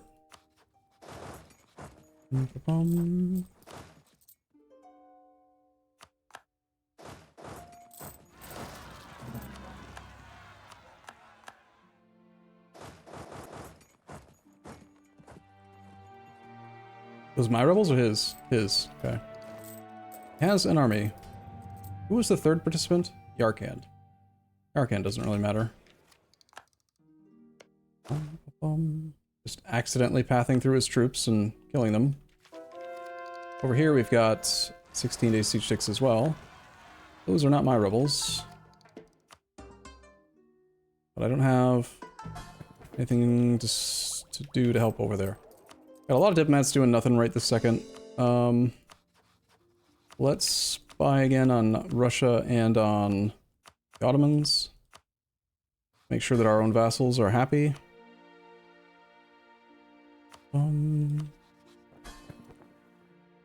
Might as well improve with the subject. Need to get started on some more of the Ming returned cores. We have no truces over here either. But I've been trying to focus on the Mughal stuff. You know? I feel like the sooner we become the Mughals, the sooner we can start to really blob. But it is a lot of effort to do that part. We have 21 Pate. I think we do want to be fully legalism again. Or at least get above 50 as fast as possible so that I can, here, we should flip the... Dude, I can't. No space. Damn. Diplo point cap. Could do a few more dev clicks in Persian clay. I do not have on the dev cost bonus again. No, I do. I flipped back to dev cost, so no prosperity.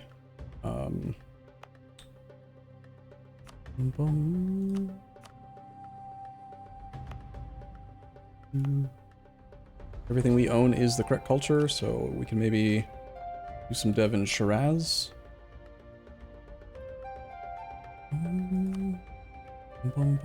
It's not very ideal to dev there though. Persian culture stuff is pricey. Still better in Dashistan. Dash whatever.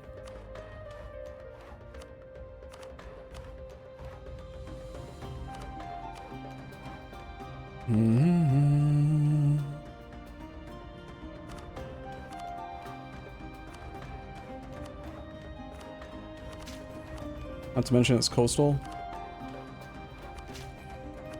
Doing this dev right before the institution spawns is fine because we're not actually gonna need to wait for the institution.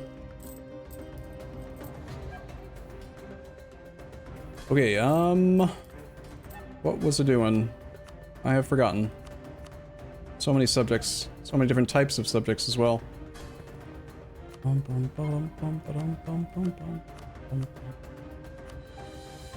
Ming has only 4% Liberty Desire now. We must have dev pushed above 20. Nice. Give your trade power, buddy. That means we do need to make sure we have a merchant in Canton steering not in that direction, but instead toward Malacca. Got the one in Malacca. That probably does impact trade quite a bit. Just getting him loyal and getting the diverted trade power going. 234.94, so like 3 or 4 more gold a month. Not a huge amount. I think I started all my cores, right? Are we eligible for global trade? Yep, we're gonna be the ones to spawn it. We're at right there. Our node makes 129 minus 12, which is way more than 94. And once our overextension's gone, it'll be even more pronounced. No leader makes you dead. On that siege. There's global trade. We get 25 more government reform progress and a bunch of monarch points. Ooh-wee.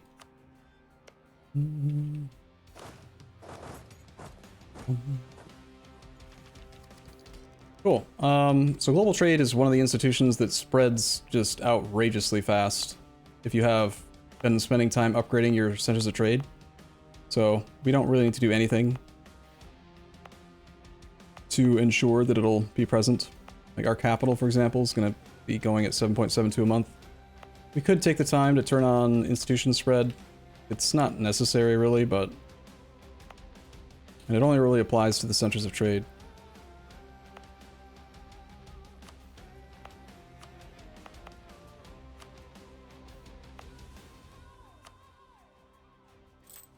Alright. Lose mercantilism. Did I just do all those dev clicks with disloyal burgers? Whoops. Whoopsie.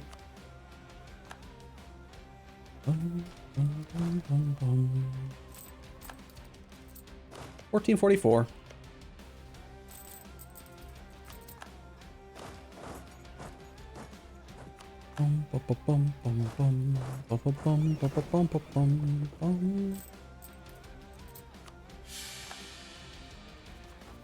To embrace global trade will cost us the small price of At least 2,700.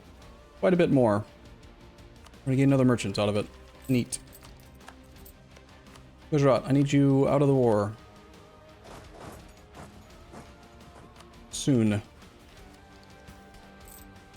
was 38 minutes on the Sudoku? Wow. Well, I was eating lunch, so that makes it different. It's totally not because I couldn't solve it or accidentally pressed the wrong buttons too much. Because I was busy eating a sandwich. Losing sieges. Okay. Bum, bum, bum, bum, bum, bum, bum. I don't think I've taken the time to upgrade my forts that we've conquered. And we need the money for other stuff, though. So.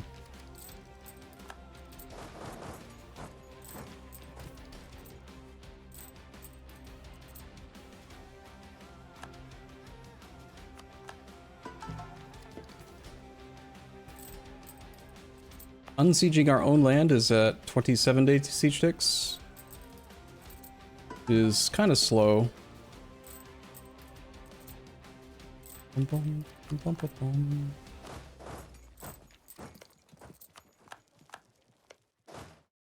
Double back and fight both these armies. Or at least scare them off. And Jumper's pretty much done. You want auto siege? You can be on auto siege as well.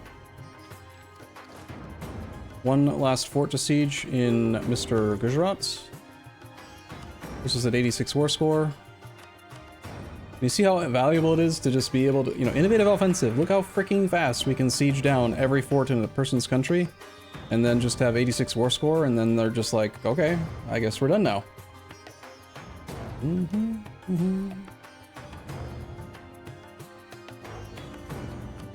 Versus trying to do the thing where you fight silly battles with them over and over again.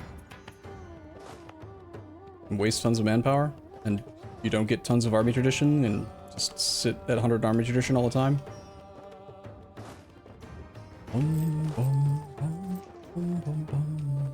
Innovative offensive is the best. The bestest mensch. We lost the general. He doesn't want to agree anymore. Well, he'll agree to a little bit less. And we're just gonna take this one province. I don't want to take anything else. We already had a lot of overextension and stuff, and the Arcandy trade doesn't interest me.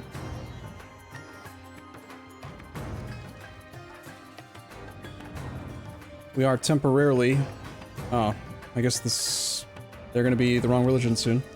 Temporarily over 100%, but that'll go away very, very soon.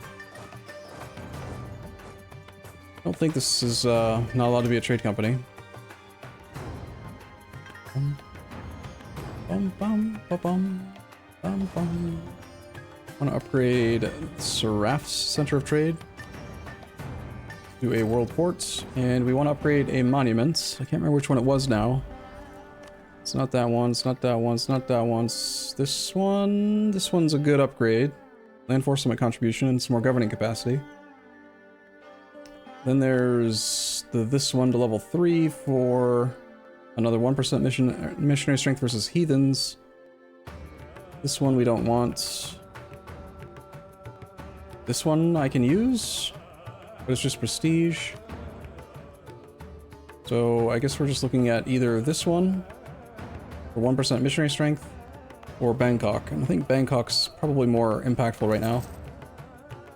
So then we have so much manpower again.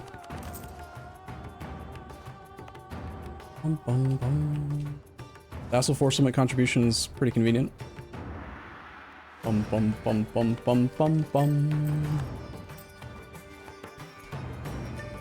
Merchant. I mean, we just gain a merchant in this node.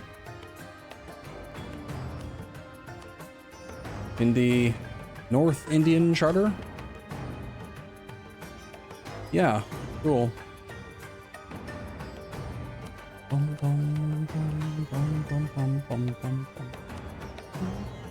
If we force the wealth to go north, we get an extra bounce. Right now we're steering from Gujarat directly to Zanzibar, but 87% of trade value is going out from here. And 96.3 is going in this direction. So it probably is better to steer it toward the Gulf of Aden for an extra bounce. Same thing for this node, probably. It'd be nice to have a little more control in this node, though. 67%. Well, it's not the 67 that matters, it's the 87. The fact that 13% is being retained is not necessarily ideal. Upgrade this. Can't upgrade that. Can't upgrade that. Can't upgrade that. Do have room for trade companies. And we're out of money.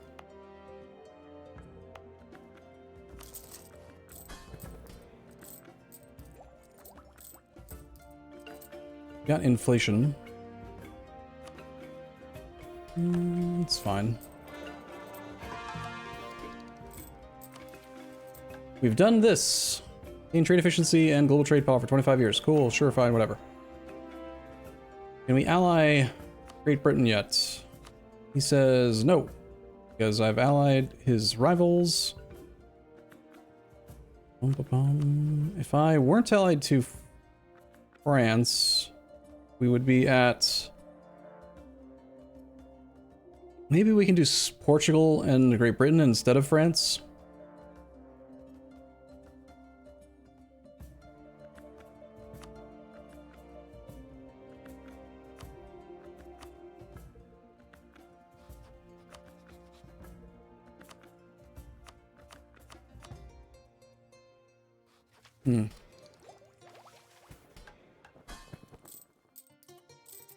We've been deving Persian to try to make it so we don't have to destate as much, but we will have to destate a fair bit.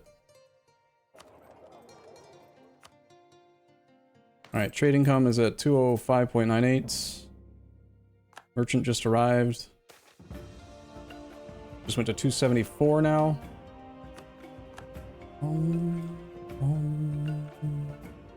Yeah, it's definitely better bouncing it through the nodes for the extra multipliers and stuff. Getting some of our overextension gone is also helping with trade power numbers and things. Not to mention we just got that mission turned in for global trade power plus 20%. Missionary strength or a half-price diplomat if we make the Ottomans happy, or money. I like money. Burgers aren't currently happy, but this will also make them happy quicker. And I like money. We can wait the year that it takes to be able to turn this on, or whenever I'm allowed to do it again. Trading and other stuff, cool. Plus money. I like money. Okay, now what?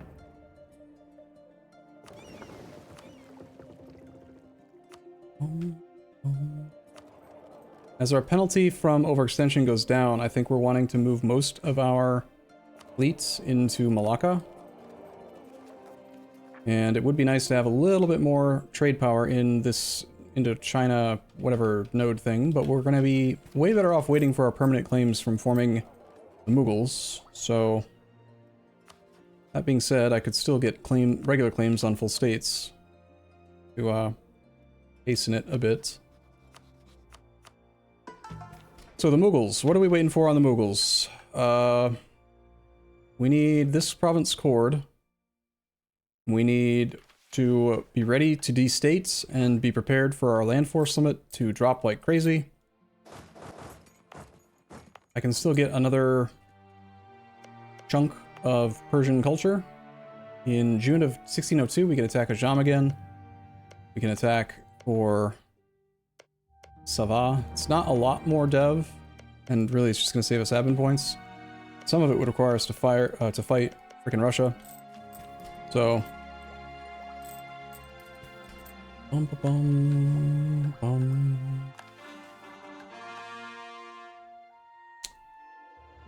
Oh, I really wanted to turn this in.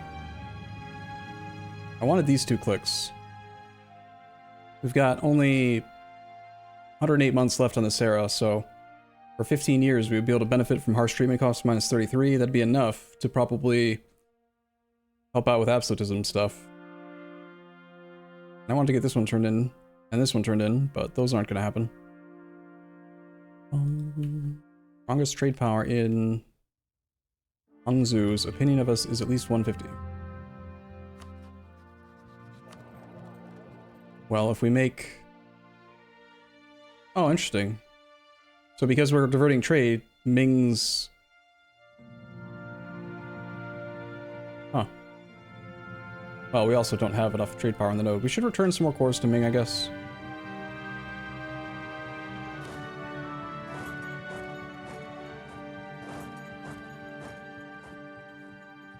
Can't tell if they're going through Ava or not.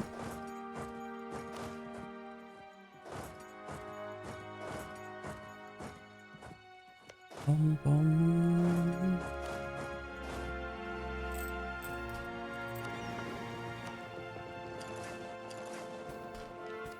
Russia is at war, perhaps now the easiest time.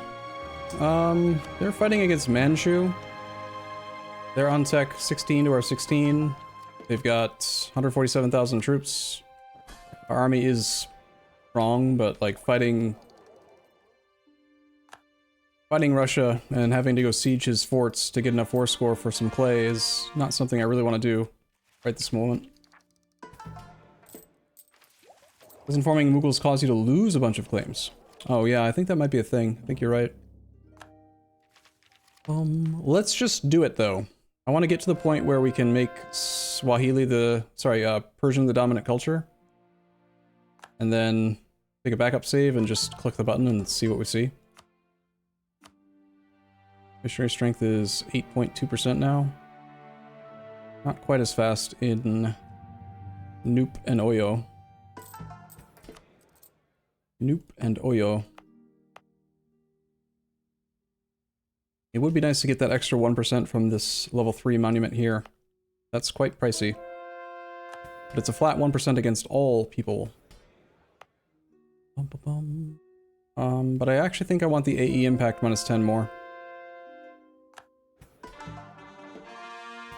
So that monument's next. Kill the children. We're gonna go down to no manpower this time, because we're recovering 2,101 per month now. How does the religion map mode look? Not good, I'll admit, not good. But we've got like 220 years, and we've done all the groundwork, right? We started as a one-province minor, and grew to #1 rank great power, and just the hard work is done, and now it's the blobbing. So, oh look, a dead baby.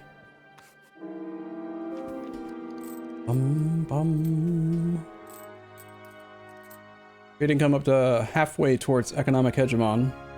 Becoming economic hegemon will make a big difference in our growth rate as well.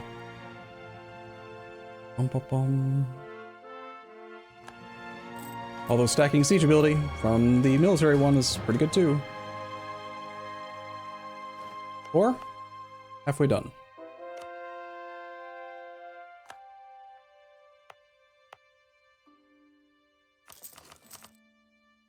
Force this thing out.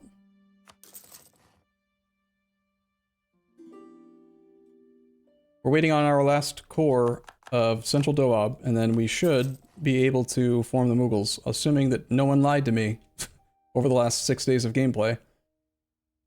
I'm fairly certain no one would go on the internet and say something that's not true, right? Right, Jimmy? Please?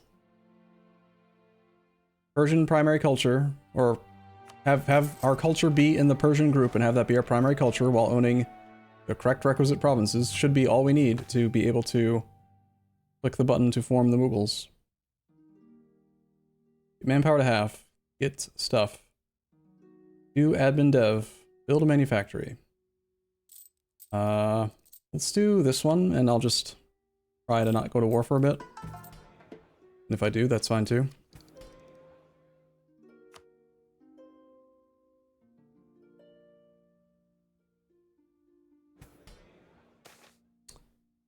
Bum.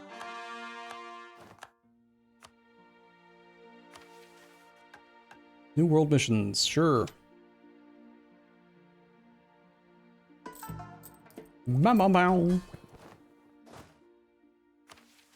Grant new world charter, sure. It is a second dude we can put in charge, cool. Nothing else to convert now. Um...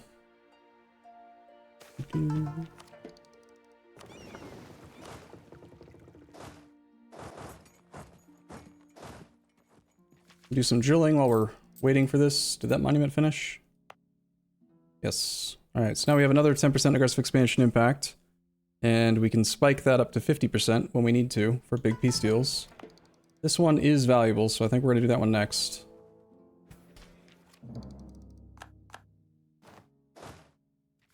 Still not quite to 100% professionalism, but we're getting real close. Still need to embrace the institution. We're at 7.7% of our country has it. It'd be 3,195 gold. It is impacted by prestige, so it would be nice to get back to 100. But even if we don't, we have a 10,000 gold sale of titles click now. That thing scales so fast.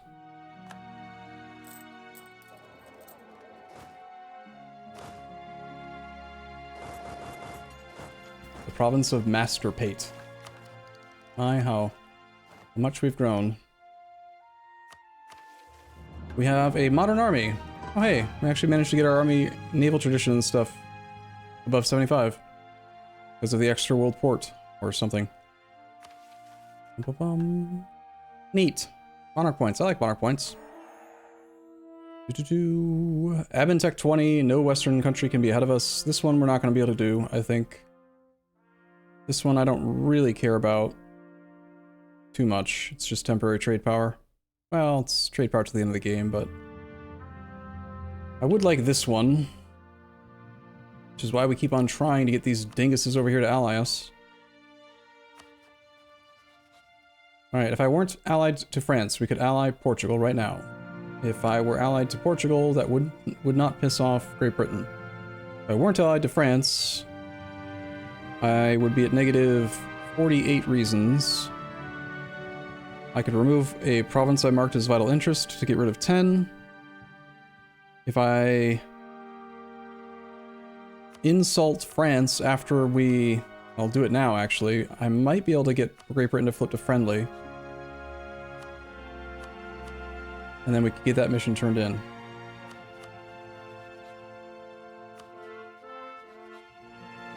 Yeah, I think we dump France. Give me money, France.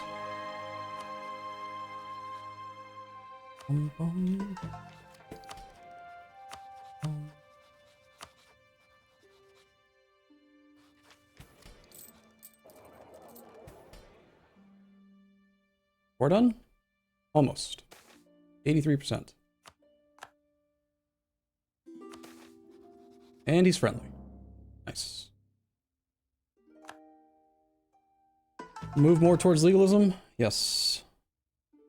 Pissing off the Dhimmi right now is not super ideal, but we're not taking tech for another, like, 9 years, so that's okay. So, we're going to now insult France. If I insult France while we have a truce, we don't get power projection, but we do still get the opinion with other countries, so we can actually break the alliance first. Then we'll pick up Great Britain. Then we'll pick up Portugal. Who's innovativeness? No thanks.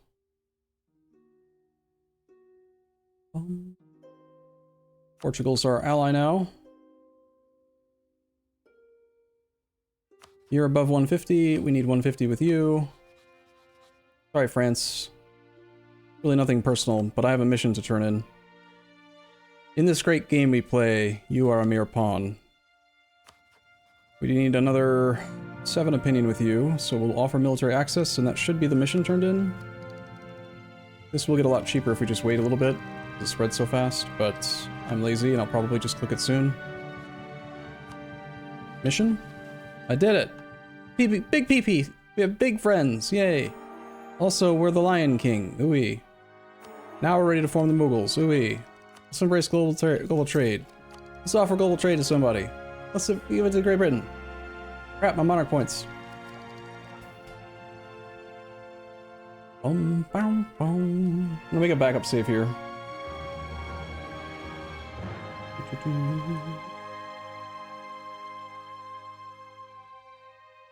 That was like the only other mission that I wanted to make sure I got turned in, because now that will last, and we should have the harsh treatment costs modifiers.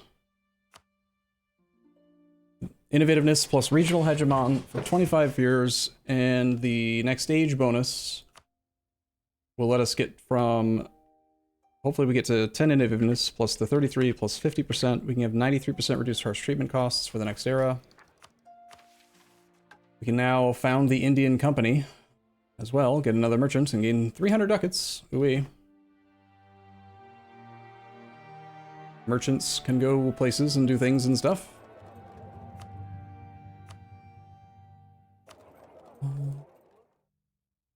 Wealth here can be steered toward Malacca, which does benefit us.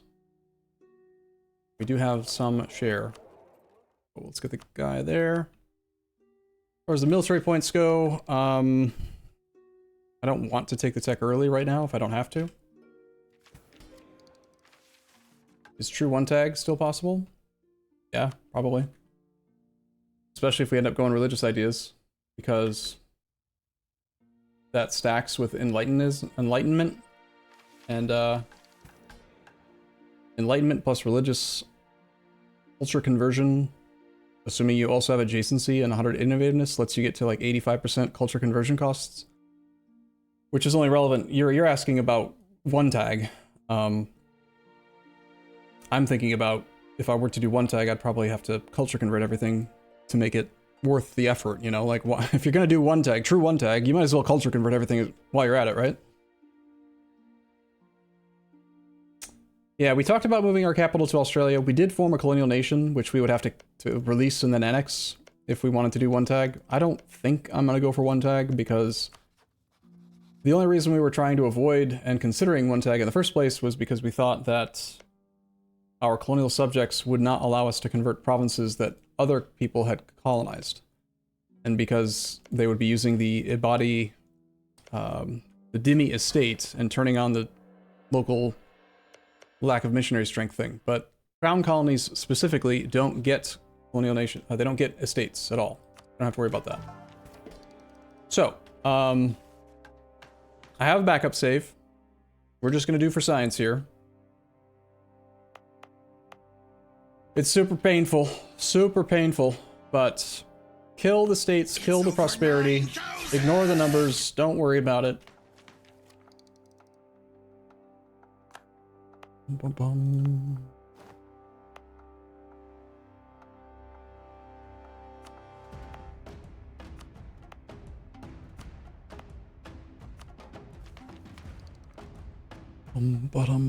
We should probably be focusing on the Swahili culture first, right? The better way to do it. Bring down the Swahili total before trying to bring down the total.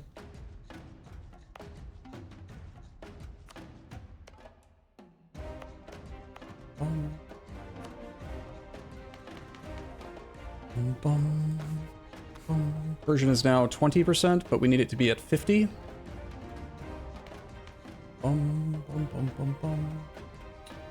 No, in order to click the button, you actually have to be at 50.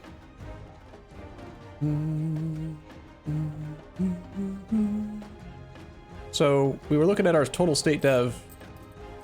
I mean, to do this, we're probably just gonna have to abandon like every freaking state still, even with conquering more of the Persian clay. We just have to destate everything. And again, the backup save is because this is for science. Like we might decide forming the Mughals it's not worth it. I want to see their ideas. I want to see if it actually matters. I also want to see just how penalizing it's going to be to recore everything. And also, what our force limit looks like, what our income looks like when we don't have everything stated, because we need to wait still. Even after we become the Mughals and gain 25% core creation cost, we need to hold out for 2 more techs, and we need to get our absolutism built up to make admin efficiency as low as possible to make it cheaper to do the things, right? So that's mostly everything abandoned, and now we're at 49%. There's a sound happening. What is that sound? Is there an emergency warning going through people's phones right now? Pretty sure that's the only thing that can be. Yeah, mine just did. What was that? What's happened? The test alert? Okay. This is gonna stop being functional. Anyway. Ooh, that sucks. Ooh, that sucks. I can't revoke things freely once we become the Mughals, because this requires Congo culture to be accepted. And the Mughals can't have Congolese culture accepted unless you control the entire culture group. So if we're trying to get absolutism online, we're going to want to revoke everything before we get rid of that last province and before we form the Mughals. Isn't it worth it to just dev? Alright, so we had roughly, based on the math last night, we had like 1,000-ish development in total state provinces. So in order to raise Persian dev to 50%, if we were at 1,000 and we only had 91, no, that's not the amount that we had. We had 157. Of the 1,000 in total state development, we had 157. So I would have to raise that. If I raised it by 500, that still wouldn't be enough because the total would go up too. We'd still be at 657 out of 1,500, which is still not 50%. We would be chasing it, right? So you want me to do like 600 dev clicks in Persian land? 600. Let's just assume for easy math, we could actually get the cost to like 40. Just spend 24,000 monarch points in this crappy mountain area. Just do that.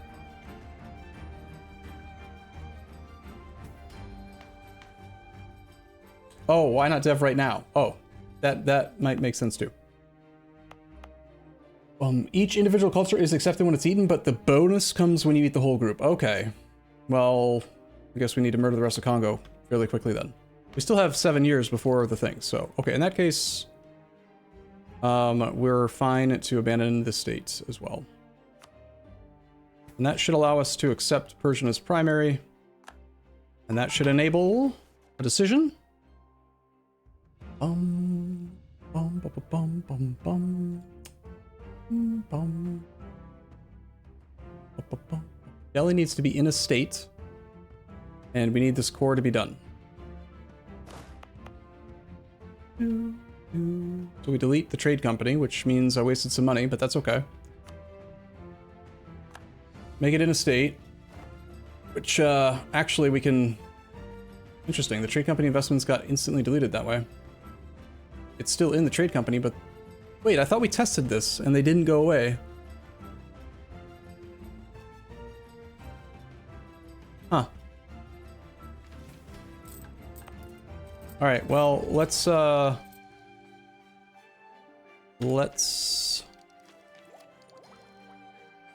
just do a couple dev clicks. Make our military points go away.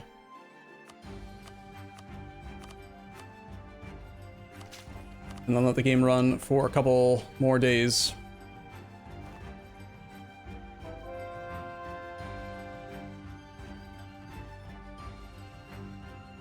We talked about culture conversion and why it's not efficient versus abandoning states. Part of the main reason why we're forming the Mughals is because of core creation cost stacking and all the other modifiers that we can get. We just need Delhi to be in a state. It's in a state. Form the Mughals. Click the button. Government of Pate changes to Empire. We are already an Empire. Permanent claim on all of Hindustan. Tech group changes to Indian. Unit types change to Indian. Government changes to monarchy for free instead of having to pay 4 government reforms, or 5 if we wanted to become a horde. Enact Mughal Diwan government reform. Assimilates cultures into administration. Enact the tier 4 government reform thing. Enables nobility. We already have. Unlock Mansabdari privileges, whatever the hell that is. War taxes are half off. I don't know what the zapped system government reform is. For reference, let's pull up current ideas. Oops.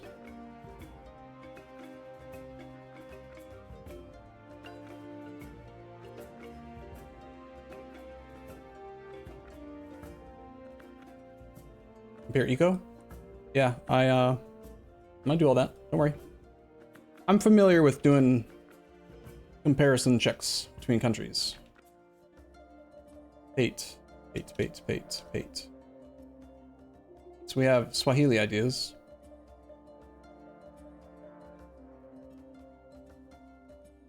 Which are these. So we're trading ideas with the Swahili reference. That's our current idea set.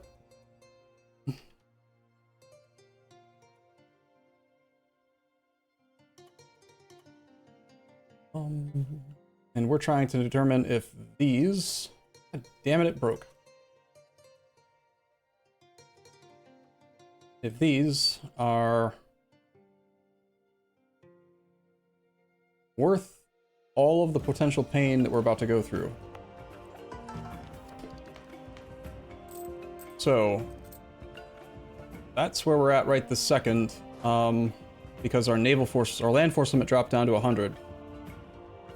We're losing 190 gold per month for being over the force limit. Obviously, we wouldn't stay in this circumstance, but alright, so let's compare. Cav combat ability, core creation cost minus 25, discipline plus 5. Idea cost reduction minus 10 is an upgrade. Free military policy is meh. Tech cost is okay, but whatever. We're losing 10% global trade power, 20% light ship cost, 10% trade efficiency, and a diplo rep point. There's no... The thing is, with this group, there's like no combat modifiers, no discipline, no morale of armies, nothing. Instead, we're going to get 5% discipline, and 5% tech cost, and 20% cav combat ability. Not that I want to run cav, but the big one is the core creation cost, minus 25, and then all the government stuff.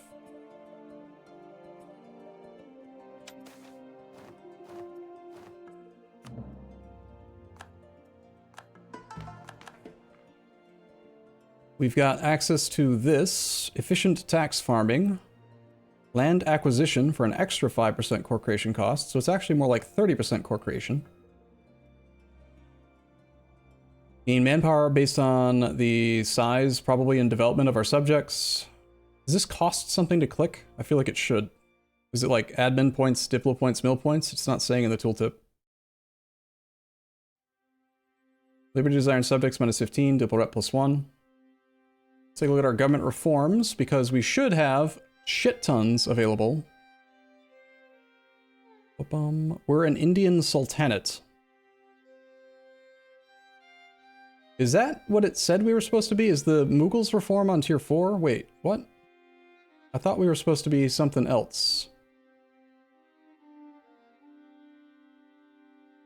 It's a free timed click. We've been banking all of our government reform progress because I didn't want to waste the 4 reforms to swap for free. Oh, it's the one on tier 2 that does the stuff? Ah, they're okay. Assimilates cultures into administration. Let's talk about that, read about that more. So, these are the ones that are currently accepted. So yeah, Congo is no longer accepted. We'll have to kill all the Congo culture quickly to get our monument back online before the next era is fully started. These are the bonuses, and this is like the major, one of the major draws. There's obviously the 30% core creation cost. There's the have claims on all of Hindustan for free. And then there's the new mission tree that I think does give permanent claims on damn near everything. So the way to look at the permanent claims is a permanent claim is 25% reduced coring cost. A regular claim that I use espionage ideas to create is only minus 10. So it's an extra 15% core creation cost on a lot of land, on top of the 30%. Though we did have 5% last time with the previous government type. Our crown land is at 21% still. The Mughals have a tier... They have a reform that we can use. Artillery combat ability, ooh-wee.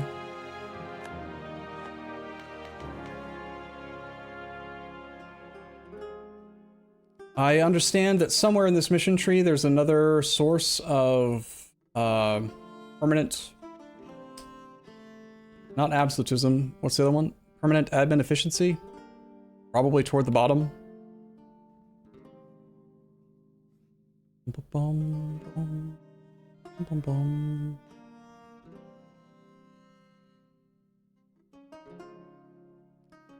Or do we have one of those governments that like one of those mission trees that expands as you go further down? It's the vice. Oh, it's this one. So they don't tell you what the effect is. I see. I think I remember doing that in a previous campaign. Isn't it like you're supposed to release somebody, and if you do, you get admin efficiency, and if you don't, then they stay a subject, something like that?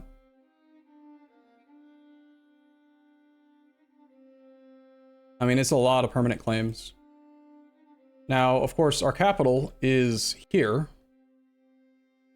if we do this decision, which means that all these lands are no longer eligible to be trade companies because of our trade port changing. But if we spend 378 admin points to move our capital back down into this node, which was the subcontinent that we started in, we can still have everything that we have been using as a trade companied. But it looks like there's a chance. I thought I had tested it, and I thought that it was clear that we weren't going to lose the trade company investments if we did it without unpausing. But a moment ago it did get deleted, so now I'm thinking maybe it won't work. Maybe we'll just want to disjoint our trade capital instead. And just ignore the fact that we just lost a shit ton of money.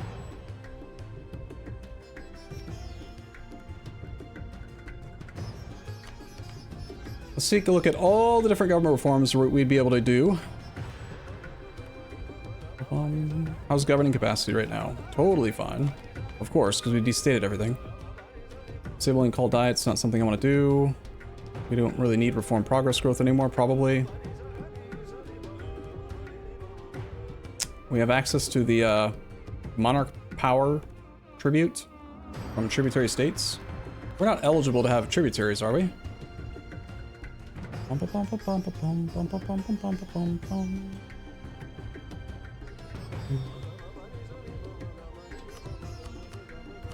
I don't think that we can, but if we want to, before we become the Mughals, our tribal monarchy has access to tributaries.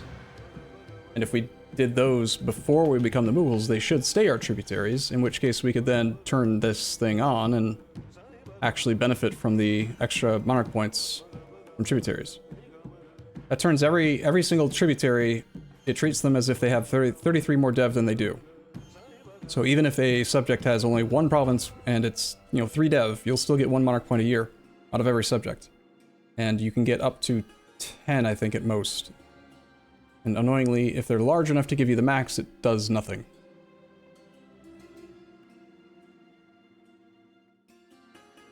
But tributaries are kind of against the play, like the plan. We're trying to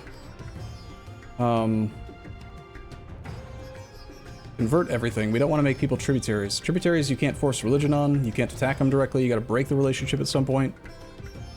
I don't think Isn't there a special government somewhere in the world that allows you to, like, upgrade tributaries into vassals and then integrate them? But I think it's not a normal mechanic, it's just a special government that can do it. It's the Emperor of China, okay. Well, on this tier, I remember in our Austria campaign, I eventually switched to this one because we were having government reform, like governing size problems. So let's just assume that we would end up with this. Strengthen the Ulema. Unlocks decisions which allow to embrace legalism at... Oh, shit. So you can just have this as a reform instead of having to have the monument? That would have saved a lot of gold. More diplomats is usually good. Then we get to go to tier 5. The Mansabdari system. Didn't it say in the... I swear it said in the decision to form the Mughals that it was going to enact a tier 4 reform. And I just checked and we did not have a tier 4 reform enabled. I swear it said it in the tooltip.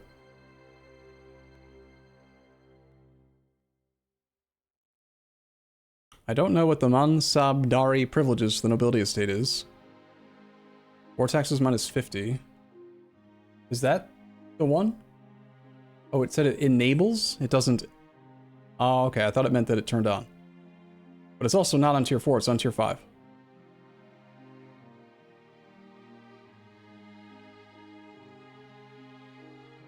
Will we get events after we unpause? I was holding off on unpausing because I'm not sure if we want to move the capital back or not.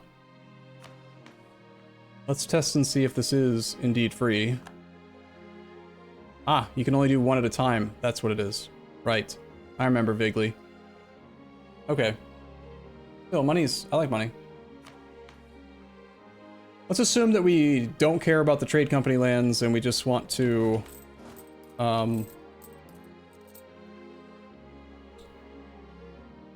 I don't know, move our trade capital somewhere else.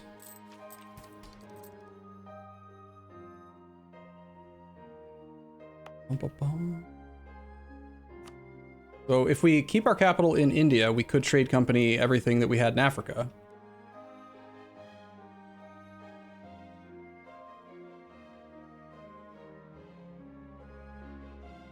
This is a really big change in the campaign.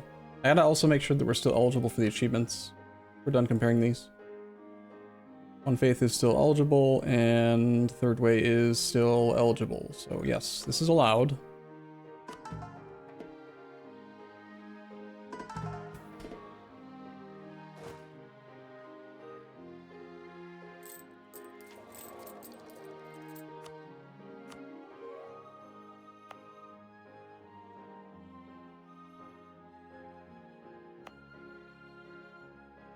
Because we dominate this node so much already, we really wouldn't need to like do the trade company investments here. We could just make a trade company and then it would be a thing.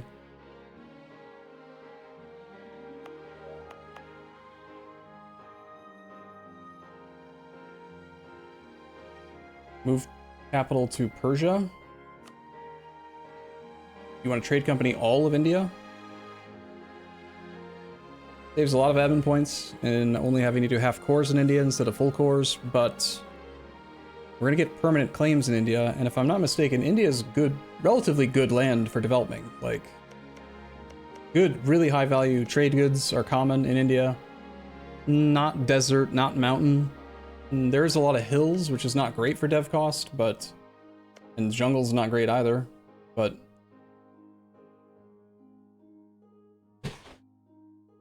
I'm totally fine with moving the trade capital to Persia node, or to Ivory Coast or Cape of Good Hope, but I'm starting to think maybe it makes sense to keep our actual capital in India, so that we are, like, not doing envoy travel time shenanigans as much. And, will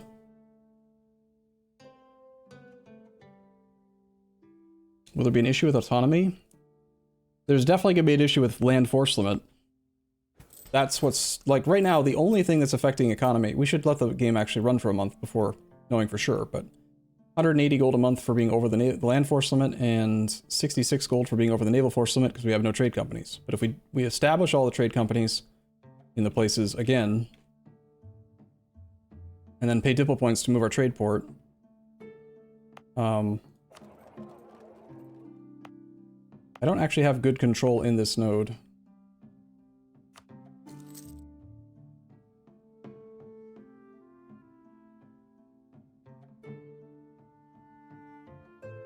Let's operate under the assumption that we are not going to move our actual capital out of its current location, and see what we can do trade company wise.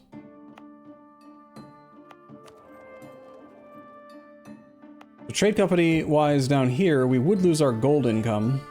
Last month we made, well, the monthly tick happened, so I don't know what we were making in gold. Wait, I have an old one. Wait, no. No, that's not an old one. Darn. We lost all the gold income. 1, 2, 3, 4, 5. 5 gold mines that I have had all pushed to like 10 dev. Except for one. I'm not sure, but I don't think that gold is affected by the goods produced modifier from trade company land. Let's say we restated this one. Let's restate the provinces with gold. We lost a privilege, that's fine. Keep that, keep that. These would have to be record. And this is where we were talking about the like 2,500 estimated points to get our cores rebuilt. But also we're going to gain land enforcement for having done it.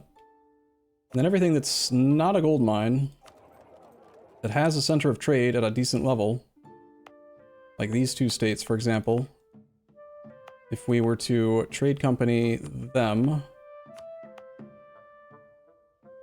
bum, bum, bum, bum, bum.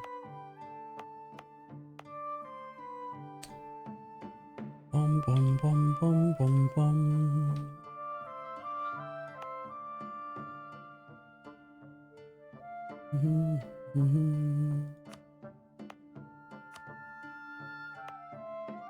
I think it makes sense to state everything that has no trade node in it, like no trade modifier in it, and then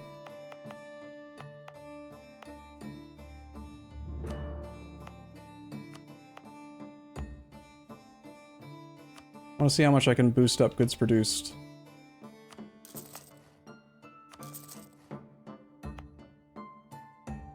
This is going to take a long time to get everything situated again, isn't it?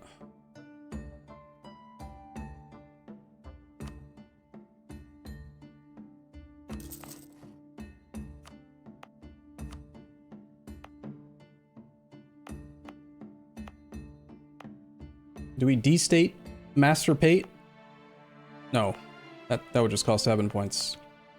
But I think this one, Hillwell we want to restate because it's got the gold mine. This state can be trade companied.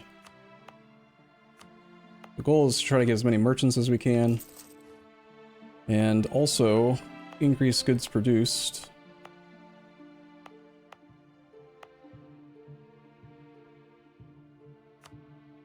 It's weird for me doing a semi-trade companied region. I normally just trade company every province, but I'm kind of curious to test this because you do get increased goods produced modifier.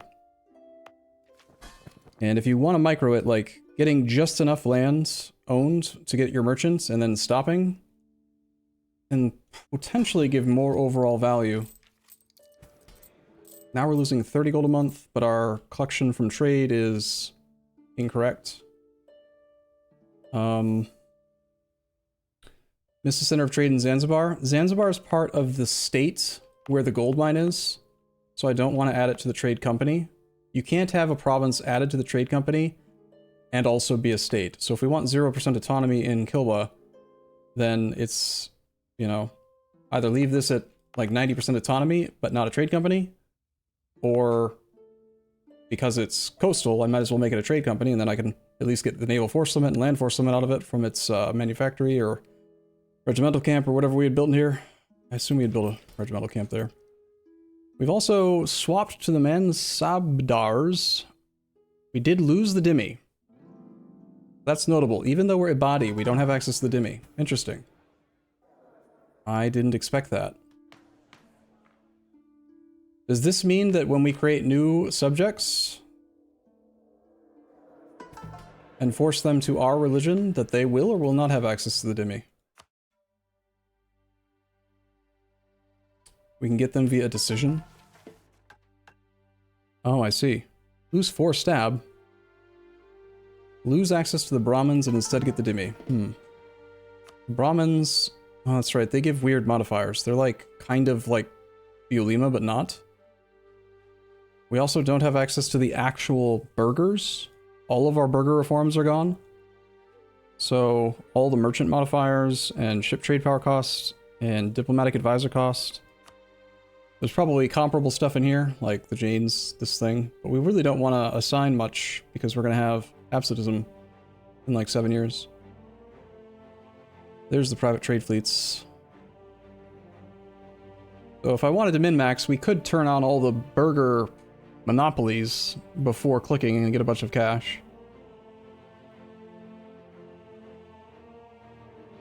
Since we know they're going to cease to exist. They affect construction cost, while also having a thing that lets you do construction costs, or no? Like, no.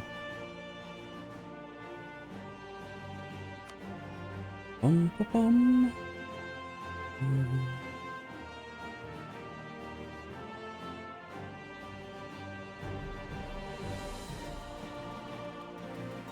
Guaranteed Brahmin autonomy is the same thing as guaranteed dhimmi autonomy. So the Brahmins versus the dhimmi. I don't see that the Brahmins actually do anything that I would care about.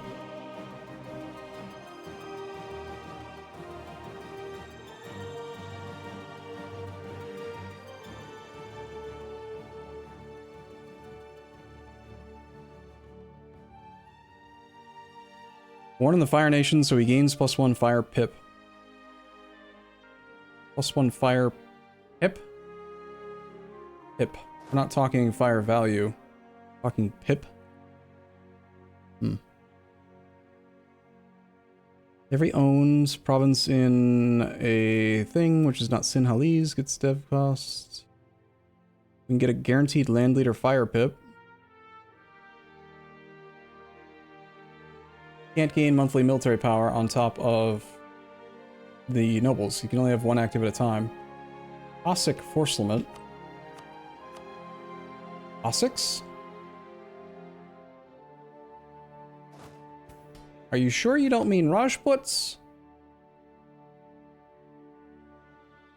Rajput regiments exempt from seized land, 4% land ownership giving Cossack force limit.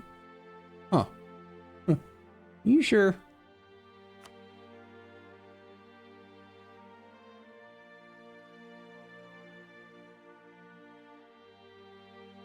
Alright, we'll come back to that in a bit. Cost to complete all of our cores is currently 590, and I've barely scratched the surface.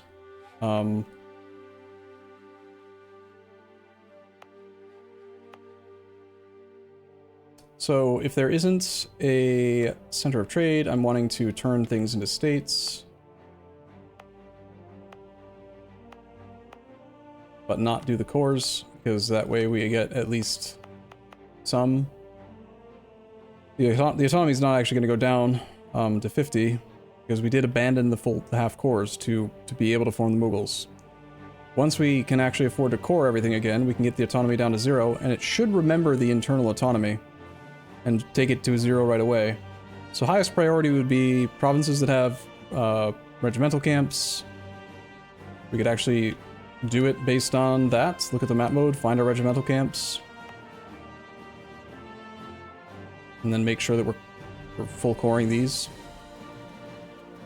This is why I was considering at the start of the stream, maybe it'd be better to wait until 1610 when we actually have absolutism and we can get administrative efficiency, and we have this next tech for another 10% admin efficiency, and we've got potentially, if we wait a little even longer than that, we could wait till the 18th tech, and we could have access to core creation cost -25. Like, if we had all of those things, the cost to restate everything would be way, way less. Yeah. Yeah, I mean, we're at 33.8. Assuming that we waited a little bit longer, we'd gain 1.2 from innovativeness, we could gain 5 from doing the correct click, we could gain 25 from the third administrative IT group idea thing. And then that would all multiply additively with the... No, it would multiply multiplicatively against administrative efficiency. As far as how much administrative efficiency we could actually get built up from absolutism by the time we would want to click the button, it's hard to say.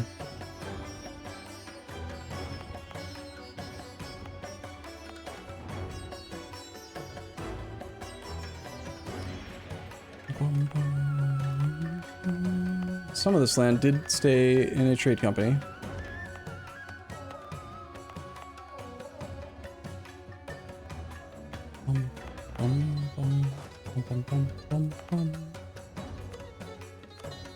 We can't trade company anything in India if we keep our capital here, but I'm gonna try rolling with that for now. In this case, we could trade company land in Persia, but I full stated it all already. Except for here. And that stayed trade company land. The other trade companies are startable here. So we've kept this one, for example. And we got to keep this one. And here. Well, with the changes I've done so far, our force limit may have changed. Let's just let a month go by. This is just the test save file.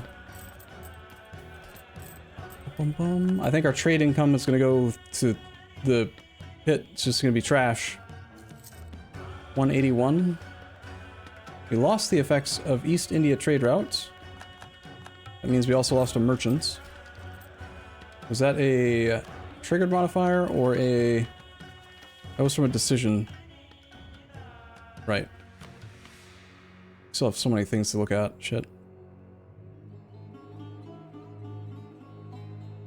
Can recruit Rajputs, Cossack, force limit, fraction, plus 10%. That's just gotta be like a typo, right?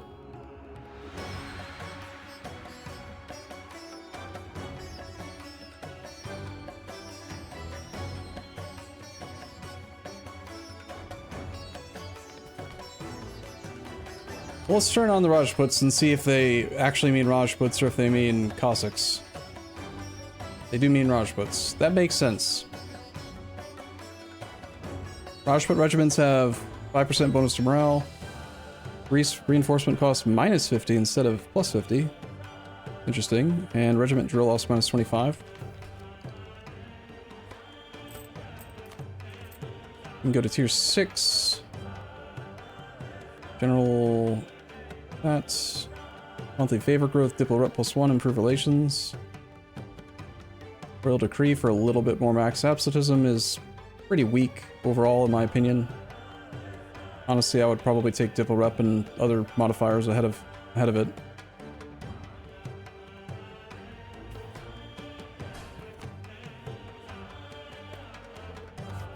I just want to see how many reforms I can actually turn in right now, based on what we built up this whole time. 10% advisor costs. Lets us turn off some of our privileges now, which makes it easier for us to do stuff.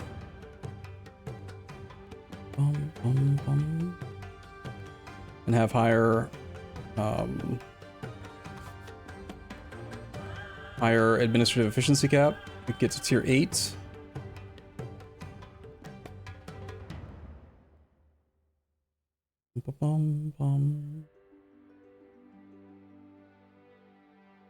Gain a colonist. You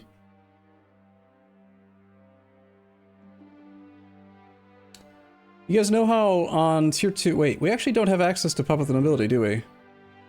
Because we've got to stay on Mughal Diwan. Huh.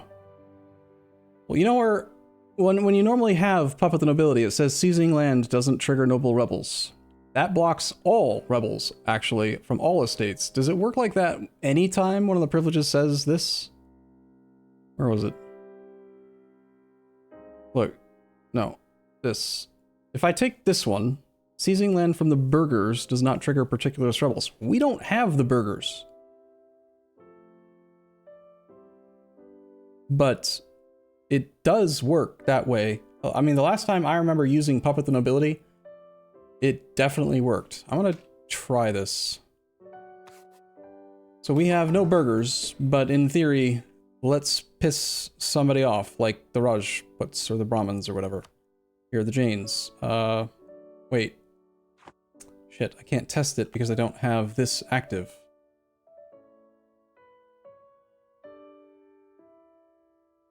Until we conquer Congo culture.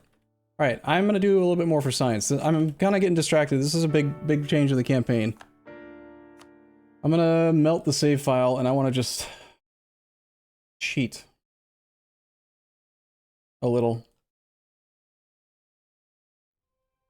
and see if that does work so that I know ahead of time if it's worth, like, working toward that end. Bum, bum.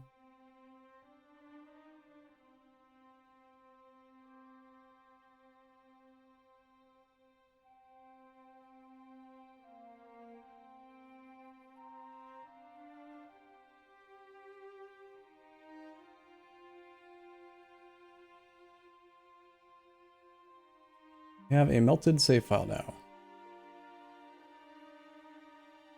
Yeah, of course. Next time we would definitely do the 5% core creation cost if we're going to try to recore everything quickly. But to be honest, I am, based on what I'm seeing so far, I'm not sure if I like the idea of keeping our capital in India. I was leaning toward putting our capital back down there. I'm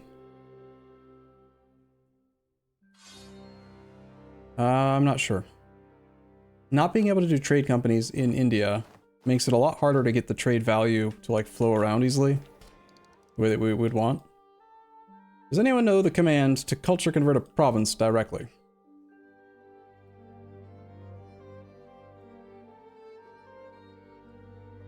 I think it's like just culture, province number, and then you have to know the exact spelling of whatever weird word they decided it's supposed to be.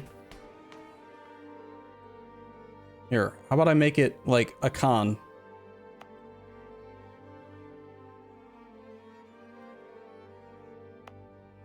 Hindavi. Hindavi? The hell's Hindavi? Oh. Because our primary culture gives us no penalties. Does that make the monument work? No, the culture group needs to be in Congo. Shit.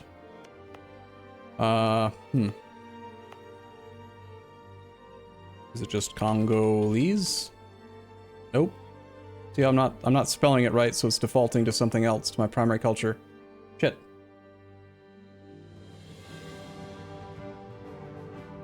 Sure, let's integrate con.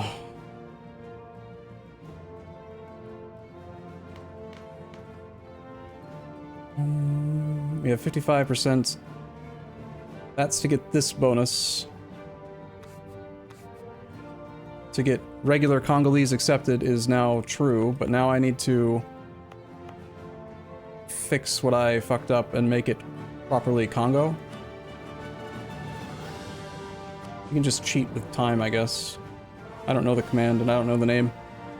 So that says it's gonna take 170 months. That's like 20 years, right? Date 1623.1.1. Date changed. Let time pass. Culture should be done. You're working again? Good. Alright, so we have the reform that I wanted to test.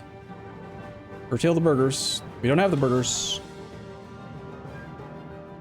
Can we revoke stuff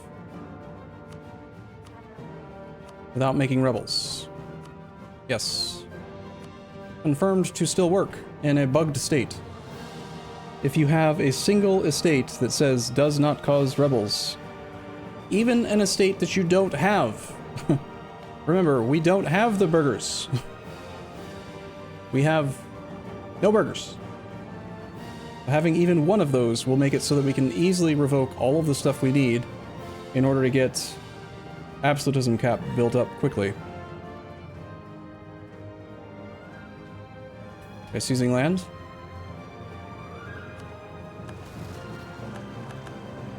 Well, that's different. That's not the thing I've been talking about.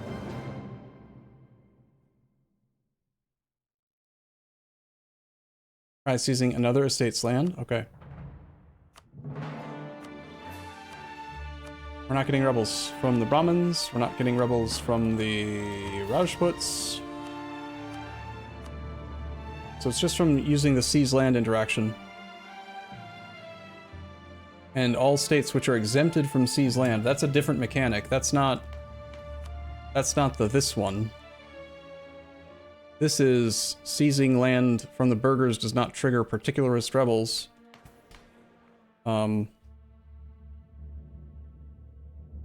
Normally when you revoke something, if you revoke a privilege and it will take them below 30, it causes rebels.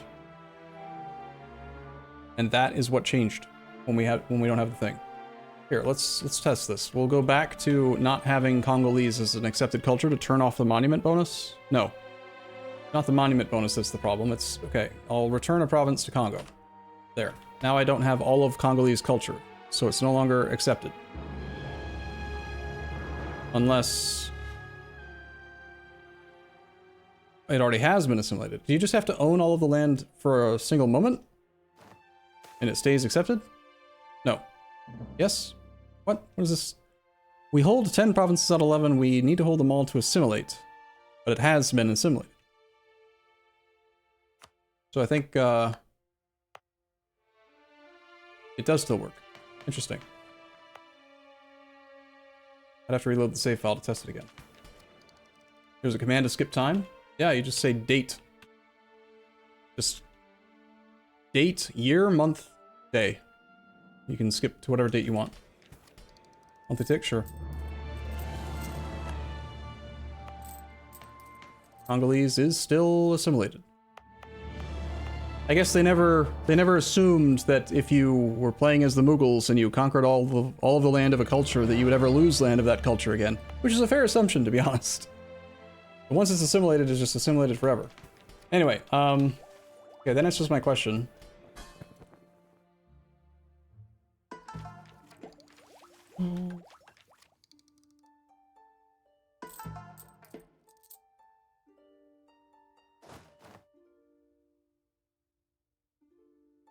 We could demilitarize a bit and do it now. Or we could just wait 15 or so or whatever more years and get our next idea group started. I don't know. Hard to decide. It's a lot of work either way. It's so much work that I might honestly just like poke around offline and start a new stream and be like, okay, here's what I decided, here's what I did, because there's just so many different ways we could go. We could move our capital to the Cape of Good Hope, we could move it to the Ivory Coast, we could move it to Persia, we could keep it in India, or alternatively, we could keep our capital in India while moving our main trade port to any one of those places. And that does change the dynamic of where trade companies can be and where trade companies currently are. And I want to do some experimentation with regard to like, what is the actual goods production going to be like in places like these? Even just restating lands here is giving us 50% autonomy floor without the full core.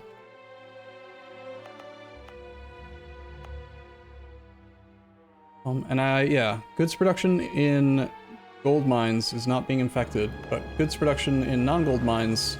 See how we have 69% increased goods produced from trade companies? That's crazy. That's because in the Zambezi node,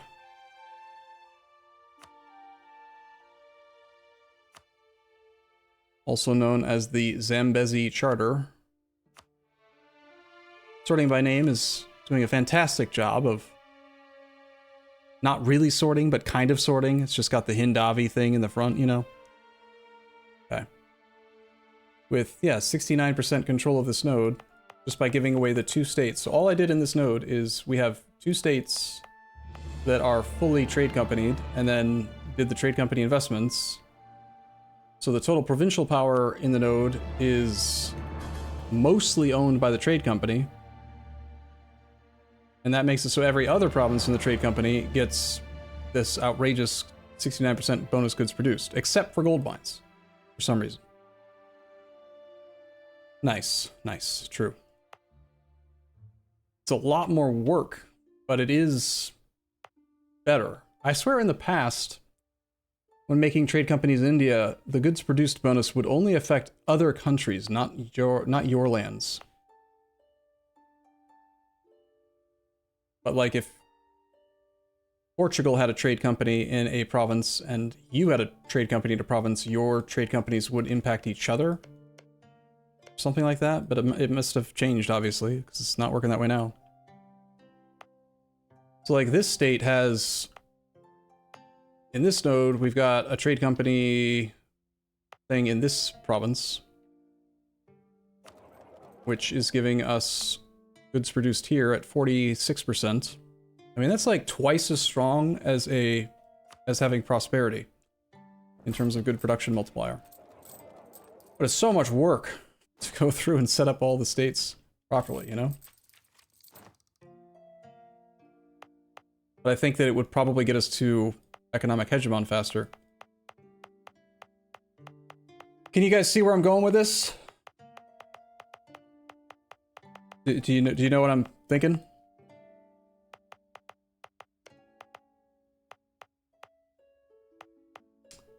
If the gold mines are not affected by goods production modifier, it might make more sense, honestly, to just ignore the gold mines. No, that can't be right. They're still better off. Jimmy does? Yeah, in case you don't, what I'm thinking right now is it might be a good idea for me to just wrap the stream up now and spend this afternoon poking around and coming up with a plan, and then getting back with you guys tomorrow when I'm at an impasse right now. I can't actually keep playing. I need to know what the correct play is, but I don't know what the correct play is because there's too many variables, so I need time. And I don't feel like it's going to be good content for you to see all of it. You know what I mean? I think it's going to take way too long. Like, I could see spending 3, 4, 5 hours messing around like this, doing nothing. And you know how much shit you guys give me when I don't unpause for a long, long period of time? You want me to just sit here unpaused for 5 hours, like, doing nothing? I don't think that that would be good.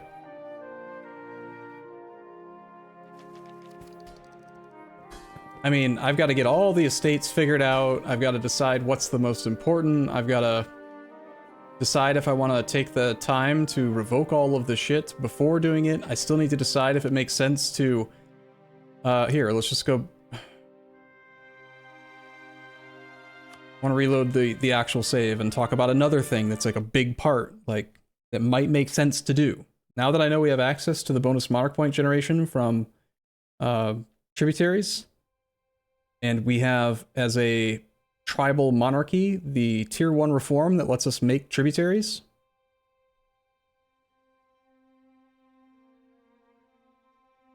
I want to melt the save before.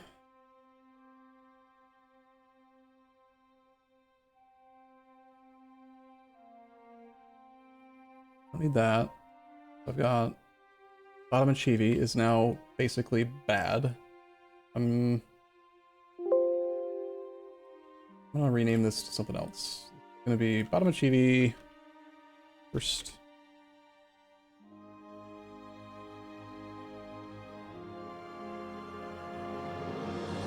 We're gonna copy this and make that be regular bottom of chibi. Upload bottom of chibi. We're gonna melt bottom of chibi.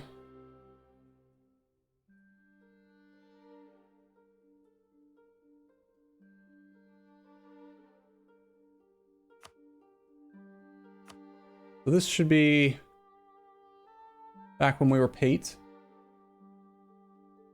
I already had one sandwich. You can't deny that you are enjoying this long pause specifically. Okay, but it's also that I'm not really certain that I have the mental energy to do this processing right this second, even if I got a sandwich, you know?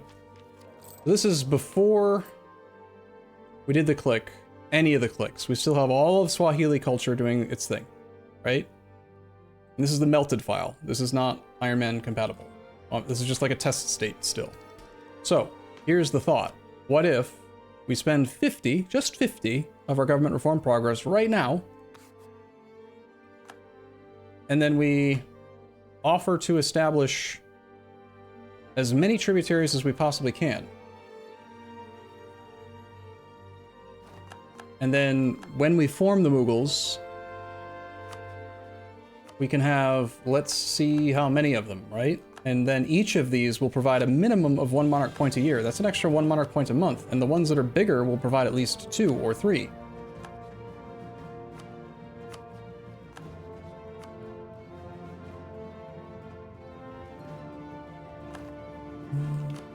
And I want to see visually, like, how many, what does this look like? It also helps to control aggressive expansion penalties, because they are your subjects, technically. So you don't take as much AE with them.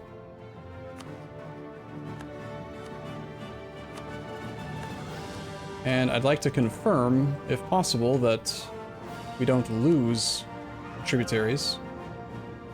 We're pretty sure we don't.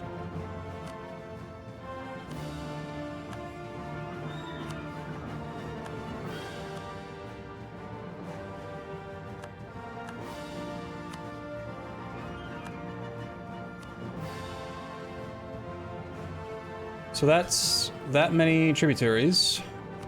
If we flip them all right now, so like this guy's only going to give 1 point, but let's say we're willing to wait for admin tech 18 so we can get our next ID group so that we can potentially make the pain of switching back and getting all of our full cores back. Well, if we're willing to do that, we should probably be willing to do this, because this could be made to generate 2 admin points a year. This guy could give us another 2. This guy could give us 1, because right now he's too small. But once we become the Mughals and we turn that privilege on, it will pretend like he's 1 size bigger. So he'd be 1. This guy could give us 5. This guy could give us 4, which is 5. This guy could give us 1. 1. 1. Alright, I'm gonna add these up. So we're gonna call it 2 plus 2 plus 1. 1, 1, 1 plus this guy was 5 plus another 5 plus another 3 plus another 5, another 4 plus 1, 1, 1. 33 admin points a year is 2.7 admin points, 2.75 admin points a month. That's like having almost a level 3 advisor for free. We'd have 18 admin points a month. And that's if we did it right this second. If we took the time, you see why I'm having analysis paralysis here? If we took the time, there are so many countries that would say yes right now if we just bordered them. I could take the time to border some, you know, like, or Aiden. Aiden just doesn't want to do it because he's outraged.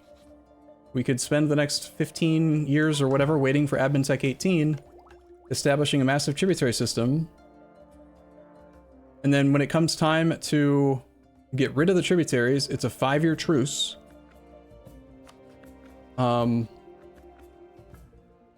You can still run inland nodes. Sorry, not inland nodes. The propagate religion.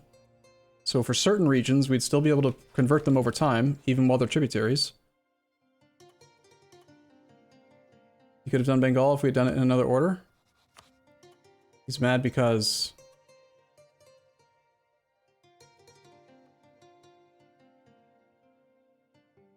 But I don't know what else has changed. Was he actually in the list? There's nothing in there. Seems like it should be affected by me having more tributaries. I thought they don't compare themselves together. It's also really nice to be able to just fish for prestige or whatever with these guys.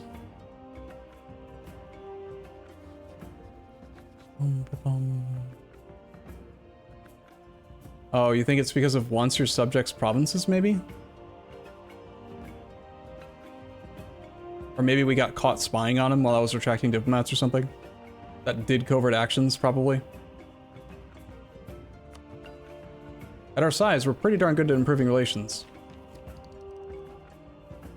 So visually, that looks like this. We would tributary most of the people in here. We can't tributary these guys. Can't vassalize your tributaries because they're already dependents. But if we turn around and after we're all caught up with our ID group or whatever, it's just a 5-year truce. And I'm not ready to murder that guy anyway. We gotta kill all of India. You know? And none of the people in India became tributaries. It's just these guys. Little tiny things and stuff, you know?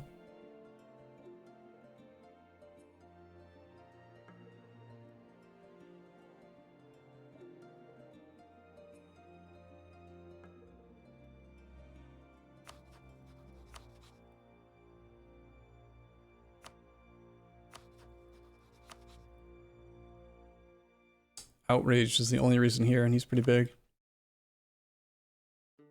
Ming's a trib? Ming is a vassal. Annoyingly, it colors tributaries and vassals the same. So yeah. That's one of the things that was really frustrating. I remember when we were doing like Unknown Overlord and I would have actual vassals and then OPM tributaries, I used to get really frustrated because there is no delineation between actual vassals and tributaries. What about assimilating cultures? Well, that's another whole thing I need to look at. I need to look through the whole list and like basically create a priority order in my mind. Like, this is one of the ones I need. This is one I don't care about, etc. I think it's just too much information. I don't want to sit here unpaused for, right, paused rather, for like the entire afternoon. So I'm gonna call it for right now. And then tomorrow, I hope to have a pretty clear-cut plan on what the next order that I think is best is to take. And I'll do my best. Don't worry, I'm pretty high attention to detail. I'll make sure to walk through the why of how I came to it and compare it to the other things I could have done and why I went one way versus the other. I just don't want you to show, you know, it's like I want to create an edited content, you know, like You don't need to see all of the legwork. It's going to be a lot of legwork. Okay, so with that being said, I hope you guys had fun today. It's only 3:16 in the afternoon because I started my stream super early, but tomorrow, one way or the other, we're going to form the Mughals. We're either going to do it right away because I decided it's the correct choice, or we're going to wait until a little bit later and do some other clicks and stuff. But either way, we'll be forming the Mughals. I'm almost 100% sure. Unless I decide it's just wrong and we shouldn't do it at all. Probably not going to happen, but... Okay, have a good night. Thank you for hanging out. Hope you guys had fun. I'll see you soon.